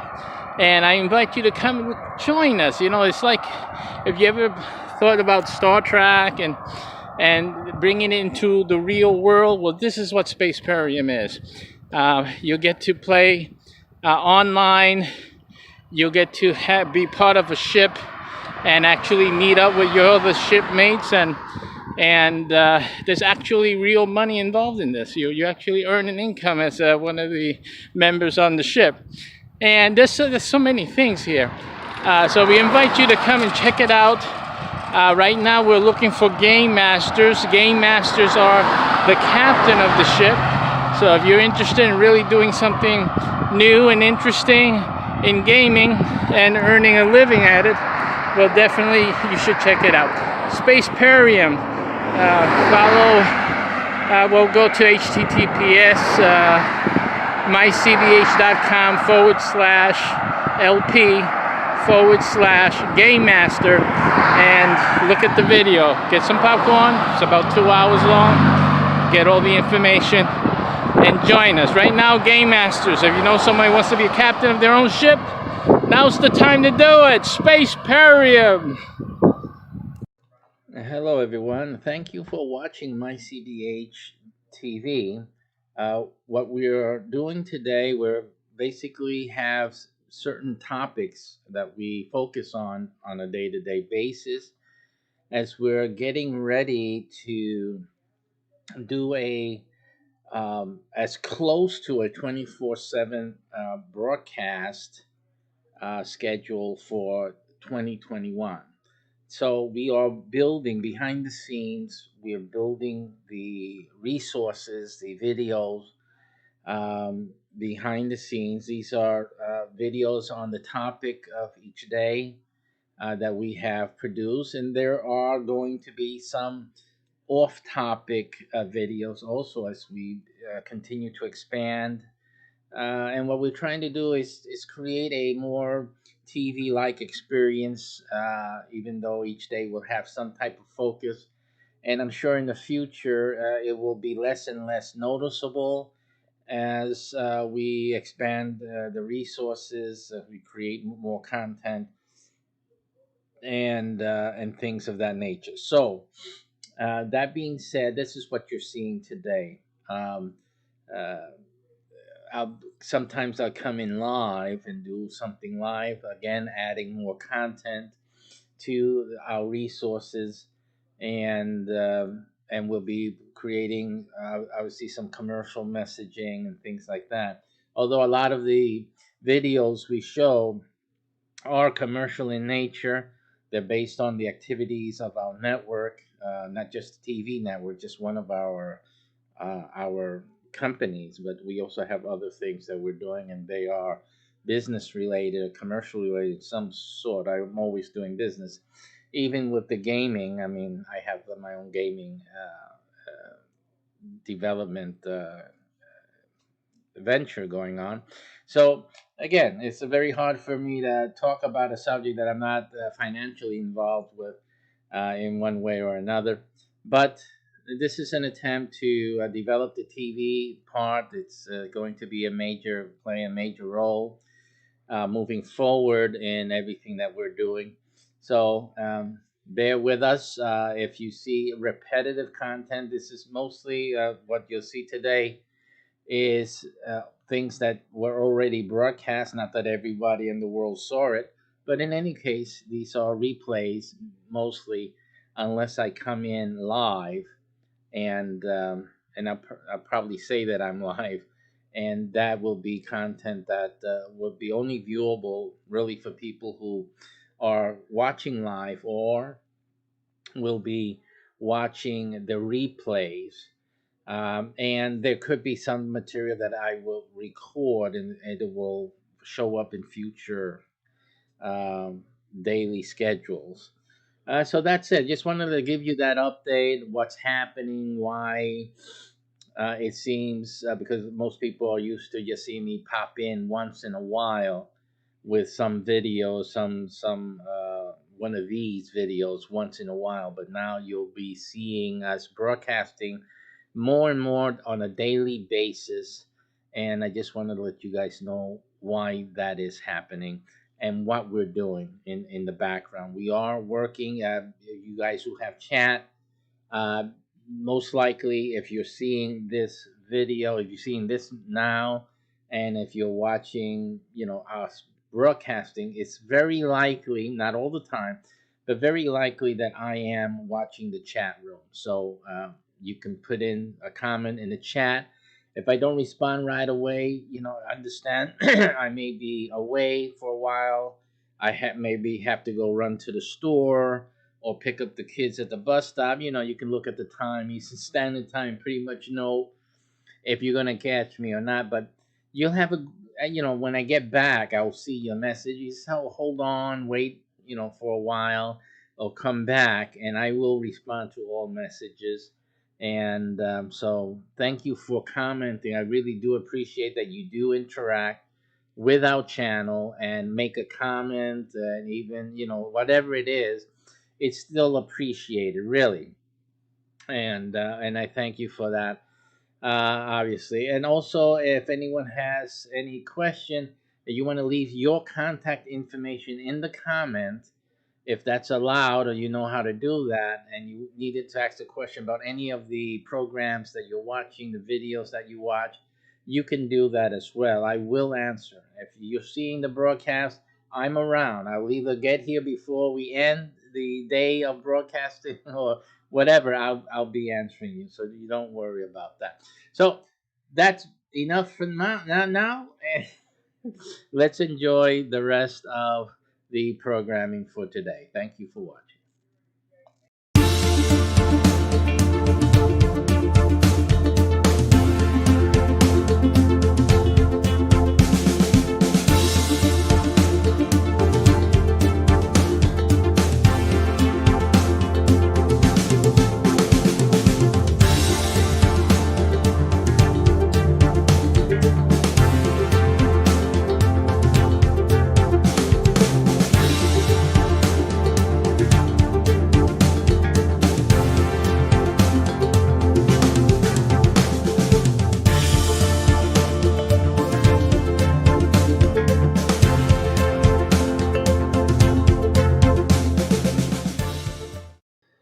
Hello and welcome. This is Reverend Dr. Gilberto Rosado for Spaceparium.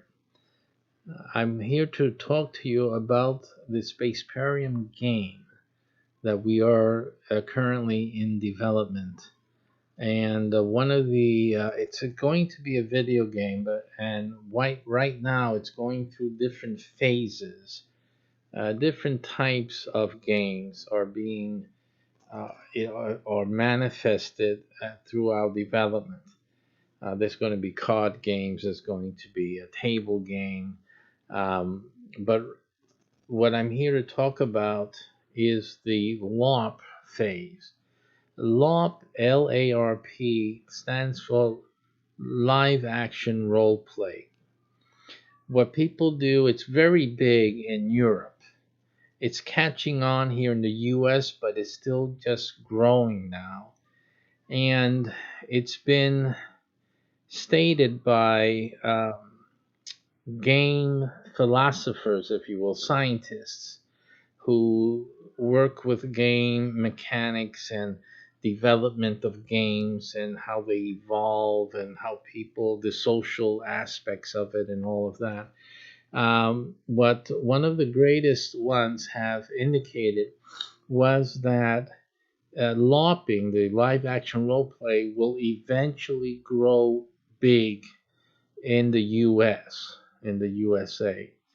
And they expected a new advancement in that type of gameplay that will really just make it take off and really make it very, very popular and in the US. Up to now, these lobs, you may have seen them, and you can always do some research. I mean, I can show you some. I guess I can show you some lobs online so that you can see at YouTube. So let's just take a look at samples of some lobs here so that you can get the idea of what I'm talking about. And let's get you to see the screen here. So I'll be going away for a moment. I'll be right back, so don't get worried. No one get upset or anything. Don't feel lonely. You hear my voice calming you down. Okay, so what we're going to do here is look at some lobs so you can get the idea. If you don't know what a lob is. So if you can see these pictures, I won't play any of the videos here. But you can see these pictures. The people gather in and they dress up in character. You see, they got fake swords and stuff, and they engage in battles like they would play the game. And so that's a lot of people. Again, most of these are European, Canadian as well, and it is starting to take on footing in the United States. Okay. So you get to see this, and there's different types and whatnot. But what you mostly notice, in the ones that I showed you there that pop up on a regular search on YouTube, is that they're mostly stories and medieval in character. The sword play, medieval time. There's one there that was more of a English mansion or Tudor type of time period. There's some that are, castle type of stories behind them. So that's basically people make up their own costumes and they prepare their satchels and of magical potions and stuff like that. It's fun. They like to do it because it is fun for them. It's like anyone with a hobby. And usually the players that play, they're very passionate about playing. So that's one thing you can say about that. But it's been it's talked about often by leading I call them game scientists, mostly like philosophers. They examine how games evolve, and one of the notable ones have stated that the U.S. will develop. I don't think he particularly said the U.S., but he said that LARPing will soon eventually develop into a newer type of experience, and with that, it will gain great popularity. That means a lot of young people and middle-aged people, even experienced LARPers like the ones you've seen here, they will really hold on to that, really want to and do even more, and more people will be LARPing in the future. As you can tell, those LARPs are a little ancient. They're medieval and whatnot, like I was previously stating. But Spaceparium, the game that we're working on, is not. Our game is futuristic. There is like a handful. There may be a handful. I saw only one actually on Reddit that had anything to do with space. It's one that's a spaceship oriented, and they're basically copying Star Trek. Okay, so well, that's in existence. They're starting out. I don't know how successful they're doing. How well they're going to be, but that one has nothing close to. It's nothing close to what Spaceparium is actually going to be, and actually is right now. We are more technology oriented, and we don't use people making costumes for themselves. And there's nothing that our lofters will be creating for themselves. Um, our loppers have a uniform. There is a uniform. They'll have to get the uniform from headquarters. They're gonna buy more like you see the Boy Scouts have a uniform, the Girl Scouts have a uniform. And you have the different age groups, explorers and whatnot. We have our uniform. They're gonna have to get our uniform. So they look great. Everybody's looking spot on. And so that's what's going to be happening. We have, instead of going and fighting in the early days of our LOB, they'll actually be going for training, different survival training. Again, like if they had landed on Mars or they landed on some distant planet, some other faraway galaxy, how are we going to survive? What do we need to build? Habitats to survive a storm and whatnot. So this is the type of game that they're going to be dealing with. These are the type of problems that they'll be dealing with in the game, and they will be doing this as a group wherever the LOP site is happened to be. So that's what they'll be doing. And that's what Space Parent will be doing. They'll have tablets. They're not going to have no fake swords. They'll have computer tablets. They'll have phones. The phones will have an app on it that is the communication device. It will turn the phone into as if it wasn't a communication device. But you know what I'm saying. Space Parent. And it will be a weapon like Star Trek has. They will be using the phones. So nothing's going to shoot out of it. It's just that the computer, the app will record what's going on and everything that's happening in the group. So this is a live action. That's why we call it live action role play. And since our game is more technologically advanced than the others that are out there, we are very confident that our game will become very, very popular.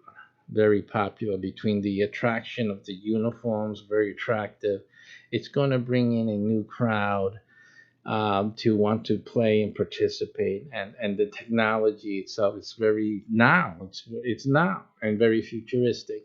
So we're going to get that type of player. We're going to have the special glasses and things like that, so that they can see and do research, be online while the glasses are on, stuff like that. Very technologically advanced. So that's where you guys come in. What we have is an opportunity for you to take advantage of the needs of the Spaceparian player, and that we need to go out and have these get-togethers. Now, if we go out and have these get-togethers, they're going to need a place to stay throughout the week. And this provides a great opportunity for real estate investors to make some good money. The investment that's needed is very little. And mostly when you're dealing with this is the type of thing that most people would call most real estate investors are consider vacation home rental. Have you ever heard of that? Maybe some of you will have a unit or two that are vacation home rentals. For Spaceparium, we don't need homes. Spaceparium is a very low key and low entry point type of investment that you're going to be able to make right now and make money, because you can make up to $1,000 every week from our players coming and renting your rental unit that you'll be investing in and paying $1,000 every single week. And that's 52 weeks. But let's cut off 2 for vacation. for downtime, maybe 2 weeks that you want to be there with your family, fine. So you got 50 weeks. So you're looking at a return of investment of $50,000 every year if you're in the yearly program. A lot of you will only be in a 1 year program, which involves, if that's the purchase program, we're offering you a purchase price plus the 50,000, then that's what you'll get, and at least you know where it's coming from. Others will be enrolled in the year to year, and you'll be earning that year to year. There are maintenance fees, obviously, like anything else, and those things that we'll discuss with you on a one-on-one basis. And all of that depends also on what type of a rental unit will be utilized and what part of the country it's going to be in. Okay, so depending on that, the range of investment, you have to be ready to invest at least 15,000, 15 to 17,000, depending again on the unit, type of unit that's going to be used.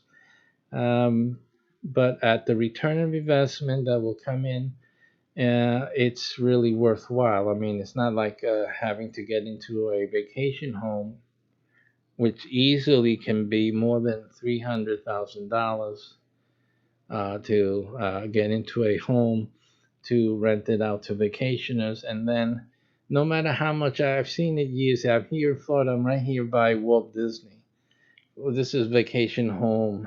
I am actually in a vacation home right now, where the owner, just decided to rent on a yearly basis, because really, we're right next door to Disney. And if they felt that it was better for them financially to rent to one tenant steadily, then what does that tell you about the vacation rental home business?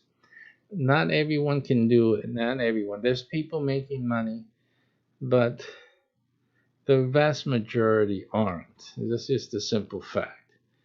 And this is right next to Disney.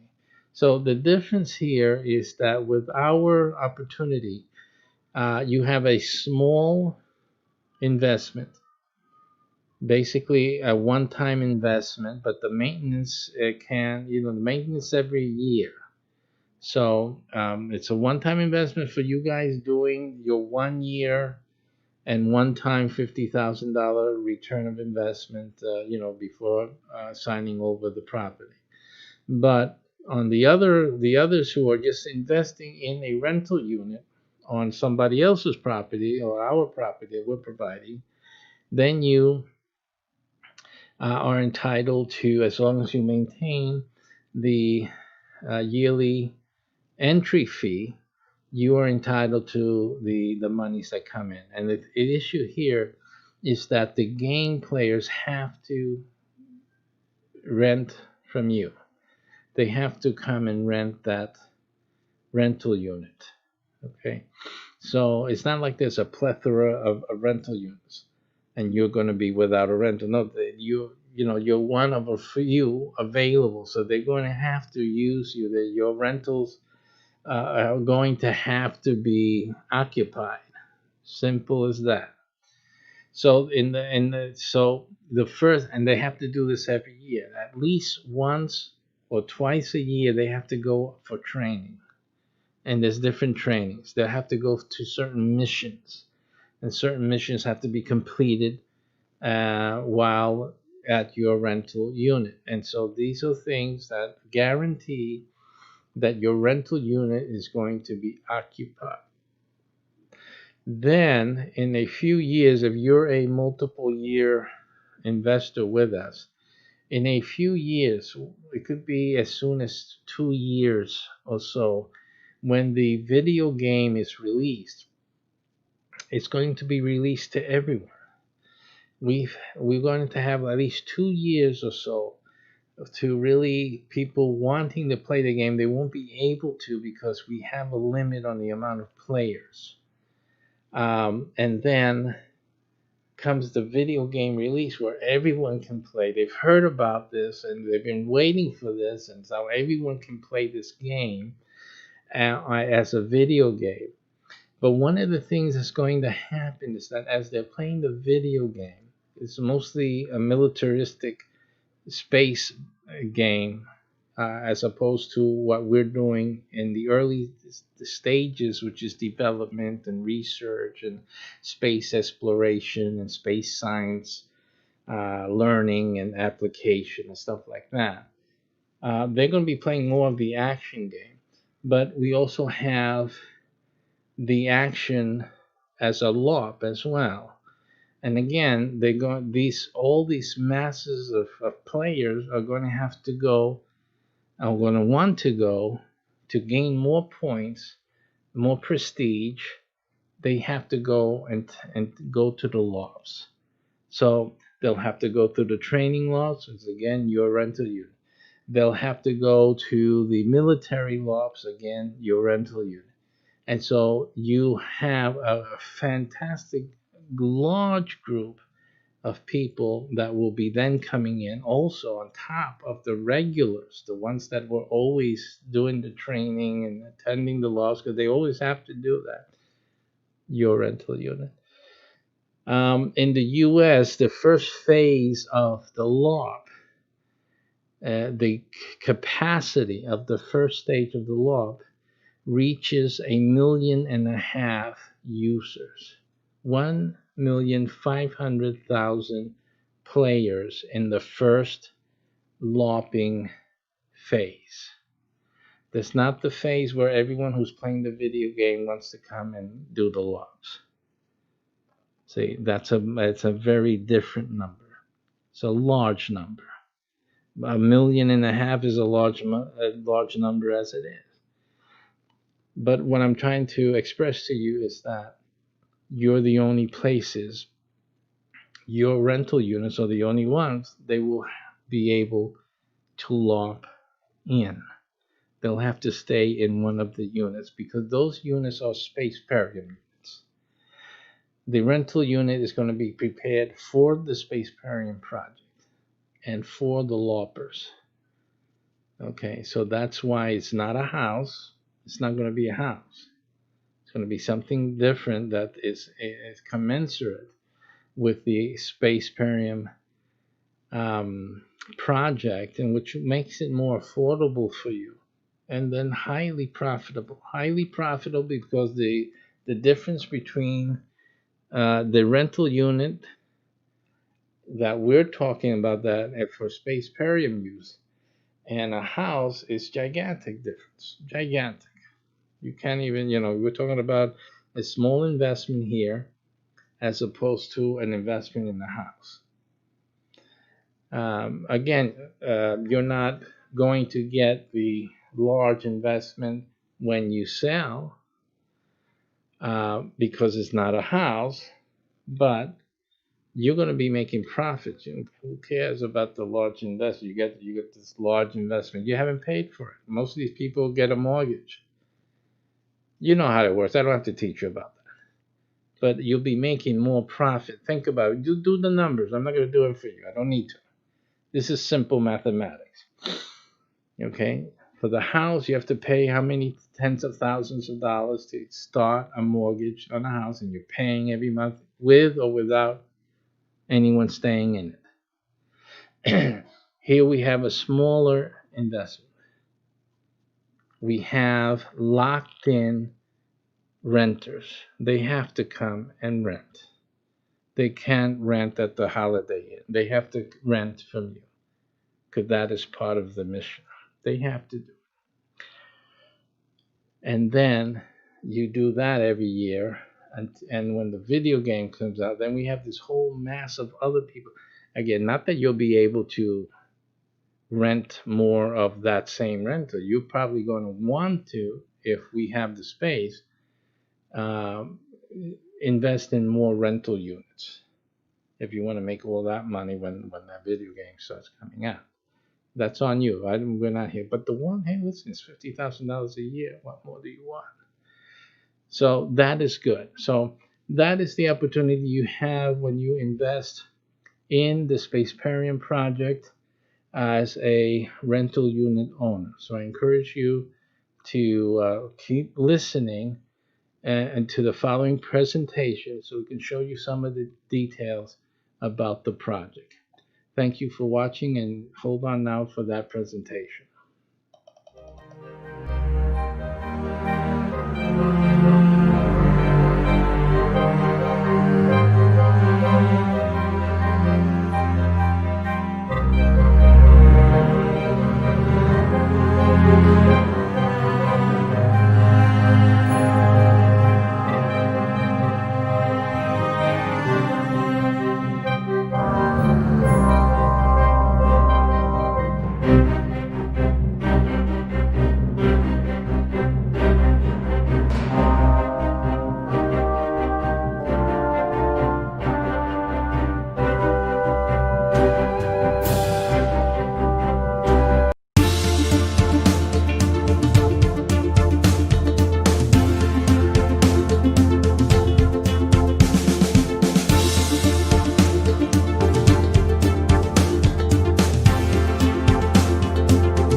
We're here from the future, Spaceparium.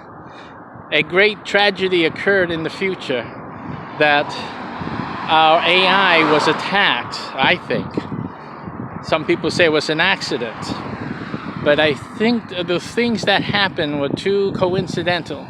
Anyway, the AI told us to come here to this time because at this time the AI was able to track most of all the artifacts available. So that's what I've done. And I realized also that while I'm here, I might as well get Spaceparium, the Imperium that I lead as the Imperial Majesty, get it started. And you guys are the ones who are going to get this started with me. You guys are going to be famous in the history books of the Imperium. So gather together. Let's go. You're going to play this game. It's going to be a wonderful game. The game is a hybrid. It's not just an online game. It's going to be developed into a video game. But right now, it's an online experience. Plus, when the COVID thing is over with and we can start meeting face to face, we're going to be having real life missions in the real world, right here and there, wherever you are. So join us. This is going to be a wonderful time, a wonderful game like you've never experienced before. If you like space games and you like having fun and you like having a little space type of knowledge and investigation, then this game is perfect for you. Just right up your alley. You don't have to worry if you're not too brainy, you just want to have fun. Or if you work for NASA or SpaceX, this is a perfect game for you. And I invite you to come and really make a major contribution to the future Spaceparium empire. Thank you, and join us today. mycbh.com/LP/Game Master. It's a game master business opportunity. You make money in this game. Even if you're not a game master, you will earn a living. Hey, it's real life after all. I'm not joking. Take care. Okay, so we're back, and we're talking about the politics and its relationship to Spaceparium. I had discussed a little bit of my role. It's not necessarily a political role, but it is a political role in any sense still, because again, as the imperial leader, I am the main leader in the game. Just one moment, I'm looking for, I guess this is the thing, right? Is it? I don't know. Let's see. No, it isn't. So that wasn't that. Oh, it could be, but it's just that. No, it isn't. So, yeah, it is. It should be. Oh, okay. Well, what I should stop is this. All right, so we got that. One moment there.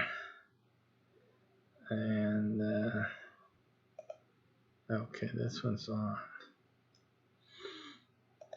Alrighty, so we're talking about politics and in Spaceparium.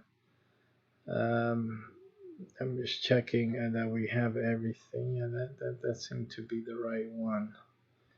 And right. Okay, so just checking.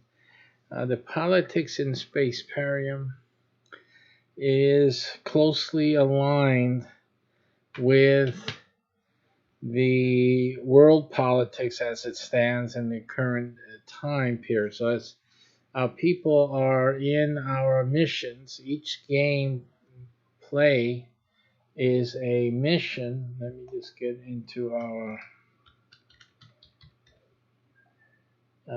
each gameplay that we are involved in is a mission.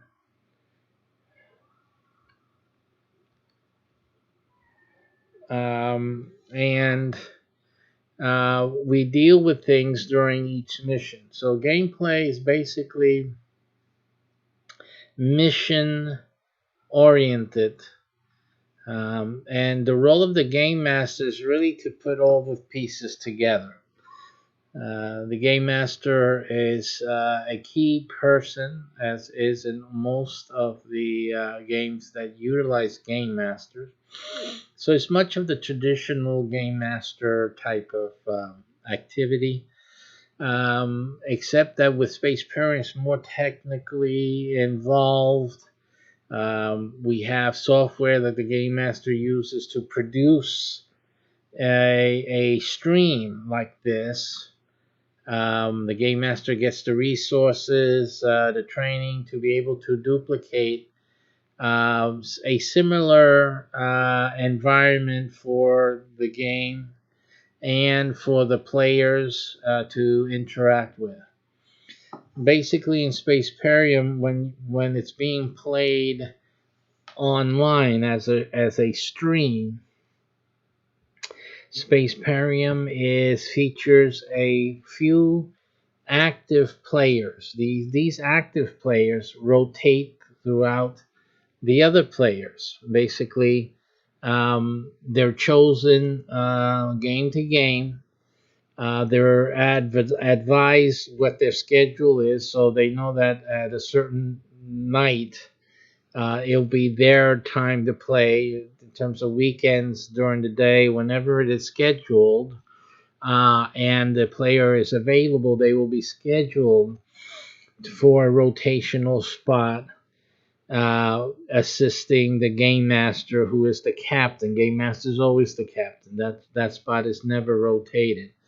But the players play facilitated by the captain or the general in terms of the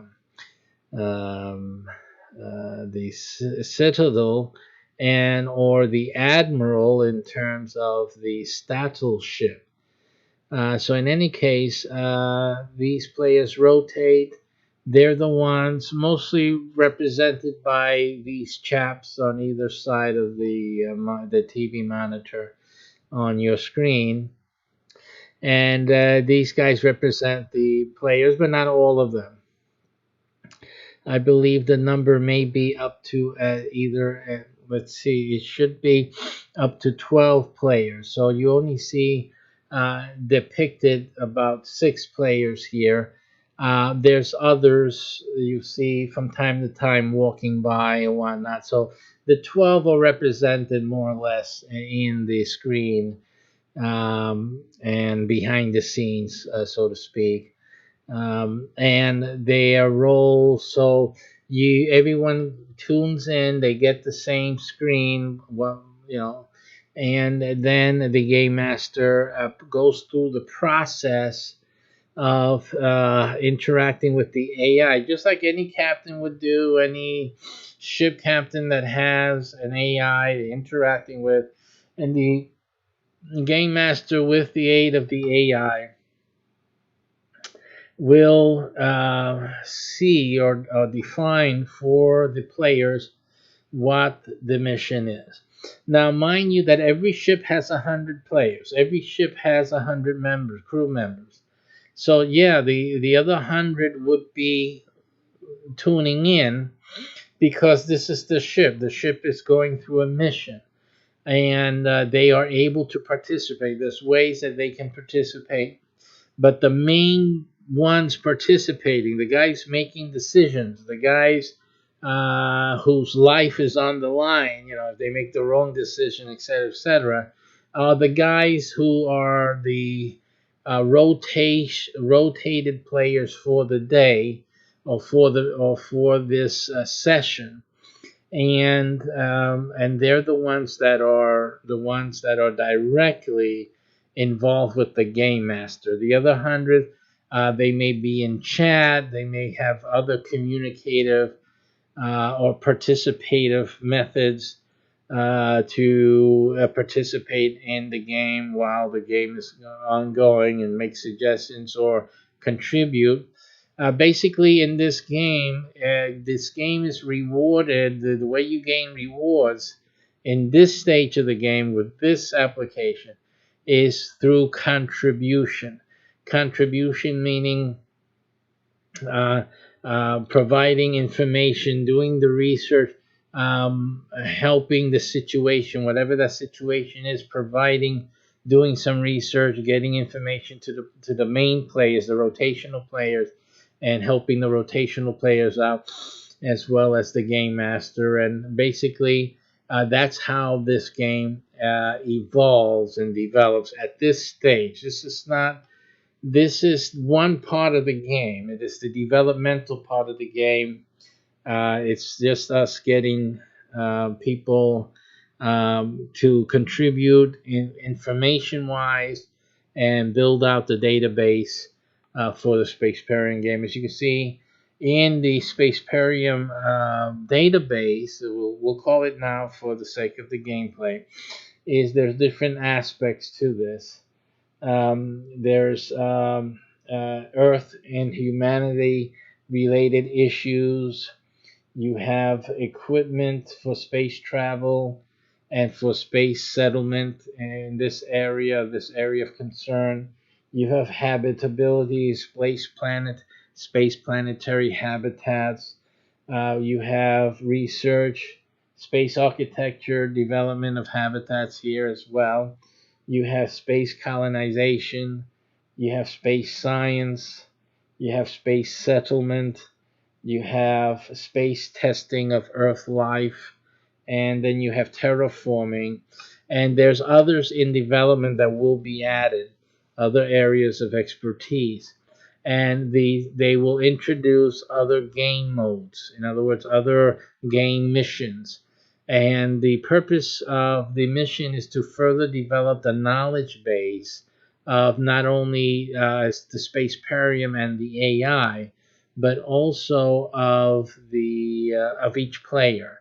So, and this is the other reason that the players are rotated, so that everyone can have a chance to gain experience at communications, at navigation, at space science, etc., like the science officer, etc. So that's the reason for rotating the players, and the ship gains points and rewards. The individual players, the core players here, gain more, obviously, because they're the ones actively and directly playing the mission, actually being the ones on the bridge, for example.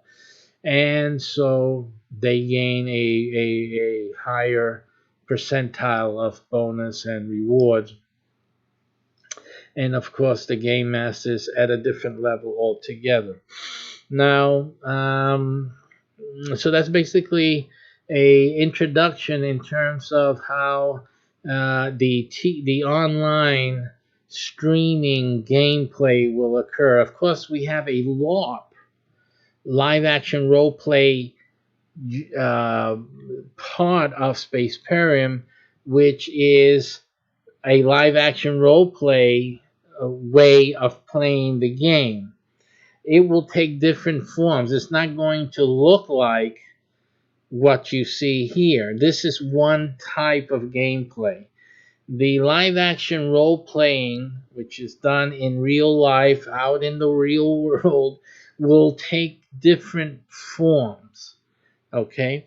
All live action, of course, and you are in your role, but they will take different forms. However, the use of technology by the game master and the players will always be there. So it's almost like, it's just, the easiest way to explain this, it just dawned on me. The easiest way is to talk about like Star Trek, because I think that makes it easier for everyone to understand. When we're on the bridge and we're going through space, or we're investigating some phenomena, or space settlement and stuff like that. This is, it's like Star Trek on the bridge. You're flying through the space and whatever, dealing with whatever, getting communications, whatever it is. So that's what this is. This online game play stream will be like Star Trek when they're flying through space, and or going on a mission, looking at research, dealing with certain issues. That's what this will be here. When the crew members gather for a LARP. That's whenever the crew members gather in real life. That's a LARP. That will be a LARP. And everyone will have their tablets, or at least the game master at minimum must have the AI on the tablet, so they will have access to basically the database here, the Spaceparium site, where the inputs and whatnot can happen. If a player has access either through their phone, of course, or through a tablet, then that's great too, as well, and that would be the way they would do that. Basically, everyone will be at a LARP, or a physical meeting, with their handheld device. Same thing that would happen if they were at a let's just make sure. They will be at the meeting with a handheld device, and that will be the same thing that will happen like when Star Trek, when they would beam down to a planet, to a planetary surface, to a ambassador type of meeting and whatnot. So it's the same type of thing. They will go. Are they on the bridge of the ship? No, they're in a real life situation. They are interacting with people, with other shipmates, etc., etc. And so the interaction becomes between them and the AI using a device. They're still on a mission as they do their mission. A mission can be as simple as a meeting to discuss or to draw out plans for a space structure, whatever. And actually, you guys get together, you have your coffee, cake, or whatever it is you guys are going to have. You sit around and you discuss using, hopefully, some scientific knowledge and some knowledge from the database, because we'll have information here for you guys to come and extrapolate some ideas. Let's say one mission may be to extrapolate some ideas for a habitat and in such and such of a planet, or just in space, a floating habitat that can attach itself to a ship or to a space station or what have you. And so you guys will get together, meet, make some plans. Some of you that are good at drawing, because I stink, but those that are good at drawing can sit there, can bring some drawings or start to produce some drawings. And in any and all cases, these ideas will be sent to the AI and put into the database. You see, it's the website. They will put it in under that mission title, mission to investigate, research, and plan certain habitats for testing and trial and comments.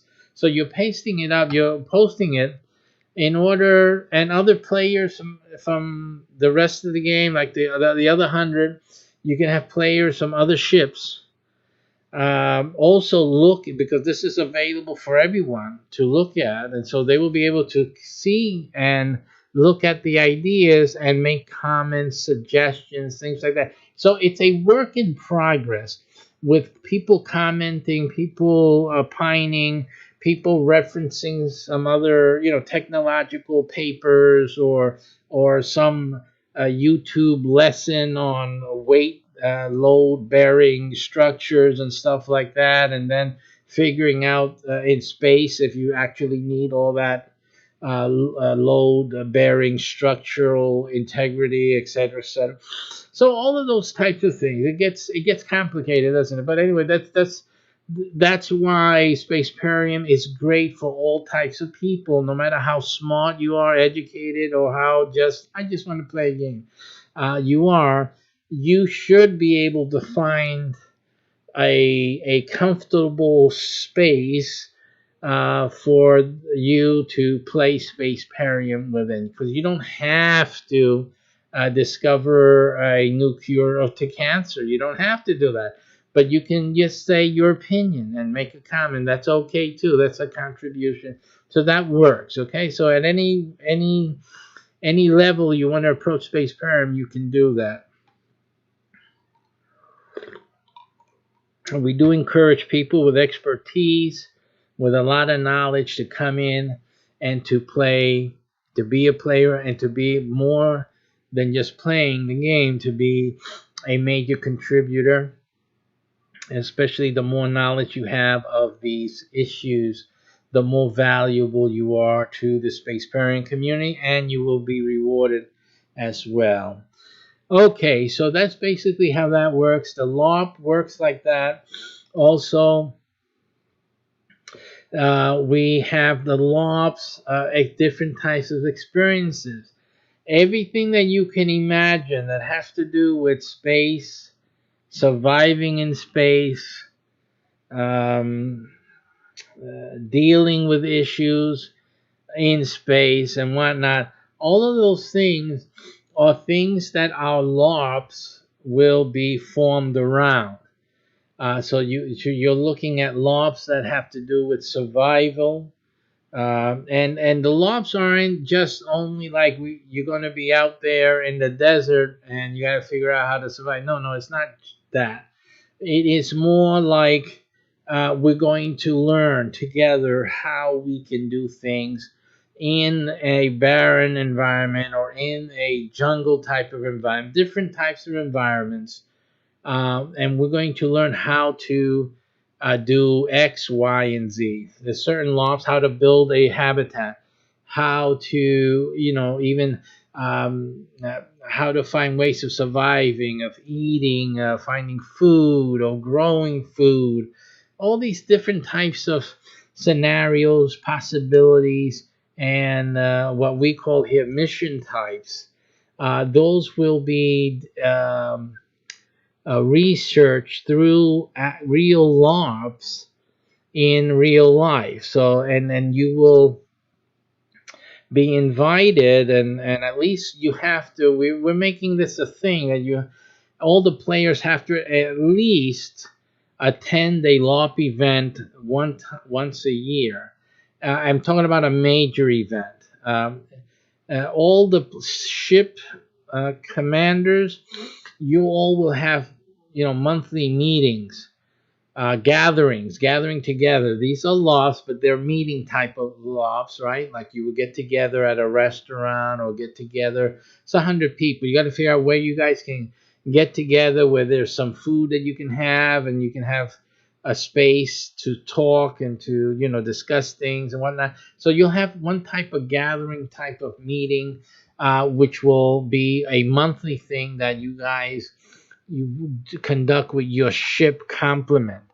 Okay, but we want all players to at least attend one major LARP in state. So at least once. Now you'll have one in the city, and you should at least all the zone ships should attend the city LARP. Again, and at least one of them. The city can have various. And the reasons for that is because of the size. The same thing with the state. The Statal Command may hold multiple statewide LARPs. Doesn't mean that everyone will be attending the same one at the same time, because that's just a humongous amount of people. Simply certain areas may not be able to support so many. However, you will be and should be planning to attend at least one per year. Okay, that's like a little vacation. Some LARPs are 3 days long. Other LARPs will be a week long. So you need to at least figure out how to work that into your vacation time or some other time that you have and work that in. But you need to at least attend one major LARP. And that's in addition to the monthly smaller meeting LARPs, which will be conducted by your ship's game master commander. And so that's something that you have to look in. And also, if you're on a zonal ship, you will also have to attend the citywide, the Citadel meeting once a month. So that's basically what the activity is for LARPing as a meeting. The meeting LARP. That would be a standardized monthly get together. But there is an outside LARP. It can take on different forms. A lot of the basic ones would be almost like camping out, semi-resort type of campouts. It's never like you're in the middle of the forest or the desert or whatever, and you're on your own. That's never happening. These LARPs are intended to be packed in whatever side, depending on which LARP you're attending, and also which type of mission it is. And that's what's going to be happening there.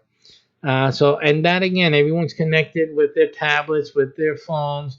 You are still connected to the AI. The AI is receiving data. It is awarding points and bonuses and rewards, again, for people who are LARPing. I believe that at certain times, you may even discover an artifact. If the AI determines that a player is near an artifact, it will inform. It will say, you are near an artifact. Please locate the artifact. And so that's a really exciting moment when the AI informs you, a player, that you are near an artifact. So that's really exciting for the reasons I mentioned before. So that can happen when you're at these LARPs as well. And so that's how that works out. I'm thinking of other things related to that issue.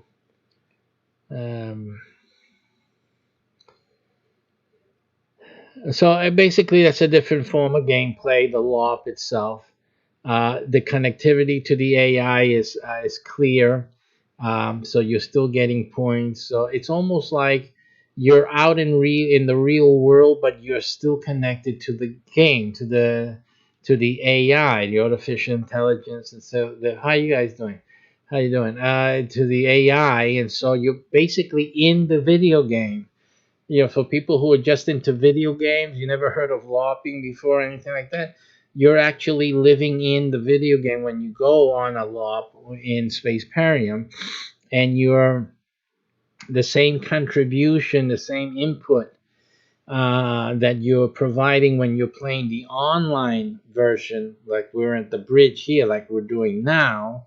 Not that we're playing now, but I'm describing to you, and you're in this environment now. The same thing happens in real life when you're out there in the open and doing your mission and participating with the other players who are there, and you are connected to the AI and fulfilling the mission requirements. It's just simple.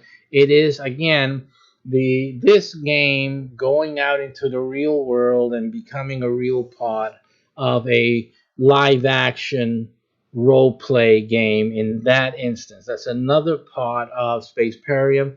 The same players who would be playing here would be attending the LOP and playing over there differently, because you'll be playing out in the open, and but still connected to the game engine, so to speak. So that's another thing about the Spaceparium game experience. Again, this will flow through. Mostly will stay that way throughout Spaceparium. There will always be a LOP, even though we're using the LOP as a developmental stage in Spaceparium. It will be a permanent version of Spaceparium that the core players, will always play. Again, these will not be available to the video game only players. The players who play only on the video game, who come to Spaceparium when the video game is available and everyone's downloading it and playing it, you guys will not attend a LOP. You guys will never be at a LOP unless you become a core player or a military a member of the military. But most of those will go to core members first. In either way, you won't be able to do that unless you come into being one of the core members and or the military. Just playing the video game does not entitle you to most of the really big benefits of playing Spaceparium. Those benefits come to the early adopters, as it said. Again, it's limited to only 100 per area, and that's that forever and ever and ever. So it's really imperative for anyone that's interested really to get involved in this. Okay, so that's an exciting part of this game. So this game, in its initial stages, has two forms.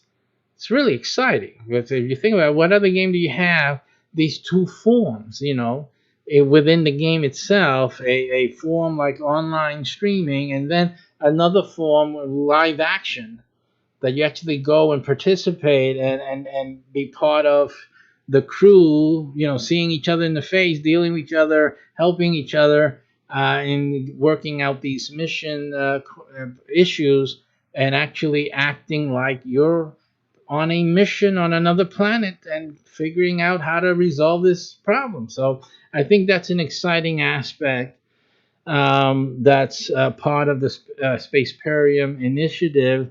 And again, it's so I think it's unique. It's bringing in not that experience live action is unique, but no, it's just that we have this online connectivity also, that I think it makes it unique, in my opinion. I mean, there may be other games out there that you guys play online or play as a stream, as a cooperative stream, and then hey, we're gonna be at the park on Saturday to finish this mission or do something like that. There may be something like that out there. I don't know, but as far as I can tell, what I've been seeing, this may be the only one that's going to incorporate those two forms plus the technology that connects the two together. So you have a streamlined connectivity with the game. And the fact that I think it'll be the only game that these facts, these things that are happening now, the things that will go on in the live action LARPs experiences will be permanent part of the game, the video game itself. As people will be able through the video game. I'll tell you this much: through that final video game release, the users of the game will be able to access a lot of the experiences that you guys will be creating as the initial players now. They'll be able to access it in their through their software. So these are things that may be played as a movie, like when you're playing your campaigns on some of these games that come out with this movie part, and then your part comes into to play and to shoot them up or whatever. That may be a campaign available in those releases.